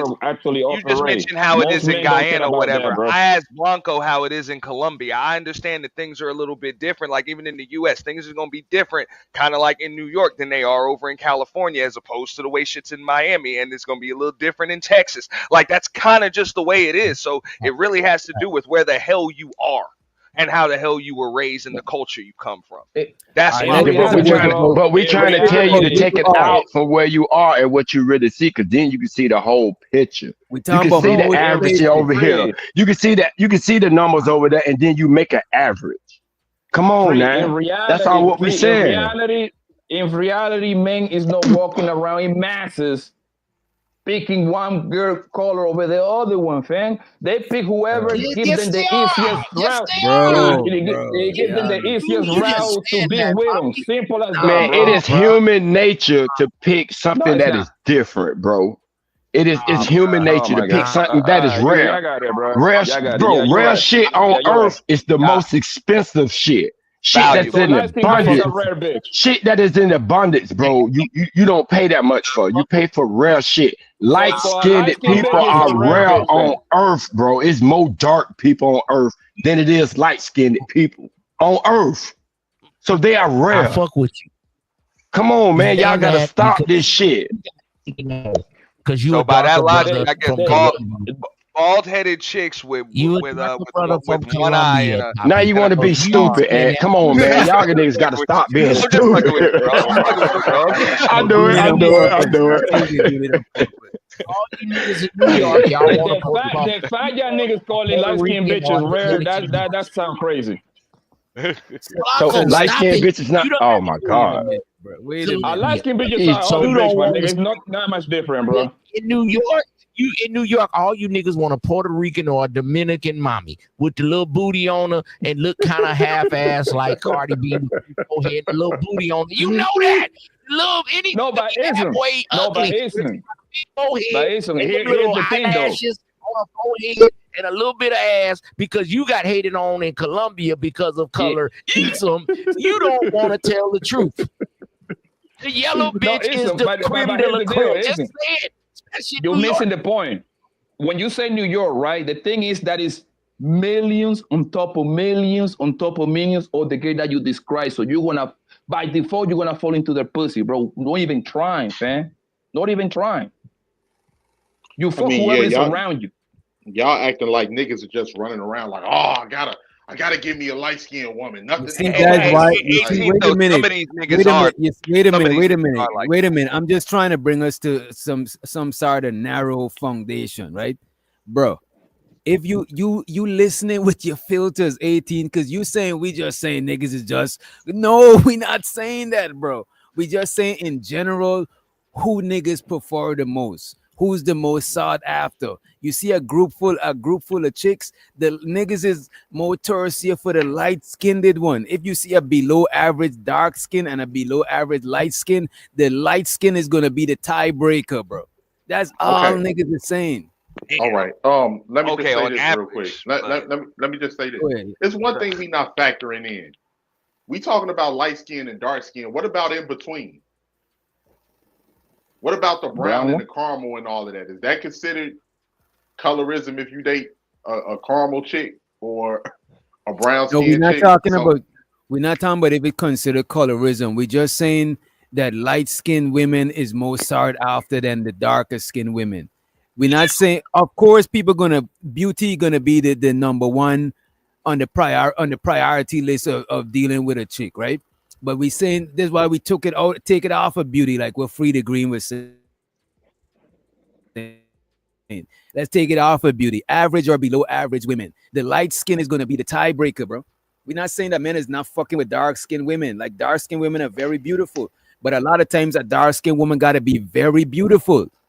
A light skinned woman don't gotta be very beautiful. A lot of times, bro. It's a lot of niggas with light skinned chicks that they low key and all of that, bro. And I'm black, so anything lighter than me is light skin. Yeah. Check it out though. Even I brown chicks, that's light skin to me. Give me a second. Check it out. Okay, you got Taylor Rooks. She just got married. Chocolate girl, beautiful as hell. And then you got Joy Taylor. Okay, look it up. Taylor Rooks fire. Taylor Rooks is fire. Joy. Man, Taylor Rooks Yeah, and Joy, and they both had a little podcast. Look that up, DJ. But a lot of people like Joy Taylor, but I think she got a bad attitude. Taylor Rooks, brown skin, beautiful, and got a good attitude. So it's how you look at it. But check that out, y'all. And that's really what I ain't gonna lie, ism. Maybe if you just looked at the face, Joy Taylor might win. But if you see a full body shot of both of them chicks, I think that's like a unanimous. Somebody bring up Taylor Rooks. Taylor Rooks, bro. Yeah, like somebody bring up Taylor Rooks. Please bring up Taylor Rooks. I'm just saying. I got you. Let me take Joy one of them damn messed up chicks. Let me pull this shit That's up. really it, bro. Especially compared to a Taylor Rooks, dog. Share screen. There we go. But before you do that, Doc, hey, I mean, I got to dip. My black ass got to work in the morning, dog. You know how dark skinned niggas got to do, dog. Work on Monday. Good luck on the plantation. Go Yeah, dream about the light skinned woman. Go ahead. Go ahead and dream Appreciate about the y'all. light skinned girl. Go back to that plantation, man. Yeah, it's all good. Whatever. I just cut the lights out, dog. They all dark skinned. Fuck it. Peace. I don't cut the light off in 2025. You got to make sure. You know what I'm saying? You gotta record. You gotta record like I do. I record all my encounters. you never know. You never know where you'll find yourself in court. You gotta react. You gotta react to your own sex tape in court sometimes. Dog. Yeah, man. Just like I give you another good example. Like for instance, a lot of people like Beyonce, right? Who remember when Beyonce took that picture with her cousin? Her cousin was light skinned and her cousin was, I think, Creole from Louisiana. Everybody was saying that the cousin looked better than Beyonce. Because she light skinned? Nah, because she looked better. Bring up that picture of Beyonce and her cousin. She made Beyonce look kind of average. Bro, if two women is twins, but one is lighter, they almost identical. They got same facial structure. Bro, I'm not even. This is a circular argument, bro. This is why I keep trying to go outside of good looks. If two chicks is hit and one is light and one is dark, the light skin one gonna get more play. Cause niggas be like, you know what? She got a big forehead, but at least she light skin, bro. Like this, ain't no man thinking like that, bro. Ain't no man going outside. Ain't no man thinking like that. Dog, we see it with kids, dog. Man in big masses is not thinking like that. I give you a few. Now, man in big masses, man gonna go whoever. Man is gonna go towards whoever gonna like give you the least resisting. Simple as that, my nigga. I don't know. Let's say they both giving the equal. If they giving equal, who don't be outside, bro? If I don't go outside, I don't make money, bro. I don't know what you're talking about, bro. And just because you outside don't mean you can see everything, though. Just because you outside don't mean you see everything. This is not logical. Men don't think like that in big masses, my nigga. Like, y'all need to stop that bullshit, bro. That don't even make sense. Y'all niggas is talking from your own perspective. We talking from the general mindset of men, bro. No, I'm not talking from me personally, because I prefer darker skin chicks than light skin chicks, bro. Hey, bro, hey, we stop. They do it when you kids, bro. They'll give a lighter skinned kid more favors than they'll do it a darker kid. Them kids, bro. Oh, Jesus Christ. And you know that. That's a fact. Poppy, you was dark when you was a little kid. You was probably a little black little motherfucker all the time, but your little cousin was treated nicer. They always put this nigga Blanco in detention. They put his black ass in detention. You know what I'm saying? For real. Keep it real. No, hold on. Listen, no, I want us to listen over here, bro. Logically, my nigga. You cannot sit over here and make me believe that men in big masses, the majority of men is going to go outside and see a below average light-skinned bitch and a below average light-skinned bitch, and he literally gonna be like, I'm gonna go for the light-skinned one. Like, he literally gonna actually sit down and think about that one, bro. Okay, think about this though, Poppy. Think about this. So the only way we can know is to ask the women, which do the men go after first? And when they tell you they go after the light-skinned ones, the first thing you niggas say, oh, because they ugly. Bro, come on, man, y'all dismiss everything. No, B-Love in the chat. Even B-Love in the chat, a light-skinned woman said that that's her reality growing up, and she felt guilty. Shit, bro. But what you gotta understand is that women in big masses living all the issues, my nigga. Racism, colorism, all this fascism, ugly bro. The worst thing, you cannot make women happy 100%. They always play themselves. Nah, they can't be. All that noise. Oh shit, my bad. I thought I was on. Noise. Women always going to paint themselves in the victim world, my nigga, by default. So you ask every single of them, every one of them, something dramatic happened in their life for some reason. Since I come to this space, the men victim and the women victim is damn near 50-60, bro. Almost equal, bro. So I don't know what y'all. I disagree because I disagree. 50-60, that's an odd math, my nigga. Because niggas don't get. A nigga look weak being a victim. Women actually get Bro, sympathy you being a telling me victim. these niggas do look weak being a victim, crying all the time about bitches, bro? This is why I don't indulge in certain conversation. I'm not about to be on here crying about no bitches, bro. Niggas do look weak doing that shit. Imagine my pops log on to fucking YouTube and see me crying about a bitch, bro. Hell the fuck no, bro. Y'all niggas is tripping. All of Hey that shit DJ, is I just sent two pictures to your Instagram, man. Put them on display. Let me pull this shit up. But y'all, I think y'all answering from your own experience, and that's good. Y'all ain't on the colorist shit. But I'm telling you, the majority of other niggas, that's how them niggas is giving it up. I think the women that talk about that, like I said earlier, they want to be validated globally. Because you had like to some of them, it just don't seem like like black men go out their way to put our women on a pedestal, but to them it just don't seem like it's enough. And they want the validation of global. They feel like they want that hierarchy to be on that pedestal that they feel white women are on. And another thing, right? Seem like it's enough for them. The same women that say that come over here and tell you that they pick the light skin, right, over them. It's the same exact woman that's gonna turn around and say that niggas be harassing her. It's going to be the same women. In one hand, she don't get played. In one hand, she said she don't get played. They pick the light skin. Oh my God, I feel bad. It's gonna turn around 30 minutes later and say, oh my God, dog, you see it on these panels, dog. You see it on these panels. Niggas will cuss the shit out of a black chick. But a red chick, they let her say what she want to say. Sometimes they may get at her. You see it right here on YouTube, bro. I see that shit, bro. Yeah. So come on, man, stop playing. No, free. You missed me. You missed what I'm saying. What I'm trying to say was the singer that says she doesn't get played is the same girl that's going to say that men harass her like a trying to holler at her. I don't talk about that kind of harassment. I don't know if that's the same. That's just we just imagining making. Who are you talking about? Wait a minute, Blanco. What are you saying? I shows her the night in the motherfucking nightish. Bring your light skin ass up here, bro. For real. You know what I'm saying? We gotta ask you this shit. Nightish gonna keep it a book. A lot of these women be double talking, bro. A lot of these and this is if niggas turning that down. If I show no. But this is a beautiful chocolate woman. If this woman was come on, bro. If this woman didn't look good in the face and she had this same dark, melanated, shiny skin, and you got a red bone that is equivalently not good in the face, niggas is going for the red bone. I'm sorry.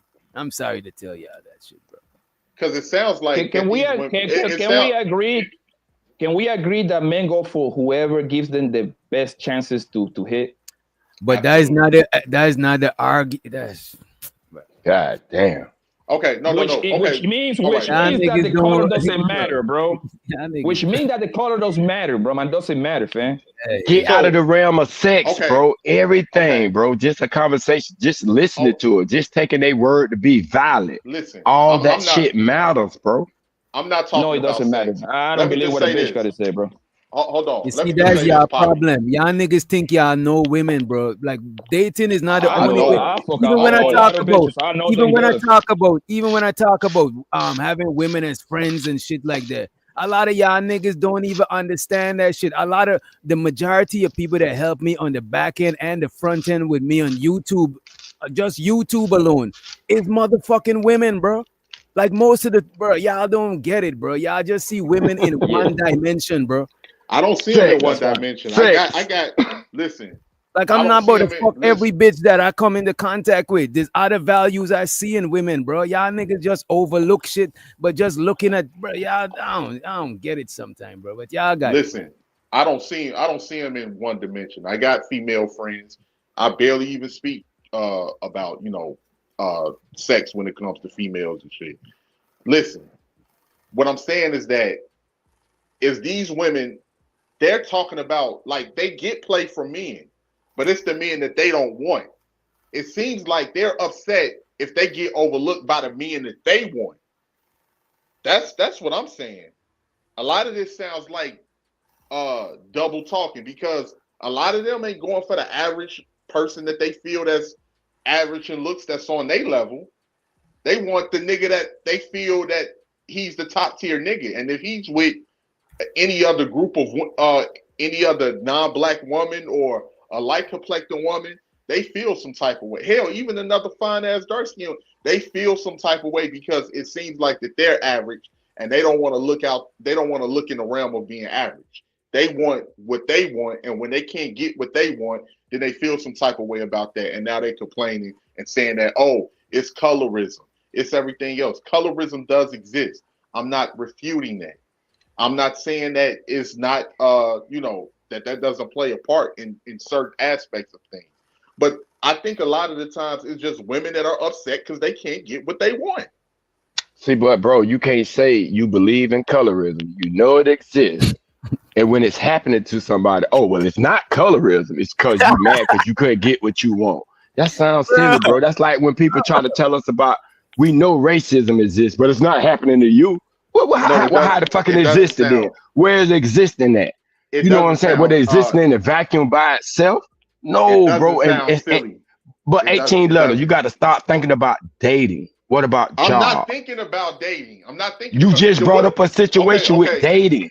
Then what are they talking about, Free? When they talking about they get overlooked for what? What are they talking about? Jobs, leadership positions. Okay, a light-skinned woman to get picked before them. Colorism does affect that department. Yes, it does. But in a lot of the cases, that's not even black men that are in control of those positions that are picking lighter-skinned women over them, which goes back to the argument I made earlier. Bro, we were talking about men. Doc brought up Indians. He took it out of black men to get y'all out of just being stuck in one fucking corner. We talking about men, period. This is what I'm talking about. Because, like, I barely get a chance to talk a lot of the times. I'll be trying to be quiet when everyone is talking. When I brought up colorism and how it affects the world because of European colonization, did I not bring that up earlier? I said. So why you bite the black men? Because I thought that's what we was talking about when we were saying niggas. We wasn't talking about black men or who they talk to or who they date. I don't know. Maybe I'm confused. I don't know because there was a lot of niggas talking. So I don't know. Maybe I'm confused. Yeah, you kind of confused, bro. You kind of confused. All right. Yeah, because we were talking about because the whole thing was JP talking about black women dating white men. So there go white men picking black women. Yeah, and that's another thing that I noticed with that situation. Whenever it's a black man that date a white woman, it's a fucking problem. The women know he's self-hating, he's racist, he's colorist, and all of this other shit. But they don't never have the same smoke for when a black woman is with a white man. That should tell you everything you need to know right there. I don't know about that. I don't know. Yeah, I think that's more like an internet shit. In the real life, nobody gives a fuck who is with whoever, my nigga.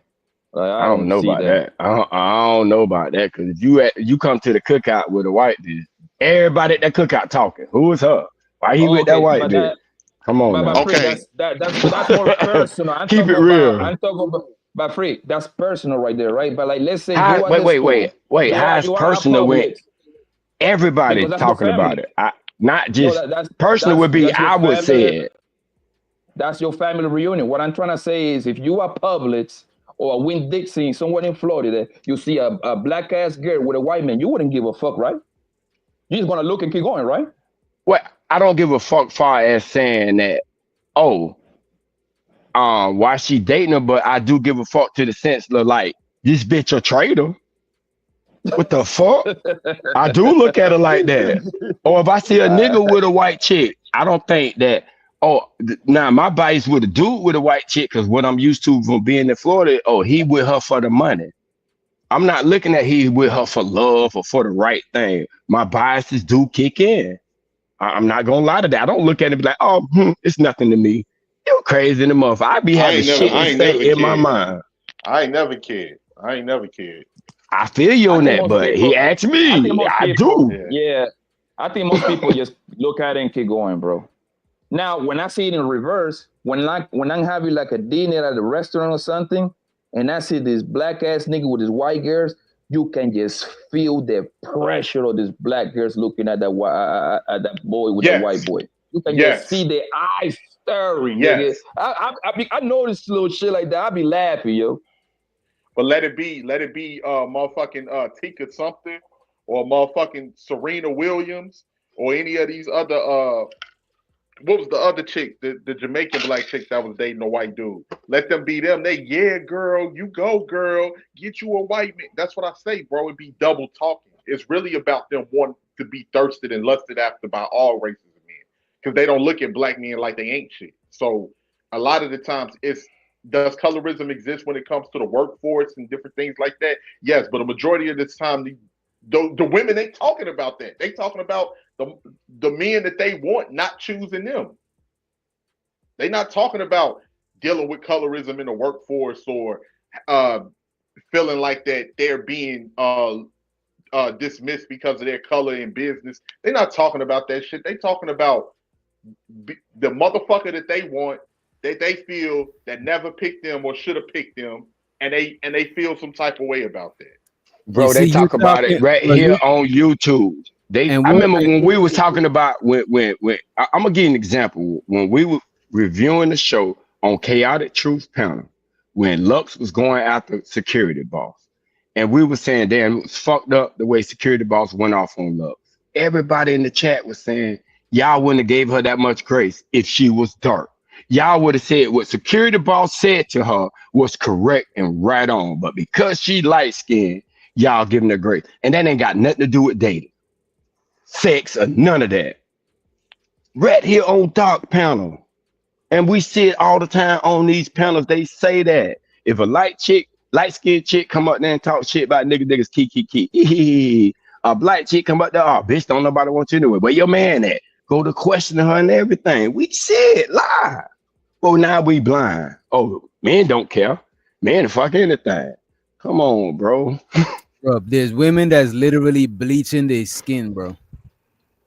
Because it's a problem. And they're bleaching their skin. Why, DJ?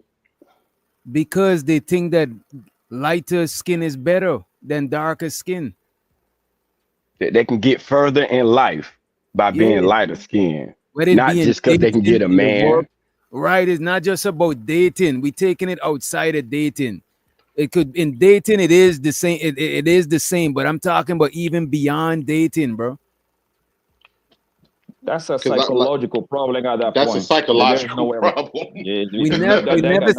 I never said it's not a psychological problem, but it's actually some shit that's happening in reality, bro. Like a lot of niggas, most of the rappers prefer a lighter skinned woman because that's what they promote mostly in their music and shit.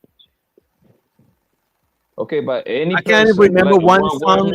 I can't remember one song when they did a song talking about chocolate women. They probably did, but I could tell you a couple when they're talking about red bone. At that point, everybody always use Lil Wayne. Everybody always use Lil Wayne and Kodak Black as the counterpart. That's what everybody. At that point, it becomes more like a self-love type of thing, bro. And that's what, like, since I was little, that dark skin shit, beautiful, was ingrained in me by my family. You see what I'm saying? So that's why, like, bro. Thank you for your personal. Yeah, my bad. Go ahead. Dark skin jokes never like affected me. Matter of fact, the dark skin jokes are fucking funny. I'ma laugh the shit out of it. That's what all I heard. That shit matters. All I'm hearing you saying is me. My experience, me. I'm bro. Like, good. Copy from Colombia. They got a saying with lighter the skin in your family. All Spanish countries have this. Come on, Poppy. Yes, you rise for the green. What I'm trying to say, at that point, it becomes how mentally strong are you, bro? Simple like that, my nigga. It's simple. I don't even think y'all know. I don't even think y'all realize when you only answering from your own personal experience. I don't even think y'all realize when you're doing this shit, bro. I don't even think you notice that that's what you're doing, bro.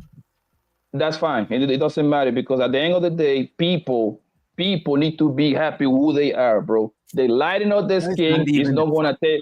They lighten up their skin. That got nothing to do with everybody. It's got to do in your mind, bro. That's not going to face nothing. The problem is in your mind. This is why a lot of these conversations on the panels don't go nowhere because everybody want to answer from their own personal shit. And it's like we even try to tell women, oh, not all, oh, not take it part, bro. Everything is not about what your own experience. We even coming outside of our own experience. The nigga free talk about India. He ain't live in India. He's not an Indian. You know what I'm saying? We trying to have a realistic general conversation, because if we only go by 1, 2, 3, 4, 5, the 6 of us up here, well, yeah, the 6 of us up here, we only going by 6 people, bro. We talking about in general, bro. Like I done heard hella dark-skinned women talk about lower self-esteem growing up because, you know what I'm saying, people gonna joke on them about being dark-skinned. Only thing I heard light-skinned women say is that somebody might say that they're not black because probably they biracial or some shit, or they ain't black enough. But as far as being chosen and being preferred, I never heard a light-skinned woman tell me no shit that they wasn't preferred because they was light. But I heard hella dark-skinned chick tell me that they wasn't chosen because they was dark, bro. And I don't understand how y'all, I don't know, bro. Y'all got it, bro. So you said How can you help them if the problem is in their brain? We're not talking about helping them. Y'all ain't even understand the conversation we talking about. Y'all talking about everything else but the conversation. I don't know, bro. I need to drink some water, bro. Y'all talk about India. No, your niggas been in India, so technically it's an opinion what you're saying. So you can, bro, I live in Guyana. Where most people in Guyana is East Indian. The second largest But you're not population in is India. black people. Bro, they're Indian people, and I'm talking about the Indian people in Guyana. The dating No, preference you is say light. 3 degrees Wait and a talk minute, about India, bro.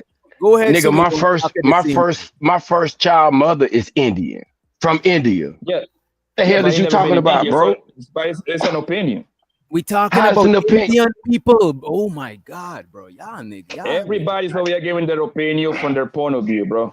So when Simple Indian as that. people tell you that it Why happens they to get them, so worked up about an opinion, my nigga? All you have to do is say don't agree. You don't have to throw like a little chats and shit, my nigga. Bro, Just say we don't know that agree. Like nobody not throwing no when I shots, don't but agree with the shit that you every say, time you I ask just be a like, okay, question, whatever. this nigga, every time somebody asks a question, you gotta. We not talking about you and your life, bro. We talking in general, bro.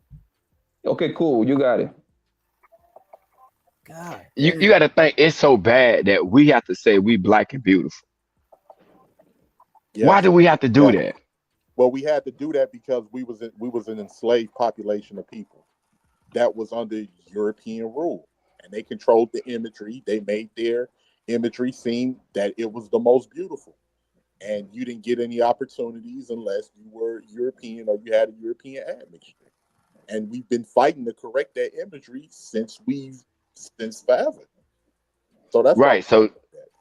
So now when let's go to India. But it goes Let's back go. to what Poppy just said.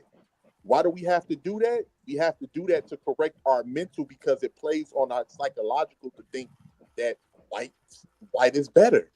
But why is it playing on that mental? Because something in reality is actually happening, right? Yes, it's playing because imagery is very powerful. Media, But not just imagery. Huh? If you're dark, let's take it from kids. We're gonna start out when you're a kid. Right. 2 kids doing something, black and light skin. The black person get punished. The light skinned person get the benefit of the doubt. Now you're a grown up. Same shit is happening to you. All through your life, you see that, damn, I'm always getting punished if I'm with somebody that's lighter than me. That ain't some shit that you just imagine. This is actually happening to you. And trauma like that, that's a form of trauma, bro. If you grew up with that, bro, you got to think that's why dark skinned cats came into play. Because you remember in the 90s, 80s, the red niggas was in play. And bro, what did the dark skinned niggas do? We used to beat up the red niggas to prove to the girls, nigga, we the tough ones. That shit happened. Come on, keep it real. When I was coming up, it was like with the light skinned girls, it was dark skinned girls jumping them, cutting their face, trying to fucking light their hair on fire, all types of shit. Right, because why? They want her to look ugly like her, so she won't get picked. Or they want her to feel how she feels. Exactly, because how people treated her.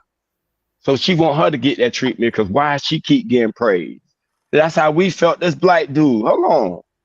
You just like him because he light skinned. What about the toughness and all of that shit, bro? Come on, bro. Y'all know we did that. Well, I get see, that, but it goes I was born in the 70s, so I grew up in the 80s, and I'm a teenager, almost young adult in the 90s. So I grew up through that phase of like, bro, No, it got to us as boys of hearing this all the time. I want a baby with good eyes, good hair. And when you look at me, you know you're not getting that. But see, here's the thing. It goes back to what Poppy just said. It has to be first. The first place that has to happen is in the home. Now, if your parents are like that, and your parents are psychologically fucked up, more than likely it's going to get passed down, because you're going to get your confidence and your reinsurance from your parents. So, but wait a minute though. So you're gonna say your confidence is only you're gonna only get it from your parents? It got nothing to do with your peers, how you treated in your peer group? No, I'm not saying that. But your core confidence is going to come start in the home. From your household. It's going to come from your household.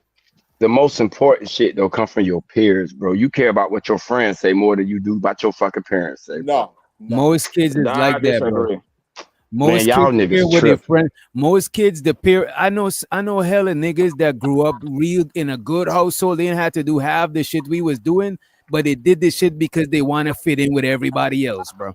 That plays a part. That plays a part, DJ. That plays Your a part. peers, that shit matters, bro. Because that's where you hang. Because we know it's true. Because our kids don't want to do the shit that we do. When we tell them, man, why y'all listen to that type of music? Why y'all wearing them type of clothes? Oh, y'all lame. Y'all old. They don't give a fuck about what we say. It's about what the people around them are doing too. And That shows shit, her man.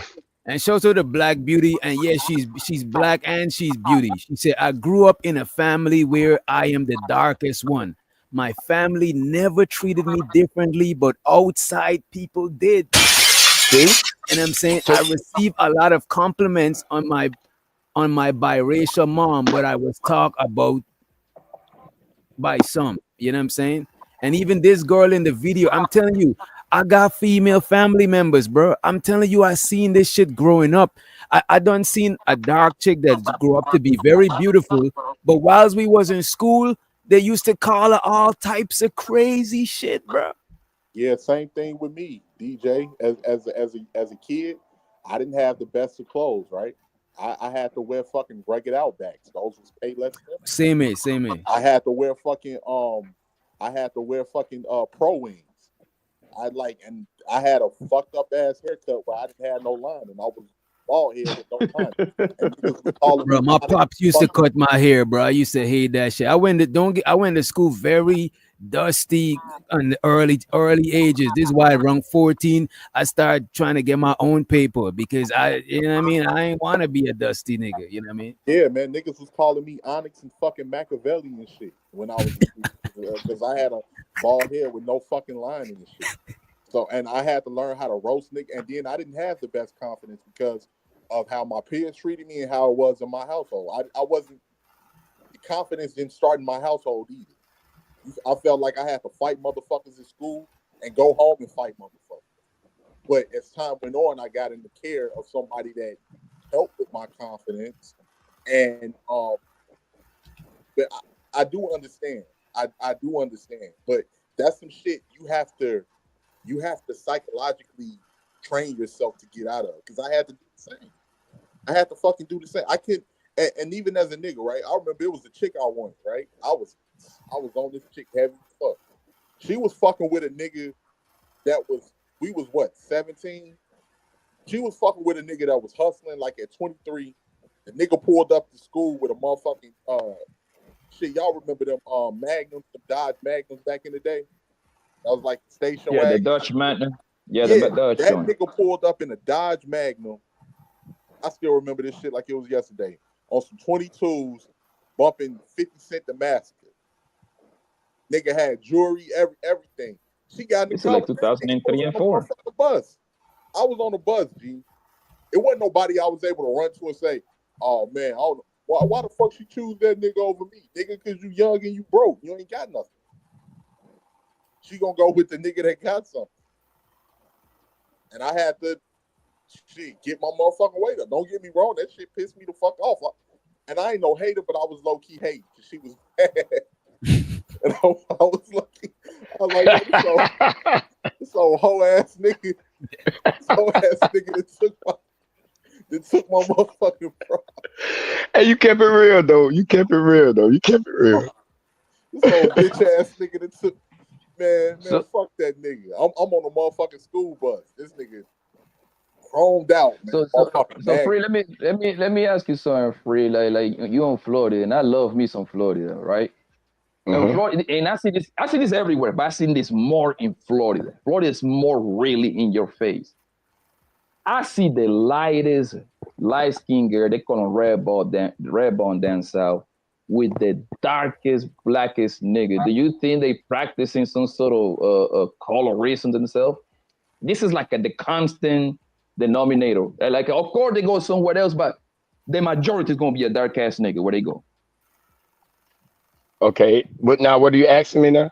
I'm not sure what the question is. Are they do you think the light skinned girl is practicing some sort of colorism that you for some reason? What do you think is happening on that particular unit right there? I can't say she practicing colorism, the light skinned chick. I can't say if both are, well, put it like this, because remember I said now, because at the end of the day, the woman want the man that can protect her. And if the dark skinned niggas is beating up all the red dudes, she's not gonna go get the red dude. And that's colorism. That's colorism free. If a woman see darker niggas as more strong and lighter niggas as more weak, that's still colorism. Because they judging based on the color. They assuming. Because there's plenty of dark skinned niggas that's pussy. And there's plenty of light skinned niggas that ain't pussy. You know what I'm saying? Facts. But the thing is, when we watch on these dating apps, and we literally got huge sample size, especially on the Kendra J shit, 80% of the women gonna ask for a dark ass nigga. It doesn't matter if she's light, dark, or brown. They all I want a tall, dark, and handsome. That's why the whole tall, dark, and handsome is a popular line. Yeah, but it's not. But they ain't got the equivalent. You got to remember, dark skin is seen as more strong, more masculine. Light skin is seen as more weak and more feminine. You know what I'm saying? This is why a lot of niggas prefer a nigga think that they with a dark skin chick, they're gonna get a lot of arguments, and it don't happen. It's not like that. But I'm just saying how it's seen. This is why I'm not trying to talk from my own anecdotal, bro. I'm just telling y'all how it's seen, bro.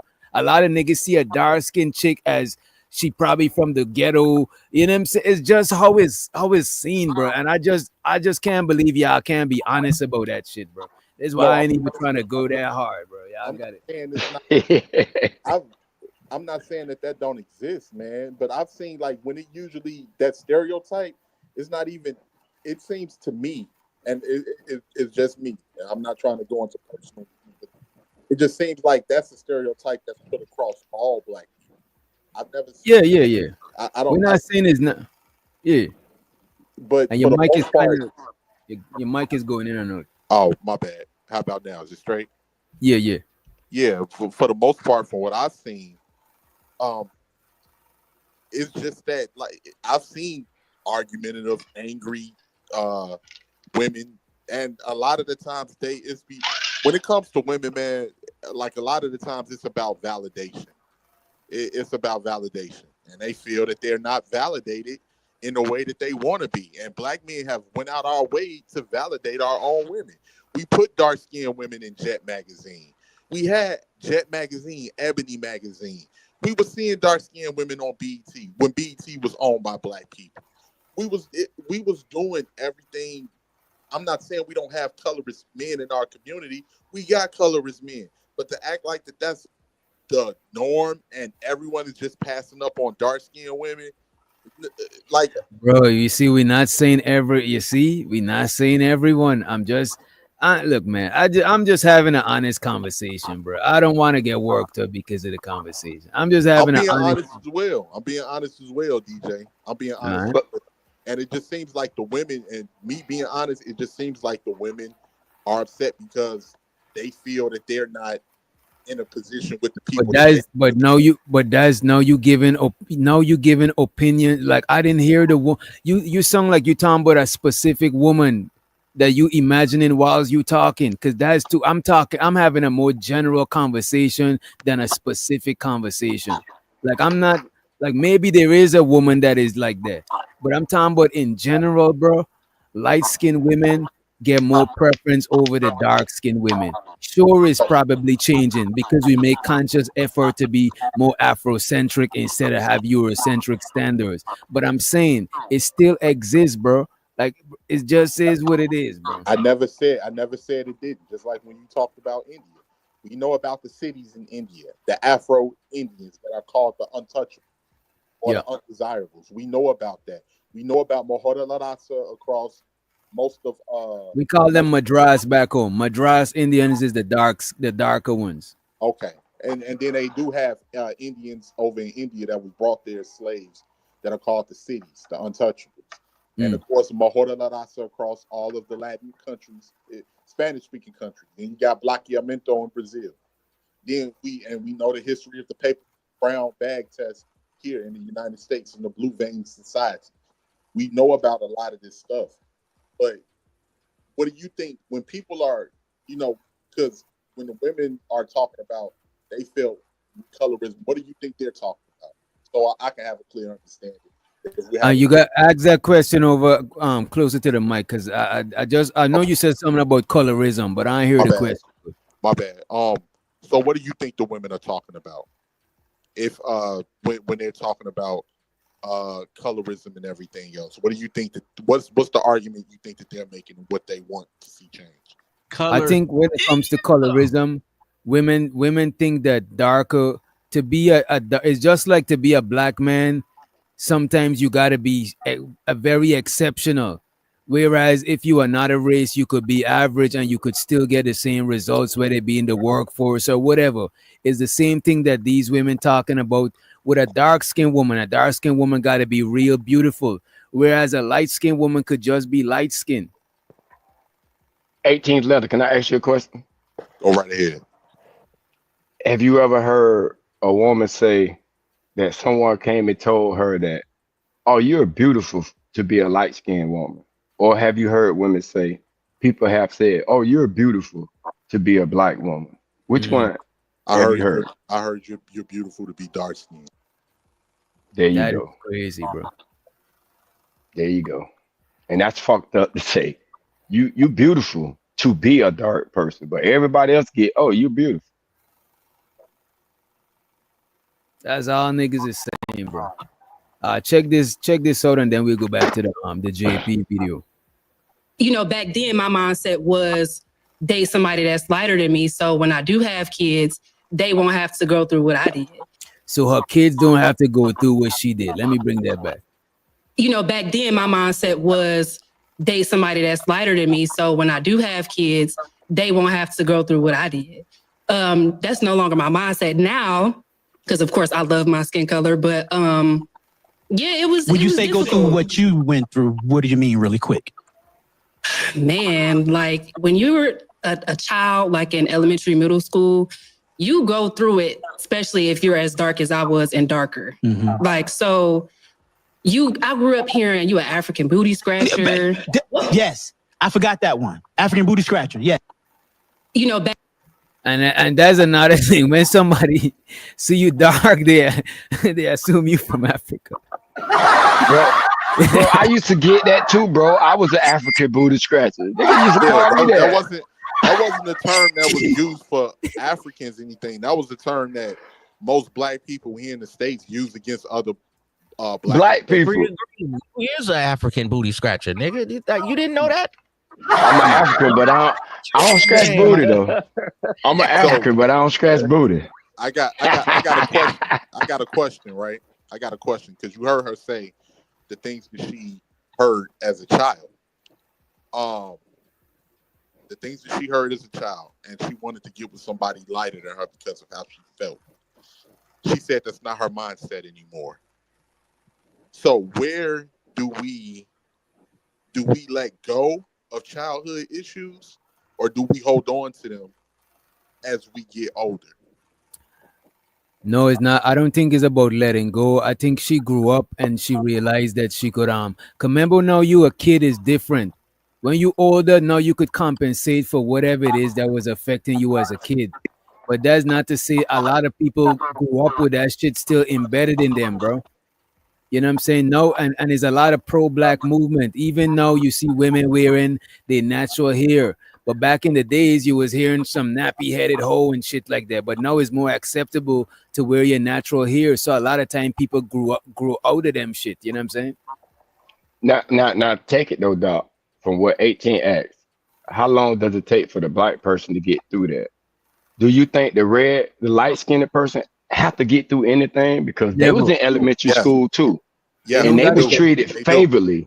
They was treated favorably in high school. So after high school, they now stop getting treated. See, when you dark, you have to overcome that shit. You have to overcome, because you dark. You have to overcome an issue. The lighter skinned person didn't. They don't have to overcome shit. Free, let me ask you this, Free. How much light skinned chicks you met that didn't have confidence and had low self-esteem, Free? I don't know, no. Exactly, bro. And the only thing that they would have, that they not more prettier than the next chick, but far as like, oh, they can get a dude, and they gonna let you know that. Bro, most of the big girls that's light skinned, when you see most of these chicks trying to lose weight, it be the darky big girls. The light big girls, there be less of them trying to lose weight because they think, I still got the light skin going for me, bro. I don't think really like that, man. They do that to you dark skinned niggas. See, I'm a yellow nigga. So when I get a yellow bitch, I treat that bitch hard. You understand me? I immediately put a choke chain on a yellow bitch. And I walk her around the town square with a choke chain around her neck. And when she try to get too far from me, I put a shock collar on that hoe. So she can't never get too far. But see, you chocolate niggas. You got light skin privilege. You got light skin privilege. Wait. Let me respond. She not gonna call the police on you because you almost the skin of the police. So you know what I'm saying? What about the light skin girl? What about the light skin? Sorry, go ahead. Isn't. No, you got it. I'm just bullshit. Hey, Poppy, let me say this. What about the light skinned girl that comes from a white mama and a black ass daddy? Yeah, and the ones that got beat, because you said, hey, Free the Green, you said you used to beat light skinned niggas up. What about the ones that got beat up and they may not even gotten any privilege? And they felt like they wanted to be accepted by their peers, by other dark skinned people, because they thought like, well, I'm black, I'm just light skinned. No, bitch, you ain't black like us. You ain't like us. And the ones that got jumped. I knew a light skinned girl that cut a dark skinned girl with a razor blade because they kept fucking with her. She ended up getting locked up and expelled for that. They kept. What I've seen about a lot of light skinned chicks. And even light-skinned niggas, a lot of light-skinned niggas try to tattoo their face and try to, if they get in a physical altercation, them niggas try to take it extra far, like short niggas. No disrespect, ism. You know what I'm saying? Niggas try to take it an extra mile so people don't fuck with them. And a lot of light-skinned chicks start acting more hood, even if they ain't from the hood, because they want to be accepted by the dark-skinned girls and shit like that. But I don't think the light-skinned nigga is not getting bitches, or the light-skinned chick is not getting niggas. I think they conform so the darker side will accept them. But I don't think they get in no trouble with the opposite sex, bro. But that's what I'm saying though. I seen a light-skinned girl hit a dark-skinned girl with a razor blade because it was a group of them. They kept fucking with her. She ended up getting expelled from school. I think she got arrested. I don't know what happened after, but they was like jumping her. Took a motherfucking book bag, threw a shit out of book, all types of shit, because they felt some type of way. So, yeah, because they felt jealous that she got more. They think she got more privilege for being light skinned. But is that her fault? That's what I'm saying. It's not her fault. We're not saying it's not her fault.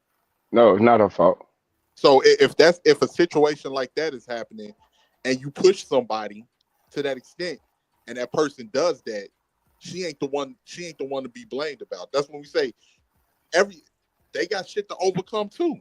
Like, man, I was fucking bullied for being light-skinned. Motherfuckers hated on me. I had to deal. And then in some cases, even when you talk about biracial people, right? They know of racist people in their family that treat them like shit. And then they want to go over to their black side. They like, they treat me like shit because I'm black. Or they know I'm half black. And they go over to their black side and then they get treated like shit for being half white. Well, you can do that on the brother side because my mother is dark skinned, my father's real light skinned. I got a lot of dark skinned cousins, a lot of light skinned cousins, but on the male side. But the female side, females, man, they'll try to cut a light skinned girl face. You better keep all light skinned pretty girl friends because if she have one ugly friend, she gonna hate on her like that lady in the movie Selena. She actually really want to snuff her. So pretty girls hang with pretty girls. One ugly broad try to give a light-skinned girl $150. In a minute, they want to cut their face. Now, y'all see this the perfect example. When Ism referred to the light-skinned girl, he just referred to the light-skinned girl. But when he referred to the dark-skinned girl, he used the term ugly. Why couldn't the dark-skinned girl be pretty too? But he used the term ugly when he referred to the dark-skinned girl. That's right here. Not a chocolate bitch. But, I like a chocolate bitch. But that don't mean you don't think she ugly. You just like the chocolate. I like the chocolate. I got one of them in my rotation. Yeah, but I'm saying, but did you not just do that though? But I did do it. I did do it. But I got a chocolate. You know, a beautiful thick chocolate sister. Beautiful. You know what I'm saying? Hams, yams. She got all the shit that I like. But I'm just saying. The darker skinned girl, they want to beat yellow girls up and cut their face and hurt them because there's some kind of inner thing where they be upset at them, man. That's how I feel when they get into a fight. You don't feel like that? No, I know that. I know that. I've seen that shit too, though. When girls fighting with a pretty chick, they always go for the face. They grab her hair, they try to punch her in the face, cut her face. Exactly. See? So y'all know I'm just talking bull crap. You know? No, it's real talk. I was just, bringing up how, because you did it with ease, not even thinking that you was doing that. But I peeped that. You said the light-skinned chick, and you called them all pretty, whether they was pretty or not, because we don't know. Right. And then when it came to the dark chick, they was ugly. And you just did it like, just so common, so normal. My chocolate girl was good, and I be telling her she pretty because that helped boost her self-esteem because she's a beautiful chocolate woman. And I be telling her, you don't need makeup, baby. And I don't like all that hair weave. I like the short weave. I call it leatherhead. The leatherhead. This nigga is crazy. This nigga crazy. I fought with you though, Andrew. You let my head call it a leatherhead, girl. He said, help me. No, your mic. First one, when you spit some facts, your mic start tripping. You know what I mean? But even in this conversation, when we just talking about the conversation, everybody had to go to, oh, you got this beautiful chick, beautiful. Get off of beautiful. Let's say the average. You know what I'm saying? But no, they got to go back to beautiful because they know the average black chick don't nobody like them, bro. Even the dark cats know that. That's why they have to use an example of two beautiful chicks. You know what I'm saying? And I want to get off the beautiful ones. Let's go to the regular ones. Okay, time in the city, women will. Your mic is crazy. You Borgen, dog. You on Star Trek, nigga? Hey, these young niggas don't know nothing about Star Trek, Ism. They don't know nothing about the Borg on Star Trek. Ism gotta get off the neighbor Wi-Fi, bro. That shit is them. Come on, bro. Or stand next to your neighbor's house. You know what I'm saying? The Wi-Fi hating on the light skin. Damn. Even Chat GPT know what's up. That's some dark skin Wi-Fi. Shows all the Planet Fitness. He said, woman in Africa, Asia, Middle East, South America, Caribbean, and Europe bleach for beauty standards and social mobility and cultural reasons. Appreciate you, Planet Fitness, for the $5 holler. Appreciate you. Money counting. Money counting. Money counting. He also says Sammy Sosa is an example of it as a man. Appreciate you. Money counting. Money counting. Money counting. And Shouts out to Auntie for the $4 stick. Appreciate you, bro. Appreciate you. Money counting team. Money counting team. Money counting team. And we got Prime Time in the motherfucking building. He said, y'all picking Glorilla or Doshi? What y'all say? Doshi. Yeah, Gorilla is alright, but Gorilla, you know what I'm saying? I fuck with Glorilla music, but I don't think she's the best. She ain't my preference for the looks part, you know what I'm saying? She not your preference, so if she was to go up to people and say, "Oh man, I got overlooked because I ain't his preference," does that mean because I just don't like her body type and all of that shit, you know what I'm saying? Yeah, like, I don't care for her. But then some people say that's featureism. Or this nigga said featureism. Yeah, that's the thing. And look at this. And I'm not knocking niggas for the preference of lighter skin. I'm just saying that it exists.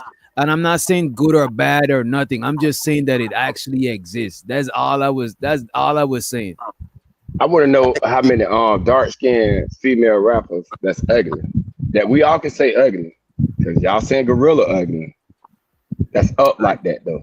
I don't think she ugly, but I just Well, I ain't saying ugly, but not too. But the average looking black chick, that's a rapper who big like Gorilla. Cause Gorilla average looking chick. Yeah. The average looking Cash Doll. Cash Doll is average.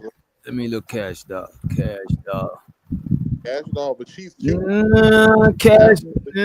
don't know. Cash Doll is bad, bro. Wait a minute. Wait a minute, JP. We gotta take you off the screen, my guy. Wait a minute, no. Cash Doll is low-key some pressure, no. We're not gonna sit here and say Cash Doll. Bro, Cash Doll and Glorilla, same complexion, whatever. Cash Doll got it, bro. Like, look at Cash Doll, bro. Is no comparison, and I'm a Glorilla fan. She's my favorite female rapper, but I'm not gonna say, come on, bro. It's a no-brainer.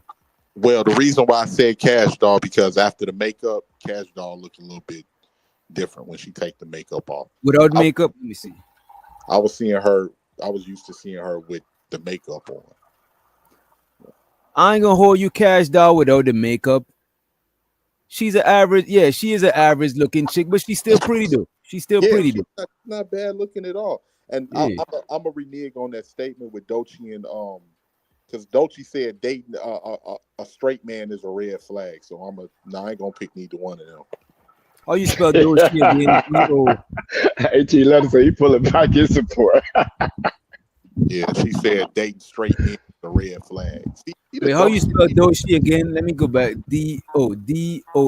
Okay, D-O-E. D-O-E. All right, there we go. Nah. I don't know, bro. You know what? Nah, I'm still going with Let me see.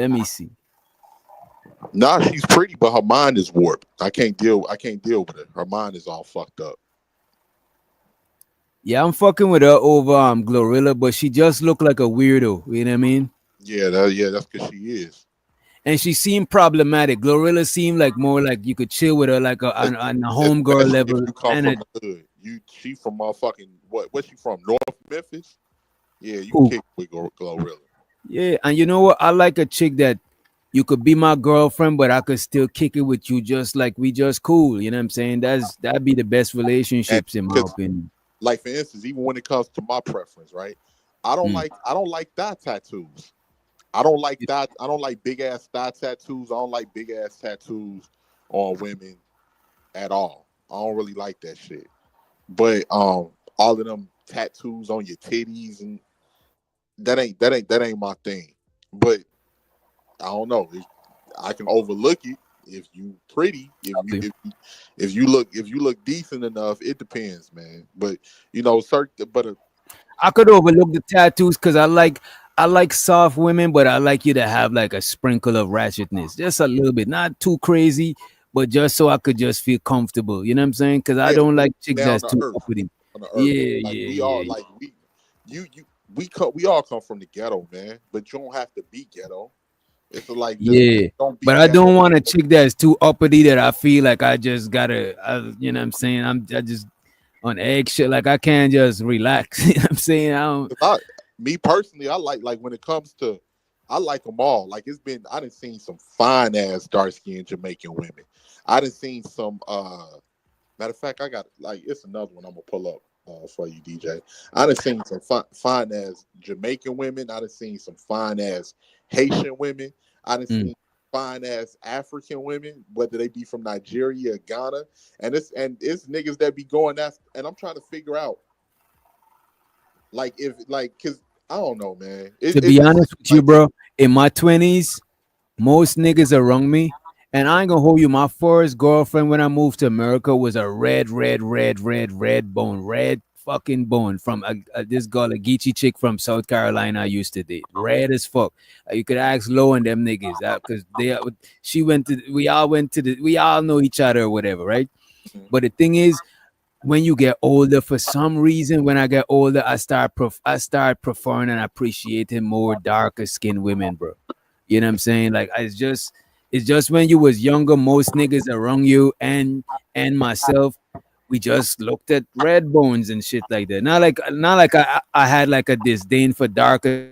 No, none of us did. It's just because chicks. It's just that I learned to appreciate them more when I learned that. Right, and you could grow out of your programming. You know what I'm saying? What I'm saying. That's what I'm saying. Like for instance, growing up, I don't even know where I got that shit from. Where I'm like, oh, if I go in the sun, I'm gonna get too dark, or that was the dump, bro. That was the bro. When we was younger, it was easier for us to just fall into belief. But when you get older and you experience life, you start going into more knowing than just believing shit. You know what I mean? And I think once you develop a mind of your own, unless you're just a dumbass person, you critically think a little bit better. Especially if you're a person that you learn about different patterns, patternized behavior. You read more about different things and then you'll start making sense of things. Like I give you the perfect example. I remember it was a kid that I went to school with named DeMarco. I never forget our teacher, Miss Murray. We was all in the class, and she was pointing out people's complexion, right? Yeah.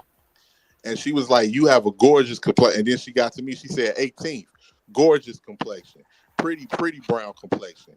And then she like DeMarco. DeMarco was dark skinned. She was like, DeMarco, gorgeous complexion, beautiful, and he was dark skinned. Do you know the chicks laughed at the nigga, bro? In my class, like some of the chicks laughed at the nigga. But you gotta remember when we was younger. That boy burned. That boy burned. But you gotta remember when we was all younger is when chicks used to think that goofy shit about light skin, so they got a pretty baby. But when they get older, they prioritize like what Frida Green was saying, a nigga who's more of a protector. They prioritize what a grown woman looking for. So most chicks that still on that little girl shit, they be looking for a nigga like Prime. No disrespect, Prime.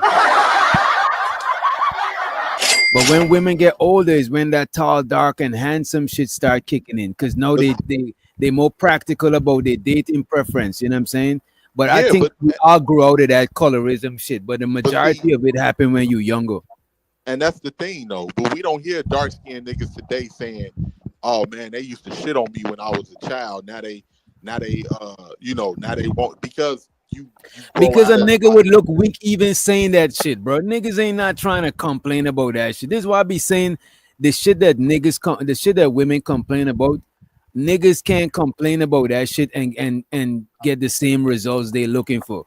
Because if you're gonna look like a bitch, bro, you know what I'm saying? So a lot of niggas is not complaining about that shit. But a lot of dark-skinned niggas, when we was younger, the blackest nigga in the classroom wasn't getting the most play. Until when we get older, that nigga get the most play, because not the most play, but more play, because one, the nigga learn how to have a mouthpiece or learn how to make up for something else other than just being a fucking pretty boy nigga. You know what I'm saying? Yeah, because when I got older, bro, and I was able to afford shit, I got my motherfucking gear up. I got my gear up. I started working out and shit. I was into the waves and shit. So a nigga had 360 waves and shit. I remember it was this chick, right? I was on my old block and shit. It was the chick over there that used to clown me. Cause I ain't had shit. I never forget when I saw this chick with her. I'm like, man, this bitch Lana. And she come walking with her homegirl and shit. I'm going around the block. She, dang, Rakim, you didn't came up and everything. I remember when you used to be over here. You like you looking good. So what you want, baby? You want it now? You want it later? I was like, I don't want it ever. Yeah. Started cursing my ass out. Nigga, I remember when you was a little dirty ass nigga. Oh shit. You think just? I was like, all right, whatever. He put that Mike Jones on him. Back then he ain't want me. Now I'm hot, y'all love me. Hey, I ain't gonna front because I was still a teenager at that time. I was like 18. I had just made 18. So I still felt some type of way, man. Because I was fucked up in school. So, and when you a kid and people fucking with you, when you ain't got shit, you be feeling like the world about to end, bro. You be like, man, this shit it for me. Because you can't see what life is gonna be like when you get older. So you just be like, man, this shit all fucked up. You know it's fucked up, Rakim. I never used to want to go to school the first day back to school. Especially if I know everybody but I have new gears and you know what I'm saying? On the real. I ain't gonna hold you though. Most niggas from my neighborhood, we used to skip school because the school wasn't that far from our neighborhood. So you could just go to school and calculate when your folks dip and niggas is back in the neighborhood playing cards, just smoking, just doing regular dumb shit, right? On the real, yeah. Because that's how it was when I was coming up, man. The school was fucked up, man. School. The kids are fucking brutal, man. Oh yeah, brutal, bro. And I still remember my first day of motherfucking 7th grade, right? I came in that motherfucking like we supposed to have uniform. I don't know if it was like that down where Freddie Green was, but for the average uniform is a white polo shirt and navy blue khakis. Right? Oh, I didn't know y'all had uniforms up here for school. That's what's up. Yeah, some schools do. Some schools you wear whatever you want. Because when I transferred to another school, we can wear whatever we wanted to wear. But I remember I went into school on that first day, bro, and everybody had their motherfucking, they nice uniforms. I had on a motherfucking polo and some blue jeans. The first thing I hear as soon as I get in the classroom, somebody in the back of the class, and this nigga got blue jeans on. And the whole class just started like laughing and shit. I was like, man, what the fuck, man? And it traumatized you, right? Because I was like, it was other kids that told me like, nah, nigga, man, you gonna have to start roasting back, G.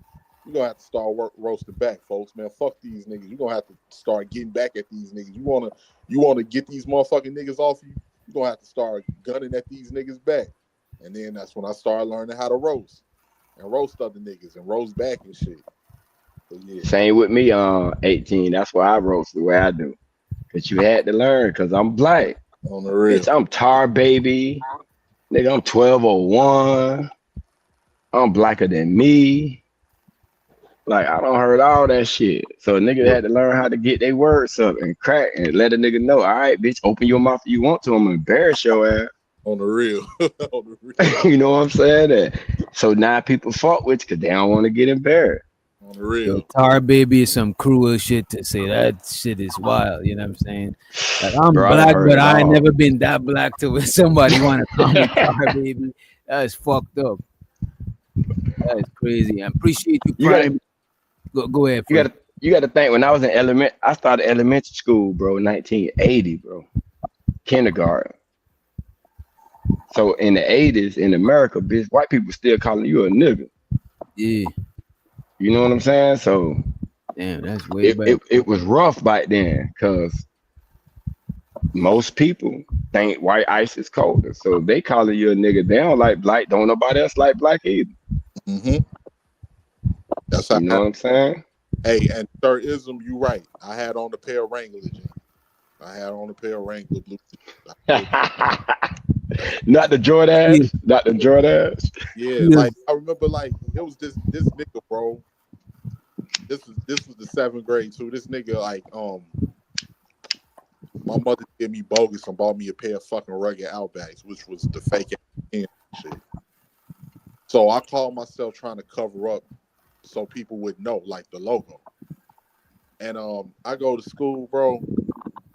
These two niggas in my class, I see them looking. They looking back. They whispering. They looking back. This nigga came up to me. He's like, hey, folks. Hey. What those Timbs? I was like, yeah, they Timbs. This motherfucker lift the back of my pants up. He was like, man, those some motherfucking rugged Outbacks. Them ain't no goddamn thing. Whole classroom started laughing, bro. Whole classroom. Be like, that nigga over here with some mother. You might as well be wearing high techs, nigga. Them ain't no motherfucking Timbs. Man, it was. You look back and laugh at that shit now, man. But at that time, school was rough for a lot of motherfuckers. Yeah, that's crazy. And so the this nigga Keels just hop out of nowhere and said, "Free the green right." You know, Keels is dark as shit. You know what I'm saying? So the prime appreciate you for the motherfucking super chat. Appreciate you, bro. Money counting team. Money counting team. Money counting team. Money counting team. It's so exciting. So to the homie Chris Reed, he said, which color get the front seat first or shotgun? You already know which color get the front seat. The light color, the lighter color. Appreciate you, bro. Money counting team. Money counting team. Money counting team. Money counting team. So to Carl Anderson, he said colorism exists in Asia, Africa, and all religions once occupied by Europeans. That's a fact. It's a reflection of the influence and conditioning. We are all hypnotized. That's facts. Money counting team. Money counting team. Money counting team.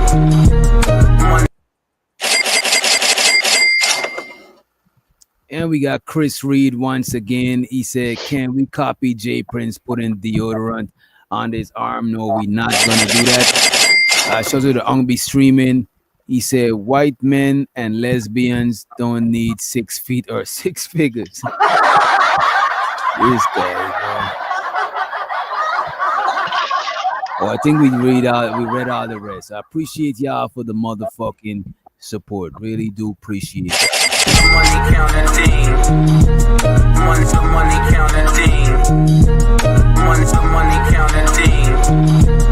Money counting team. It's so exciting. Money counting team. Where's my money? It's right here.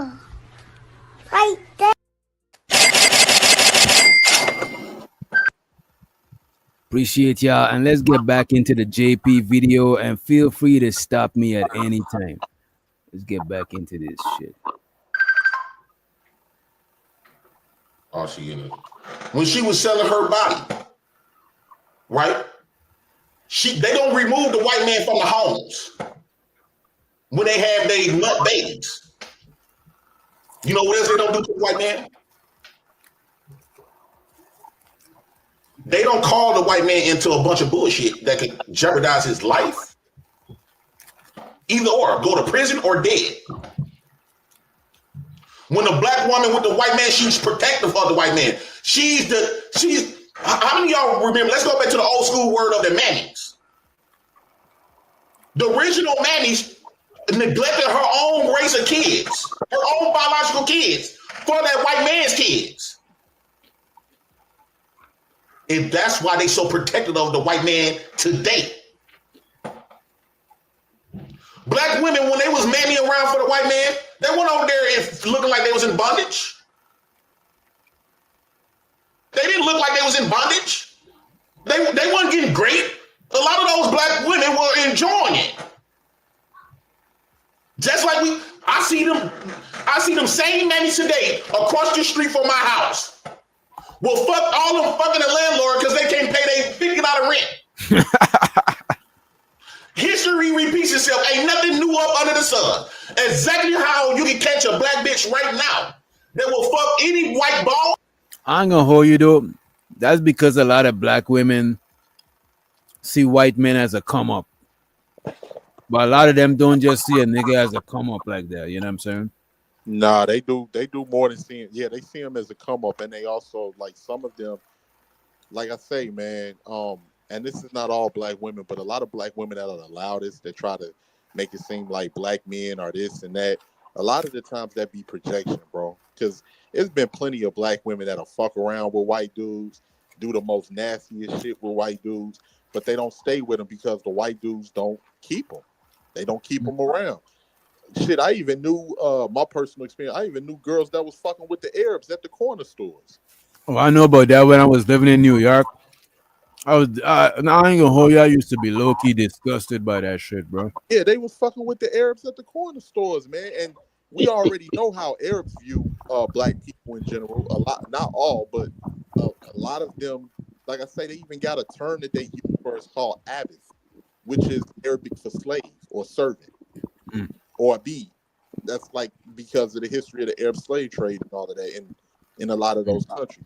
These women. Wait. Said it. What was the other one? The B. What? B or abid is. I can't remember the exact pronunciation. But it see, that's slave. what we used to when we first got in it. That's what we used to call them abid. So we was calling them slaves because that's what. ABED or something like that. But yeah, like damn. Like they and you know about like the hell in some of them Arabic countries slavery still going on. You know, and that's what people don't talk about. But yeah, they be sleeping around with all of these dudes, man. And then here's the thing, DJ, is black women on YouTube that have called this out with other black women. They called it out. And see, that's what I think. Like when it comes to us as black people, especially as black men, we're scared to go. We know it's some sorry niggas out there. We call the niggas out. We hold them accountable, the bums and shit like that. But we don't do the same with the women. Man. And then anytime that a man says anything that goes against the grain with that, he's complaining. He's bitching like a woman. He's doing this and that. But in reality, you just calling out the fucking hypocritical behavior. And it's a lot of hypocritical behavior. Just like I said earlier, the same women that grill black men for dating a white woman, he self-hating these colors, but turn around and congratulate Serena Williams and motherfucking Tika Sumpter for having a white husband. And the thing is, with Tika Sumpter, she was actually pregnant by the white dude before she even got pregnant by him. Now, if that was a nigga, if that was motherfucking what's her name, Halle Bailey and DG, they'd be grilling them niggas like no beyond, bro. So. Shows her the Omni just joined the panel. Whatever. Yeah, what's happening? I don't know about y'all, but I ain't listening to niggas with the bonnet McDonald's visor combo. That's like that. This is egregious. Well, I will say that I do find it suspicious that there was this one clip of this lady recently that said, she said something to the effect of, I see a black man with a white woman, I think he's weak.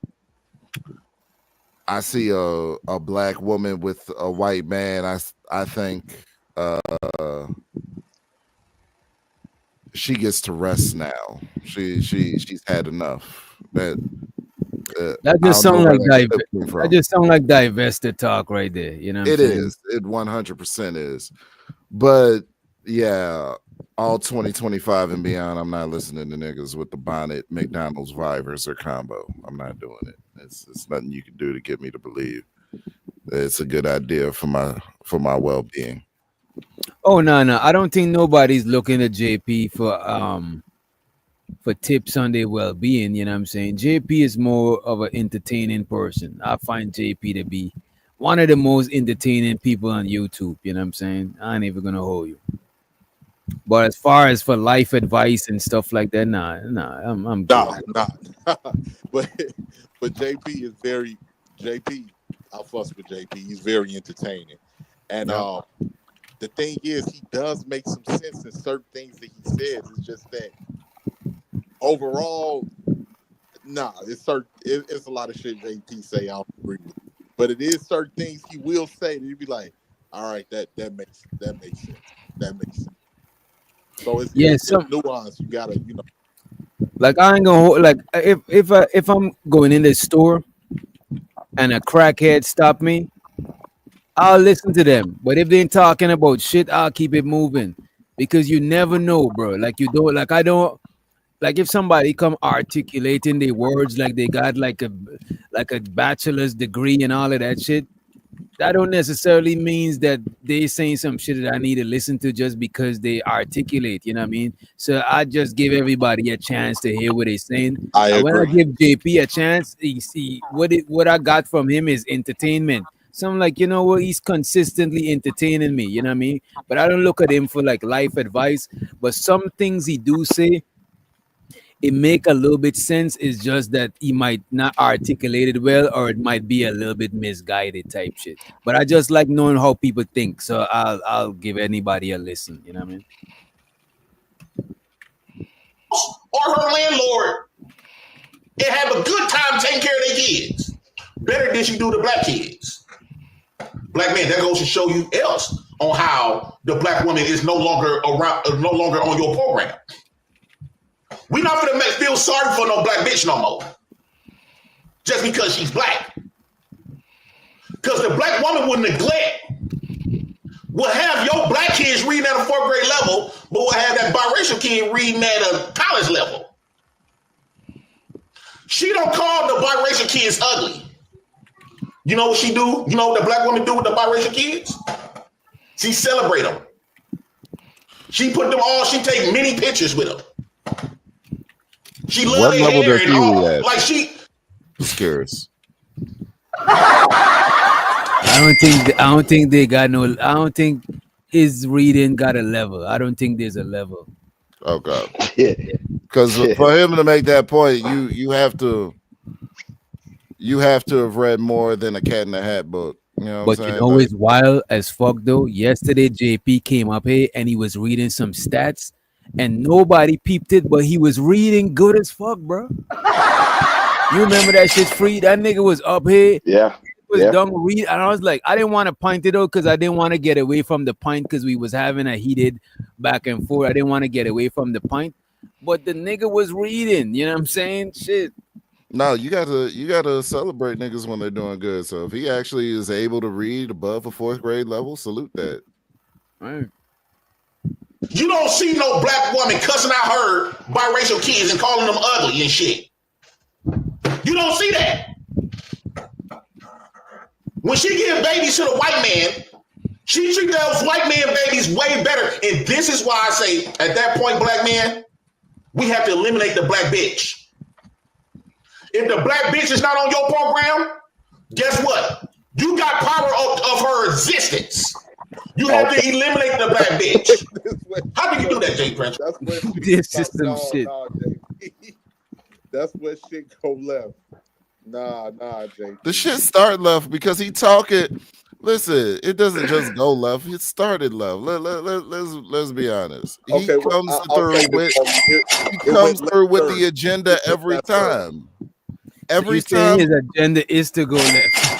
Yeah, every time he opens his mouth is always going to be something about a black woman that did him wrong, and then say we need to divest from black women completely as a result of him being done wrong by black women. That's not every man's experience.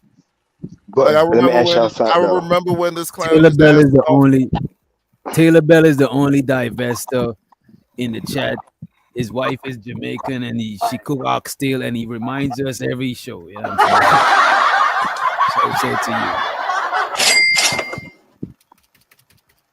But I remember when he used to ask me on Fight Club, yo, Omni, you know what I'm saying? Think about times that you used to fuck up on your woman and used to fuck other women. Not every man cheats. I'm sorry. Not every man has the experience where their household is so disrupted that You know what I'm saying? They feel the need to cheat on their woman because she ain't doing right by him. My wife actually does right by me. So it's not my experience where I need to step out and not be home for it. Like I've never been the sit in the driveway for 30 minutes at a time nigga because I can't stand being in my house that I have to give myself a pep talk before I come into my home. It's Let never me been ask y'all something though on the point that JP making with, because he's saying trying to get rid of the black bitch. I don't know if he's saying the ones that just date white people or all of it. Knowing JP, you know, it's hard to figure that one out. But the ones that do date outside their race, do you have a point though? I got a point. Who is this new nigga? Omni. Wait, let them answer that before you get on them. What was the question again, Free? My bad. Go ahead. Go ahead. The ones that do date outside the race. Should we just, when they finish, let them back in or tell them to stay your ass out there? To me, if they exclusively date outside their race, and I know I can't fuck with you like that. I might bust you down, but I'm not trying to I'm not fucking with you like that. With me personally, if H. Letter was the king of the Negro Kingdom, I don't have no problem with anybody that date interracially because there's nuances to it. If you are a black woman and you grew up in a white suburb, or you grew up in a suburb that was majority other groups, and you grew up around in certain cultures, quite frankly, you're going to find other groups of men attractive. Right. And there's nothing wrong with that. And if you date those men, I have no problem with that. But if you're one of these women, first off, you always desire other groups of men, and you use black men as a scapegoat to date other groups of men, and you turn around and try to use black men as a punching bag and all of this shit about niggas ain't this, niggas ain't that. You talk about niggas in the same way a fucking neo-Yahtzee or a Klansman would talk about them. No, we can do without you. Period. That's what I'm saying. Because dating interracially and divesting is different. If you just a chick that was, you was dating interracially, like 18 said, your environment, that was the pickings that you had, that is different. But if you divorce black people and you like, I'm not fucking with niggas, and then you go and get your heart broken and then you come running back, I'm about to bust you down and send you running just like everybody else. I'm not holding on to that shit, bro. I don't even want you back because, and here's the thing, we want to talk about, because some people are trying to say black men are jealous of white men. Black men ain't never been jealous of white men. The only thing I ever heard a black man say when it comes to white men is we can use their money.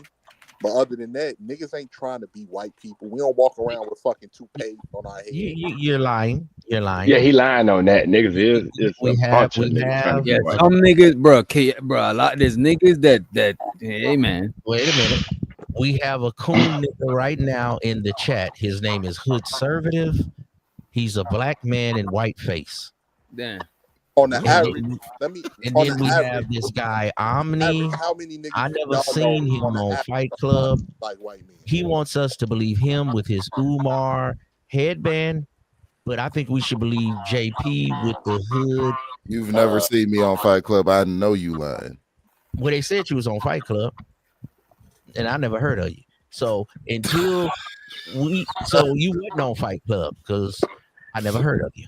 But JP is a factor, and we should believe him over you because you be lying like Umar. That headband tells it all. I don't be lying like Umar. That's egregious. Umar be blatantly lying to everybody. Yeah. Umar talk about this damn school. Where the school fucking at? Umar, and you over there with a yellow woman right now. Say I'm lying. No, dark skin. No, I like dark skin women. And you see how like dark skin y'all women. ought to love Uncle Isabel. I pull the real out of every nigga. See how I make niggas tell the truth? See how high yellow women gotta actually work harder than a dark skin woman would to get my attention. See, I pull the real out of these players up around here. Yeah, I've never had a problem getting a woman on my program. That's why it's not my experience. Right. Okay, player. But JP is a cold player, man. I be trying to just listen to him, but you're right, Witch Doctor. He's very entertaining. He be on some bullshit. And I did notice yesterday, whatever he was reading on Google, the boy could read though. He ain't That's on the what I'm saying. I was driving in the car listening to y'all. I said, damn, this boy, he flowing though. Y'all was trying to talk him down, but he kept talking his shit. And he was reading from Google. I'm telling you, he is the reverse Cynthia G. Yeah. Now, did y'all have the words on screen, or maybe he rehearsed reading this, or like he was sounding out the words like 2 hours before? Oh man, stop hating on the player. The player was flowing. I'm just asking. Were words on screen? Oh man, hey.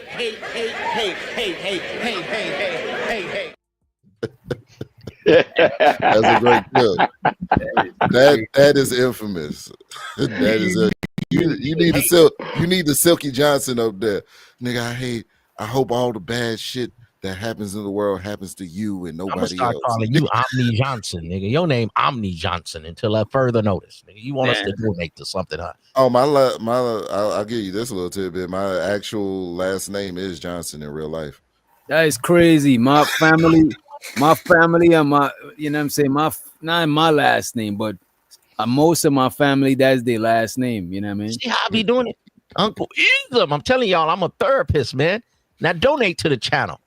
I already see it. I got you might be my cousin. Donate to your cousin. Let me know if you got any rich people in your bloodline introduced. I'm clairvoyant, nigga. I'm clairvoyant. I see you right now donating $50. Now do it.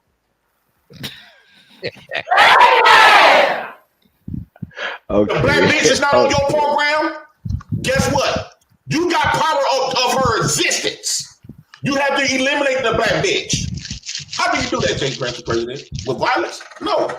The ones that's born, they gonna eventually die off. Black men, take back your sperm. Don't impregnate a black bitch. It's casualties in war, though. We gonna lose a lot. I wish that they could come up with something that if I do donate a sperm, if I do donate sperm to a sperm bank, I think that the only way we're gonna donate sperm if we able to tell if it's gonna be a boy or girl. So the only thing gonna be as far as black at them sperm banks is gonna be black boys. If they don't want them, fuck them. Fuck them.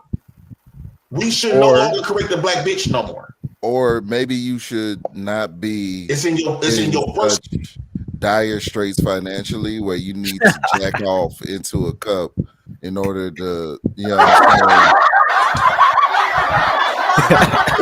Wait a minute.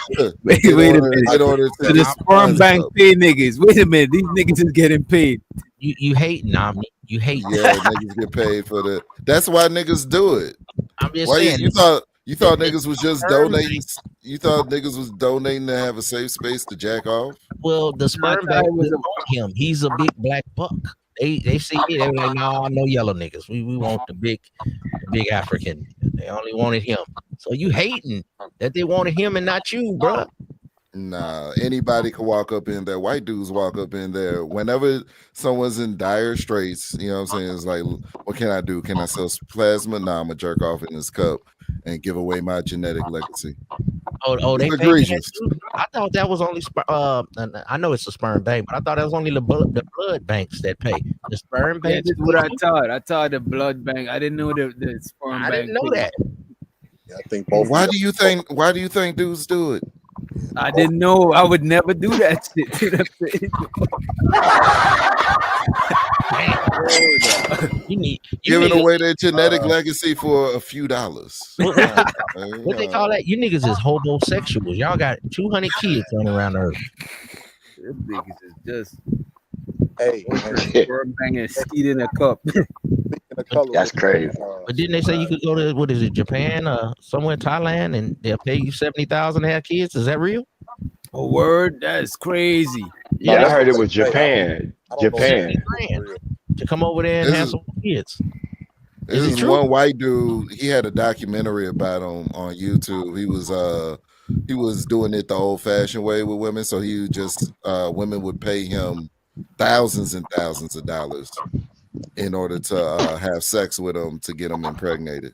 Hey, I forget what's it called, the sperminator, right? Sperminator, yeah, that's him. Hell no. Hey, check this out, DJ. Check this out. Most of them was black women. He was a white dude. You ain't lying. They was all black women. See, some kind of way, the sisterhood. They're gonna find a way to get themselves up into something. JP needs to go over there. He'll get a different outlook on life. You mean to tell me they'll pay him? He'll be like, they paying me $70,000. He'll find a whole new world over there. He need to go over there. Hood server just said whole building full of random skeet. Right. Oh, it's crazy. Conservative is a white boy anyway. Conceptually, that's crazy. Interest, black man, to create the black bitch. We need to eliminate the existence of the black bitch, because that black bitch gonna grow up like we witnessing this shit in real time. The black bitch will come from the black man, get created from the black man, degrade the black man, and prop up the black man's enemy. Loving the black man's enemies, babies. Black man, you got control of that black woman's existence. Don't let nobody tell you that. Because guess what, black man? The white man cannot create no black woman. The Asian man can't create no black woman. The only man that can create the black bitch is the black man. I don't care. We don't got $1. I don't care. Go ahead.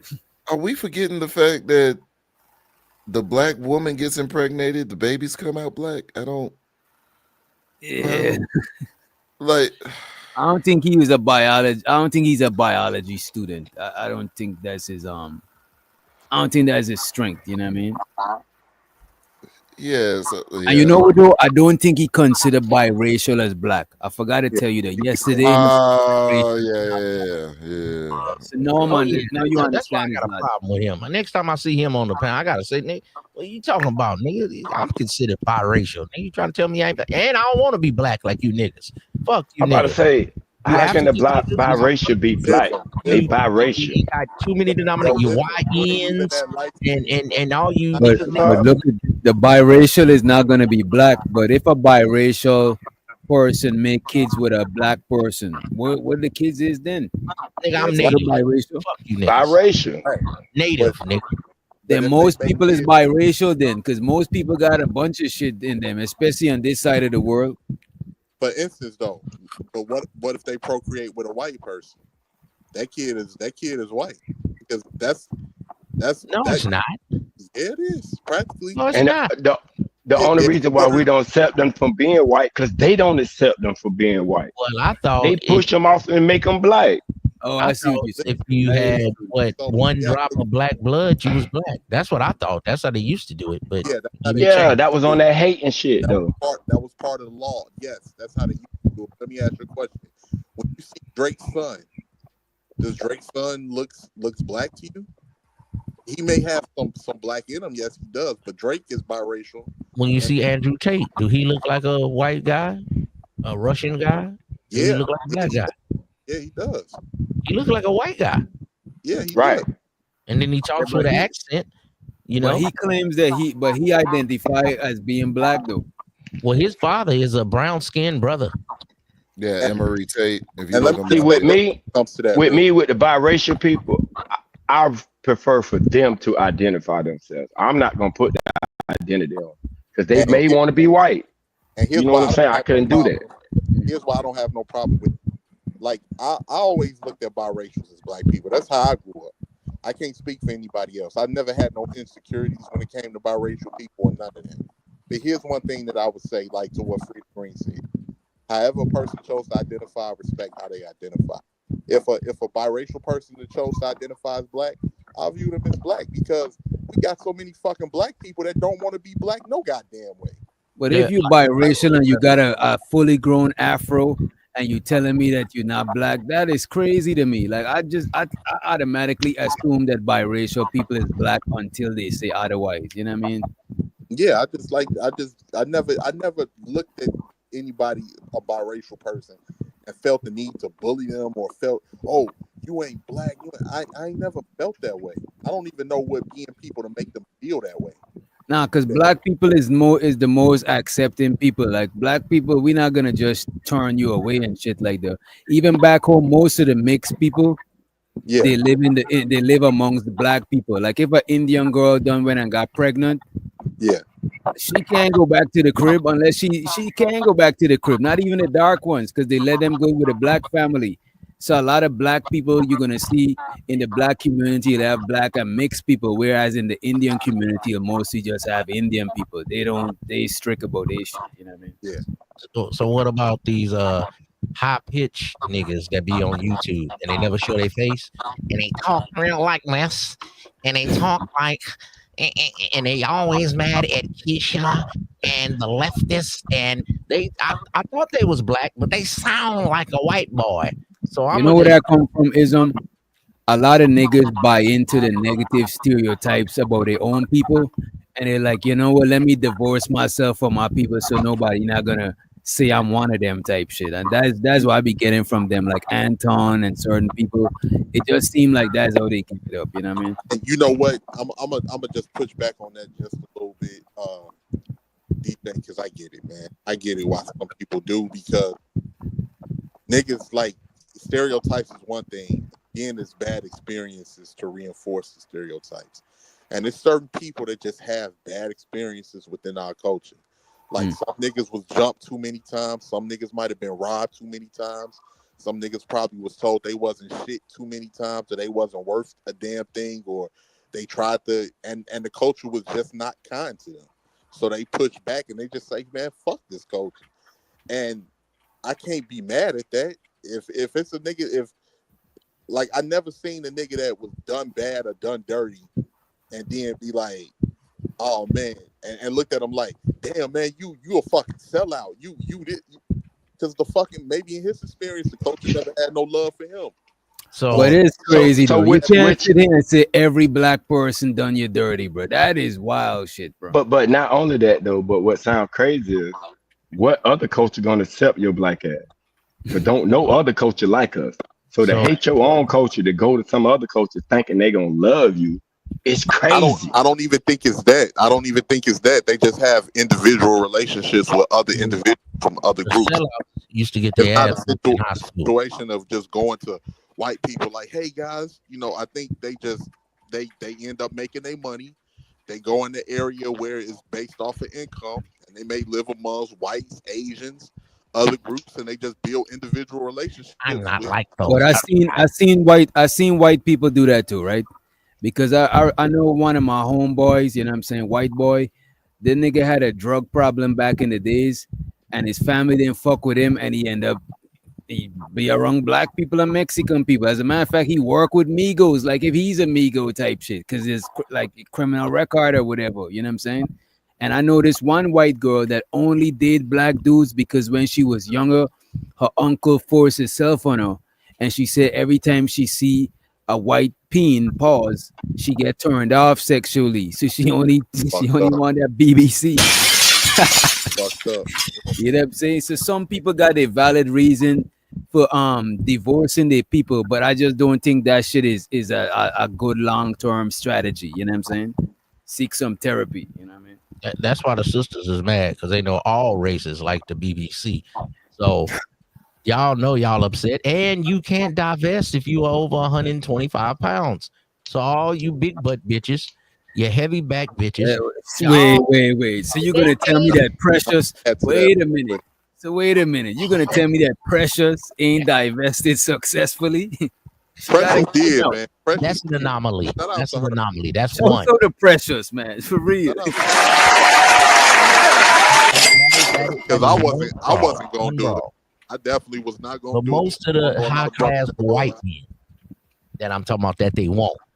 If you over 125 and you ain't like super dark and look like, so y'all can have some slave sex and y'all can do some race play.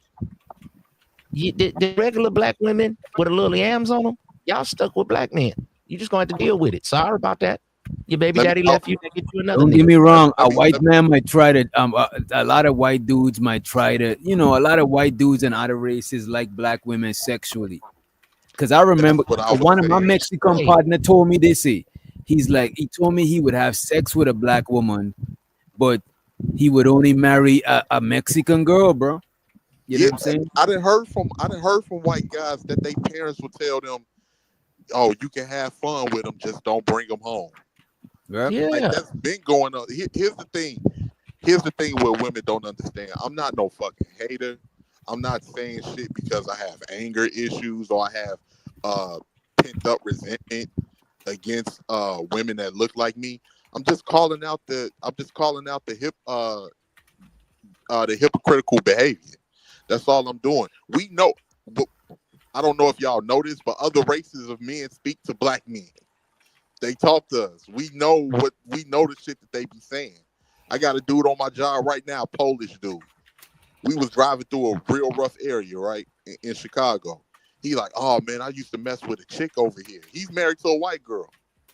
Oh, I used to mess with a chick over here. The chick he fucked with, of course, you know, she looked like me. They have terms that they use amongst That was an ugly bitch if she looked like you. Damn, go ahead. Hey, Rumble still skin your ass ain't talking. Over there looking like motherfucking leprechaun in the hood. You better chill out, but practically, yeah, like listen, white men have had access to black women for the longest period. For very long. If they wanted to, the numbers would match that if they wanted that. That's the only thing I'm saying. And they even have a term that they use called slumming, where they fucking with, shit. Yeah, where they fucking around with black chicks. And the thing is, y'all know that. Some of the women, y'all know that. Y'all get up here and y'all pretend that y'all don't know, but y'all know. And some of y'all be doing it on the low and think that we don't know. We know. Like y'all gotta knock it off with that, man. But yeah, a lot of them dudes be sleeping around with black women, and but the thing is, some of the black women are so insecure, they happy with just that. They don't give a fuck. Some of them are happy with just that. Just to say, I was with another race of dude. So. We don't got that Eurocentric degree. I don't care. We don't got no Eurocentric nothing. But you know what you got? You have their existence in your dick. That makes you the top dog powerful motherfucker. Because without your sperm, there's no such thing as a black bitch. I don't care what those black women be talking about. We God and we create babies by yourself. I know firsthand. I got baby mamas who got white kids. Wait. J Prince got baby mothers that got white kids. I didn't know this. This is news. This is some news to me. That makes you the top dog powerful motherfucker. Because without your sperm, there's no such thing as a black bitch. I don't care what those black women be talking about. We God and we create babies by yourself. I know firsthand. I got baby mamas who got white kids. And their daughters is not black. The only black ones was by me and her other black baby daddy. So that goes to show you we hold the power of the existence of the black woman. One of his baby mamas got 3 baby daddies. Him, the white dude, and another black dude. Yeah. Y'all just slumming out here, man. What the fuck is going on, people? Yeah, it's crazy. And to people that say in the chat, all these other groups are not treasonous like black men. It is a very small percentage of black men that date out. That's how I know y'all, like, either y'all delusional or y'all feel like to get through y'all life, y'all got to make black men the scapegoat to justify y'all being fucking losers in life, man. Y'all got to stop. Y'all really got to stop with that. Most black men stay with black women. And some of my nerdy brothers, won't y'all go on and get you a Mexican or a white girl? If the sisters ain't feeling you on initial attraction, brothers, if you're kind of nerdy, you're high pitched, maybe you're in the tech, maybe you're just not that hood type of guy, and you like the the black women that's the dancers and strippers. You're gonna get used. If you want a wife, get you a snow bunny, brother. If black women, they choose immediately. If they think you corny on that initial meeting, it's over for you, bro. I'm sorry. This is how black women think. But see, that's the thing, right? A lot of the women that think a lot of these niggas is corny and he corny, he lame. When a nigga go get a white girl, then they say he a fucking sellout. What is this? How do you fucking treat niggas bad and treat niggas like they the fucking gum at the bottom of your shoe and expect some type of fucking loyalty? I mean, is people snorting fentanyl or some shit? I'm trying to understand, like, what's the psychological thought process of that? Or you think niggas is just so low that you can just treat them like beating dogs and they still supposed to come and rub up against your leg or some shit like that? What do y'all mindset be? Well, 18. No, she wants you to put the books down, pick some guns up, and go out and commit criminal activity. Well, fellas, if you got a friend and he like, bro, I ain't gonna hold you. That's young bitches, bro. Like that's young bitches shit. After a certain age, bro, I could tell you just from firsthand. After a certain age, the chicks them that I wanted to fuck with, I had to clean up certain shit, bro. Like bro. That's some young bitches shit. Young mentality want you to just be on some fucking dumb shit, bro. Right. It's just like, hey, check this out, DJ. It's just like, right, the women that went at the niggas that voted for Trump. I told y'all about these black men. These niggas ain't shit. Look at how self-hating they is. They voted for Trump. Yo, 78% of niggas voted for Kamala. Why are you focused on 20% that voted for Trump? And then the men that you compare black men to, that you say are better than black men, over 60 to 70% all of them other niggas voted for Trump. Damn. Y'all want me to pull up the stats for people who I just find the stats by percentage for who did outside the race more. Y'all want me to pull that shit up? Yeah. What would you say? Black men? Yeah, pull it up. White men. Y'all gonna be surprised, bro. It seems like we did outside more than our women. But I think niggas in general do that shit. I'm looking at the stats and it look like all the men did outside more than the women. Because it's just a dude thing. Like, By what percentage? Damn. Black women did outside 12%. Black men did outside 25%, bro. See, that's double. We double them. Yeah, that's double. And Mel, I don't know what you're talking about. Black men don't cheat. Right. Black men don't cheat. That's a myth. Yeah, that's a big lie. All right, this is the stats right here. Interracial, and they're doing it by marriage because you can't really tell by dating, but marriage, you got a certificate, you got paper proof, right? So it said white men marry outside their race 10%.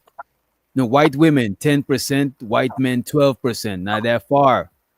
You know what I'm saying? Black women 12%, black men 25%, Asian men 24%. Wait, okay, Asian men 24%, Asian women at the bottom is 40%, bro.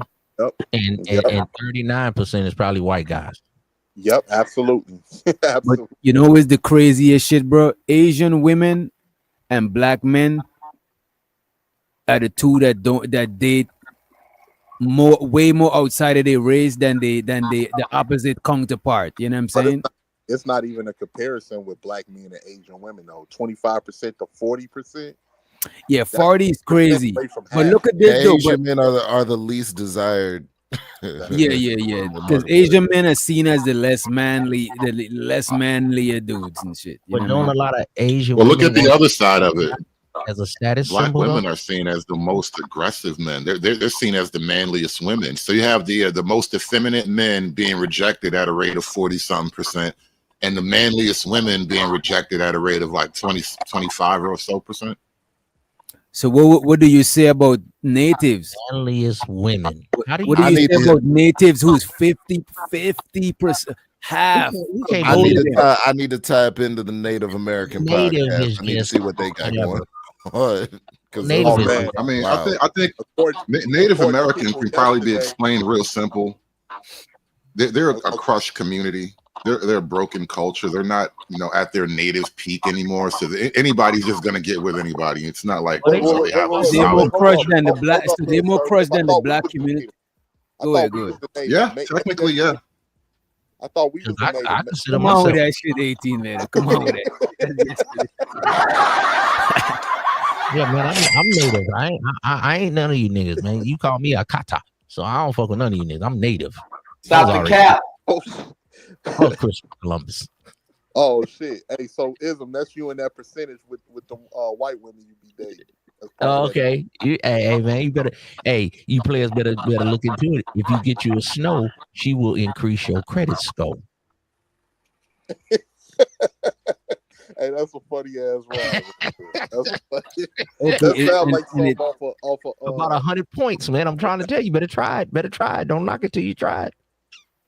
And it did say because the population is small. This is the only thing I could understand for the natives is that they get slim pickings because they just a small population anyway.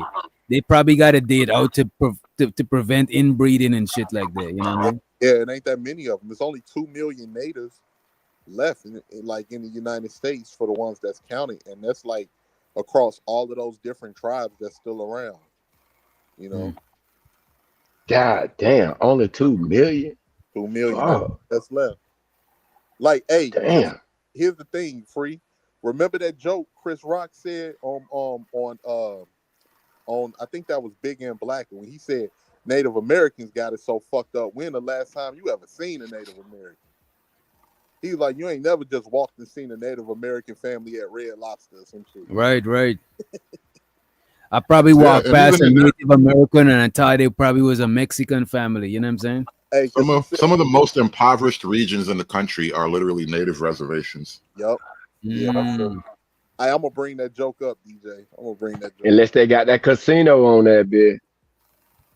Yeah, the casino Indians make people think that natives got money or something like that. But like, nah. And those are like the white Indians. I'm one of them people that thought they got money because I'm like, it's a small amount of them, and they got this big casinos don't really lose money like that. So I'm thinking they just got hella bread and shit. Nah, those are the white $5 Indians that run most of the Good casinos. sir, what kind of batch you got? What kind of batch you got? Oh shit. What kind of what?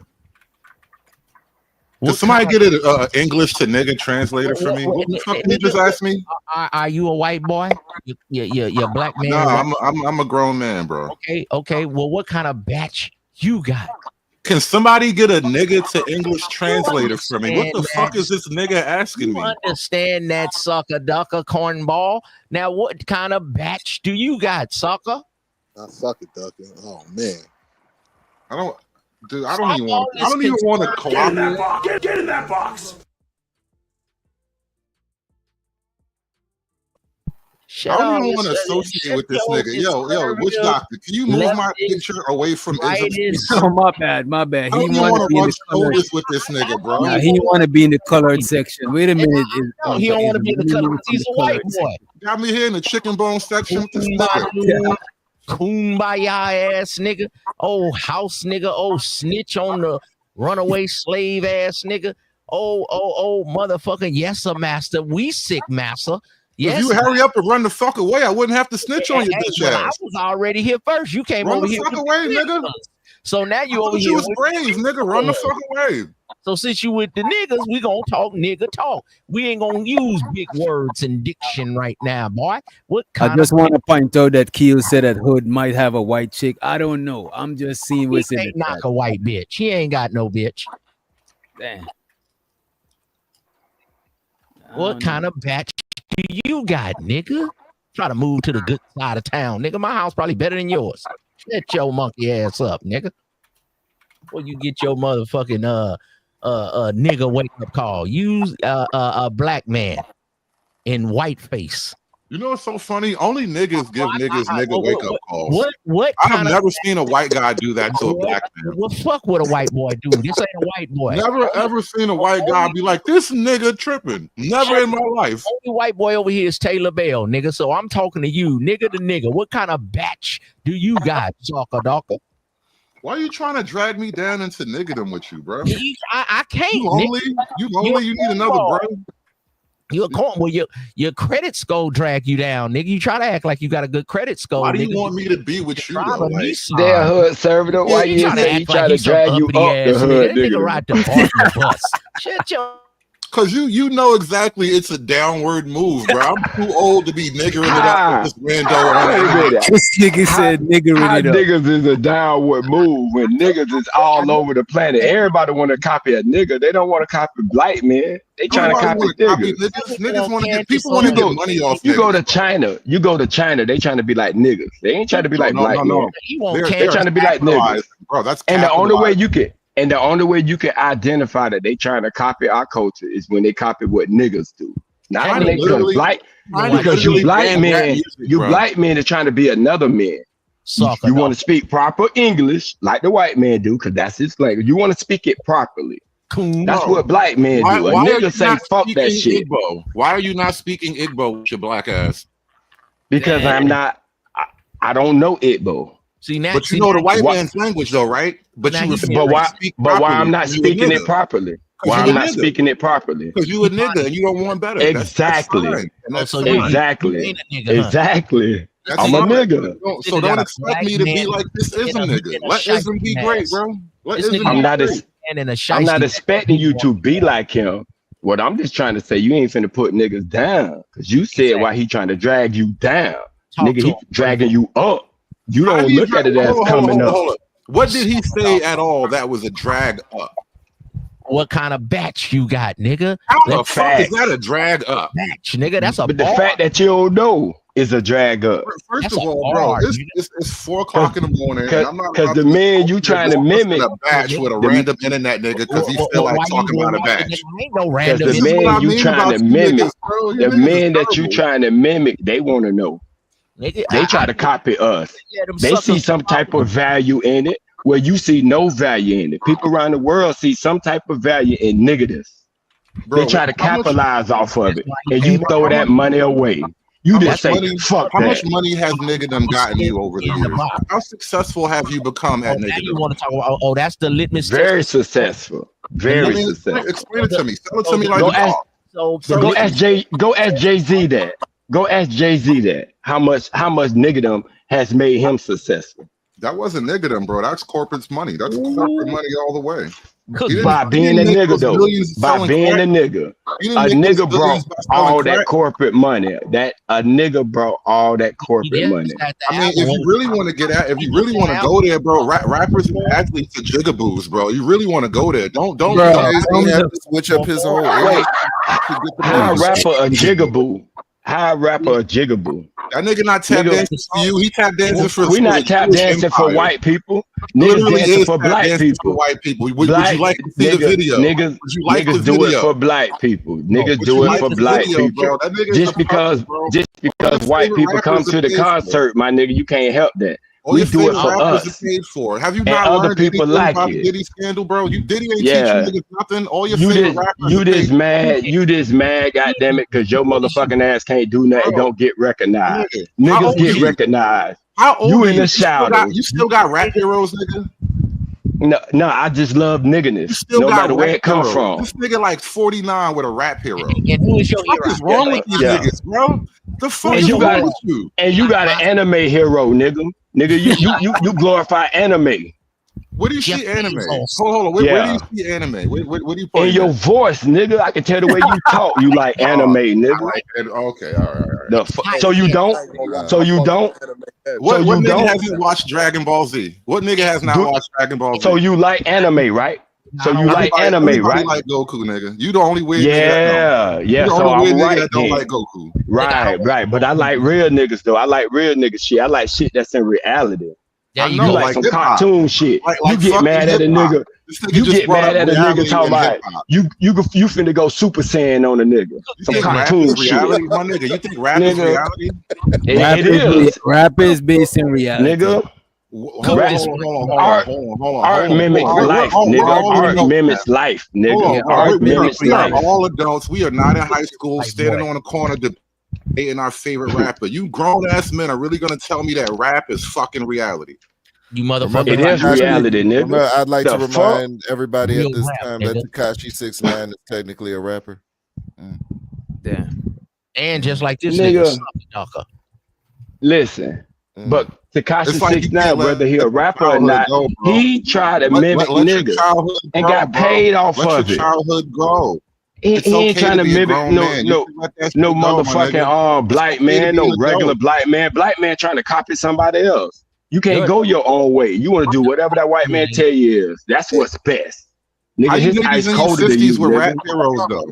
Yeah. How you niggas in your 50s were rap heroes though? You don't think it's Now I too got old for that shit? now I got rap heroes because you never tried to gonna ask me stop. how You how never gonna niggas stop, bring bro. money, and I told you how, but you trying to refute it. And you Nigga, said don't be Jay-Z, hating rap on the hero. swag. Don't You hate said on the Jay-Z, swag, nigga. You nigga. let me know that's your hero. I'd rather You have let a me know rap that's your hero than a hero. motherfucking anime character as a hero, nigga. At least I don't at have least I have heroes, a bro. hero. I don't have Nigga, heroes. stop. Nigga, They're Chuck all made Norris, up your hero, imaginary nigga. You people. love Chuck Norris, nigga. Goku is no different than Jay-Z, Nigga, bro. you's That's a all MAGA. fantasy. You's a MAGA nigga. Goku Nigga, and you love Jay-Z are Donald the Trump, same nigga. fantasy, Stop nigga. lying, Goku nigga. and Jay-Z are both made Yeah, that up. nigga a MAGA. They That both nigga made up MAGA. characters, bro. That Both nigga of them are whole comic book MAGA. characters. Yeah, you love him too, What's nigga. wrong You with know that? every goddamn episode. But you a grown ass man talking about what's wrong with a goddamn cartoon character. What's wrong with MAGA? The What's wrong with fuck? MAGA? What's wrong with What MAGA? kind Why of- MAGA hurts your feelings? Nigga want Talking about- Candace Owens, but he can't knock a bitch. Yeah. Nah, play the These video. niggas Play the weirder video. than a Let's bitch. watch Bobby Shmurda. Watch Bobby Shmurda coon for white people. Okay, watch Candace Owens. And who you cooning for? Because you's a coon, so who you cooning for? Yeah. Jeff Bezos. It's crazy how you got actual cooning on. Look, if it's not cooning, my nigga, but what- conservative. come on. I want to point out that Bobby is I almost said Bobby Hammett. Shout out to the big dog Bobby Hammett, right? Bobby Shmurda is dancing for the white folks and they happy, but this one brother right here is the only person look uncomfortable. This brother with the suit, this nigga is uncomfortable. Yeah, that's bet you won't like. That's you, nigga. This That's hood conservative. You said this hood conservative right here. That is crazy. Hey, you know the This nigga difference. up here making us all look bad in front of these nice white folk. Hey, listen, right? Listen. He'll call that cooning because a nigga dancing making big money for it, but he don't call it cooning when he go to work and call that white man sir. Nigga, you tap dancing too, nigga. You just tap dancing with soft shoes, nigga. You got soft shoes on tap dancing, nigga. Having a It's tap regular dancing. job is bad. It's but tap dancing. for white folk is good. We having a regular job. Wait, because you the black man. Wait a minute. The niggas that You work the in the black factory, man. You should be those working niggas for a are cool, black man. But this nigga Nigga, is you your go. idol. Nigga, you cooning because the white man tell you to. The white man tell you to put that suit on. Make sure that top button is buttoned up. Put your tie on. Nigga, that's cooning too, nigga. That's tap dancing Monkey too, dancing nigga. like this in front of white people. Yeah. Nigga dancing like a monkey on a leash, and that speaks to your Now it's blackness, monkey right? dancing. You feel Now like it's monkey a black man dancing. because Cause watch you this nigga jealous. on a table dancing You with jealous white that folk. nigga just went and dance on the table and made your salary in a year, nigga. So you jealous. Why does that excite your Yeah, blackness? jealous Why ass does that make nigga. you proud You to be a mad black because you man? got to Why does go that and make you grin in proud to these. be a black You got to go grin in that cracker face every motherfucking day, and that nigga don't. That nigga can go be Hold on, what do himself and get paid. You What do you can't, do for nigga. money? You got to be a Do you motherfucking dance on the table transformer, for white nigga. people? You got to Do you dance turn on the into a table? What do you do Decepticon, for money? nigga. Oh, hold Yeah. on, brother. What do Let you me do for wait, money? wait, Do you hood dance on the conservative. table for white Hood people? conservative. Let me show a different. Let me take it off because we let's take it off of hip hop. Look at this. This is a young Chick-fil-A employee. Check this out. Now, a recent video on TikTok has been going viral after it would show a cheerful young black Chick-fil-A employee helping customers. At one of the fast food chain's locations in Greenville, North Carolina, Chick-fil-A employee, who was identified as Simeon Gilbert, Let me know if this is cooning, because this brother got a job. has made a name for himself for his outgoing personality and great customer service. His behavior has even caught the attention of the local news, who reported the story, commenting on Gilbert's great attitude. Now, online tells a different story, as many black social media users seem to be triggered by Gilbert's actions, with some accusing him of cooling for white customers. I gotta mute up. The recent TikTok uploaded by a white woman would show her interaction with a young man in the Chick-fil-A drive-thru. I'm doing good. How are y'all? Doing good. How about right now? And may I have your name? Karen. You said what? Shit, Karen.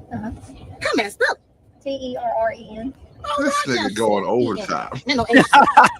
All right, now I see you. Welcome to Chick-fil-A. How many sub y'all on today? Can I get a 30 count with fries? Ooh, come on then. And a Dr. Pepper? And a what? Dr. Pepper? And a Dr. Pepper. As you wish. And would you like any condiments or sauces? Polynesian, please. Yes, ma'am, we got you. How many would you like? I ain't gonna hold you. If this nigga was my coworker, I would have quit. I'm not. I'm Why good, would you bro. quit? I would have. I'm not Niggas trying don't to. like when niggas is happy, yo. I Niggas know, don't right? like You when niggas cannot is happy. have a positive attitude. You can't even smile around niggas, You bro. can't smile around niggas. You gotta be You're hard. not allowed to this like man is- Goku. You can't You watch gonna tell me- cartoons. You can't do nothing around niggas. Bro. Wait. You gonna tell me this young man is not bucking his eyes? Come on, bro. Nah, he's a happy young man. Leave that nigga alone, bro. What you want him to be, a gangbanger, bro?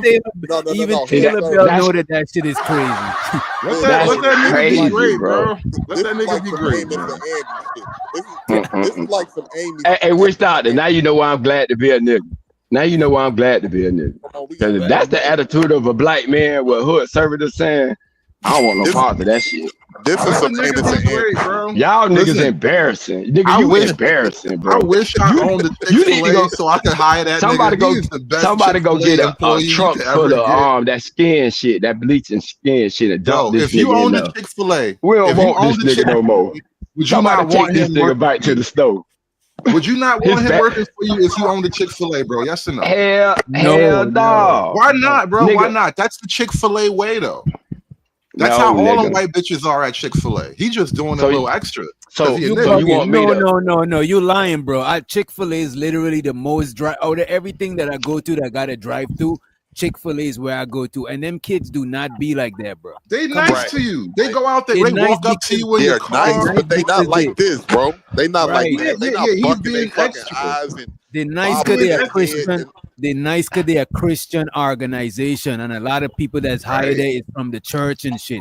But they're not doing this, bro. Come He on. got personality, bro. The nigga got personality, Bro, Like, wait, bro. Hold on 1 second. The kid, the boy is looking like one of them slave dolls off of Tales from the Hood, like Tales from the Hood. Like, bro, yo, how far away from slavery do we have to get for you niggas to stop being slaves? Everything reminds you of niggas of slavery, bro. The trees remind niggas of slavery. The goddamn air remind niggas of slavery. wait, Everything let me that just say happens this, remind Hood niggas of slavery. Hey, Hood Servitor. The way that this young man is acting, that don't remind you of those stereotypes they used to put in the TV shows for us, like the Amos and Andy. A little bit does. A little bit, yeah. That's what I'm saying, bro. A little bit. A lot. I'm not saying you're wrong in your observation. I'm saying let the nigga live, bro. Because here's the problem: if you keep creating all this downward pressure where everybody got to act like a nigga to be accepted, then we all just gonna be a bunch of niggas, and we deserve exactly what we get. I respect that. Yeah, but no, you can't respect that because why then when the nigga act like a nigga, you talk shit about that. Come on, bro. You got to accept that. If we got to accept him, you got to accept the way niggas act.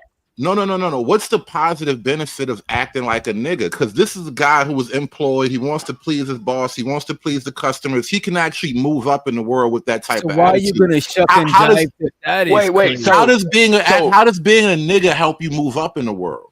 So Bobby Smyrna wasn't employed. Did they employ him to come and perform for him? He was employed. Bro, he's a fucking he got nigga a job. mascot. Now he got to be a They nigga hire mascot. they but hire this Bobby nigga ain't. Shmurda so your son could be like Bobby Shmurda. But think about it So though. your A son nigga could waste acting his like life a being nigga. a nigga, bro. That's a why nigga Bobby acting like a Shmurda's in nigga. there. listen, a nigga acting like a nigga making $100,000 a performance, but a nigga acting like a coon get paid Do you $7 want an your hour. son to be Bobby What Shmurda? kind of? I don't want my son to make $7 an hour Do either. you want your son to be Bobby Smiling Shmurda? at white people. What you want, a Dr. When Pepper? you say, Do you wait, want let your me, Dr. son What? when you to be say, Bobby Shmurda, my nigga? It's a simple when you question, say yes or like no. Bobby Hood, when you say like Bobby Shmurda, what do you mean? A I rapper mean, that in making? all the ways. He didn't just wake up rapping. All right, they found the nigga doing nigga things and made him a nigga mascot. And now Wait a I'm minute, asking wait a you, minute, do you wait a want your minute. son to be a Bobby Wait a Shmurda? minute. Let me answer this question, right? A hood nigga? My son's all hood niggas. If my son could come up from the hood and make their own money and I Come gotta on, punch man. the clock and make Chick-fil-A wage, this bear it in mind. Bobby Smart is getting paid millions to do that. This nigga is getting paid Chick-fil-A wages. You think he's getting paid to do Exactly. no. You think he's getting paid to make music. No, he's getting paid to convince your little son to be a nigga. That's his job. Right. But wait a Right. minute, but he's getting paid to make music, because if he don't make music, he ain't getting paid. So what do you mean? If he's a IG, First off, when I said Bobby Shmurda, what was he doing before he got found? He was fucking gangbanging. He was doing all the shit. So you want that for your son until he gets found by some rich white people to make music. nah, but if my son was doing bad, I would want him to come out of doing bad and find some productive to do that, like doing music. So Bobby Shmurda's a role model for And your think kid, about yes it though. or no? Think about it though. Which what Bobby Bobby Shmurda is what you want doing? your kid to be, yes if- or no? my Stop options are trying to limited. stop trying to My op- waffle. Is it a yes No, or my no? options are limited. Yes, my Look, options well, hold are on, Doc. limited. Niggas Bobby tripping, Smart, bro. No, Niggas no, tripping. Doc. I expect more It's from a niggas yes. that love their kids, If bro. my son was in the street selling drugs, That was if he was in right? the street. So you just Right? skeeted that nigga right onto the crack block. No in Wait, between. listen, That's crazy, listen, bro. Y'all niggas listen. wow. If my son was in the street selling drugs, and one day somebody came up to him and said, "I'm gonna give you $1 million music. All you gotta do is make music and go dance." I'm He gonna tell wasn't my just son to get selling out them crack rock. goddamn streets. He was I'm gonna murdering tell my people. son to get out them streets and go make that goddamn music. I'm not And gonna all tell it my took was son, him no, ending stay in another the black street. man's life for So that to now, happen. yes. Say what? All it took was to facilitate his dream is to end another black man's life and then rap about it to make that happen.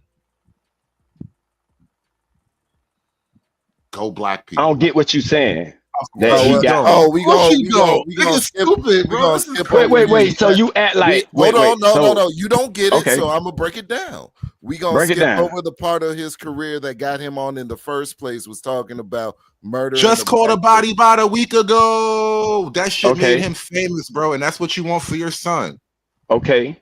If somebody trying No, to harm my son, I want my son to take him out. We don't Of know the course. circumstances And of plus, it. there's a lot Okay, of so people you that don't rap. know the Gang war. circumstances. So So you if want you your son don't in a know the gang war. circumstances, why you Every putting a Why negative he Hold on. was doing connotation it, He to was it? in a gang. He Everybody was in a that Why famous you gang everybody, war. wait why a you minute, putting wait a minute something now. negative Everybody to that it, bro? If everybody you that don't Niggas rap only know, kill about niggas when it's self-defense. They don't. just want to say niggas, everybody that rap about that shit ain't necessarily doing it, and why they let the nigga out? Why they let Bobby Shmurda out? Right, so they If he They got a didn't body a let week him ago. out. They didn't let him right? out. He actually wouldn't time. See, nobody is really close to it. That was actually a series of it was a New York beef. It was like a gang war that was happening. I forgot the name of his crew back then because I was paying attention some years ago. But now, GS9. GS9, right? It was literally in a gang war, rapping about the shit. And so when he finally get caught up, because I think they had a shootout like not far from where I used to live, but when they finally got caught up 4 years later, he's already a famous rapper now. And so now what you grown ass men are telling me, you love your son so much that you would cast him into a gang war for the hopes of him being a famous rapper. And then when I tell you niggas you were retarded, you don't understand why I would say that to you. Right. I don't. Because you asked me if my son lived by. So I got to pick for my son. Either he make millions of dollars or he stay at Chick-fil-A taking orders, acting like a fucking coon. I don't want that. Because you only give me those two or he's options, in bro. jail for 40 years. You only giving Or me he's those in two jail for options. Those are not the Bobby only Shmurda two not. options. Those are the But only Bobby options you can Shmurda's not. see. That's Bobby the problem. Shmurda is not. Oh, that's the problem, bro. We Those are the Bro, only wait a options. minute. But wait a minute. no, You just gave them two options to choose from, bro. Come on. Right. Now he going to option 3. Now he in jail. Come on, bro. Stop it. I just He took what was you in said. jail, though. He literally was in jail, though. Bro, and he went in for a RICO. He didn't So go in that's for supposed to be catching your a body. kid, though. Wait a minute. He didn't go in for catching a body. He going for racketeering.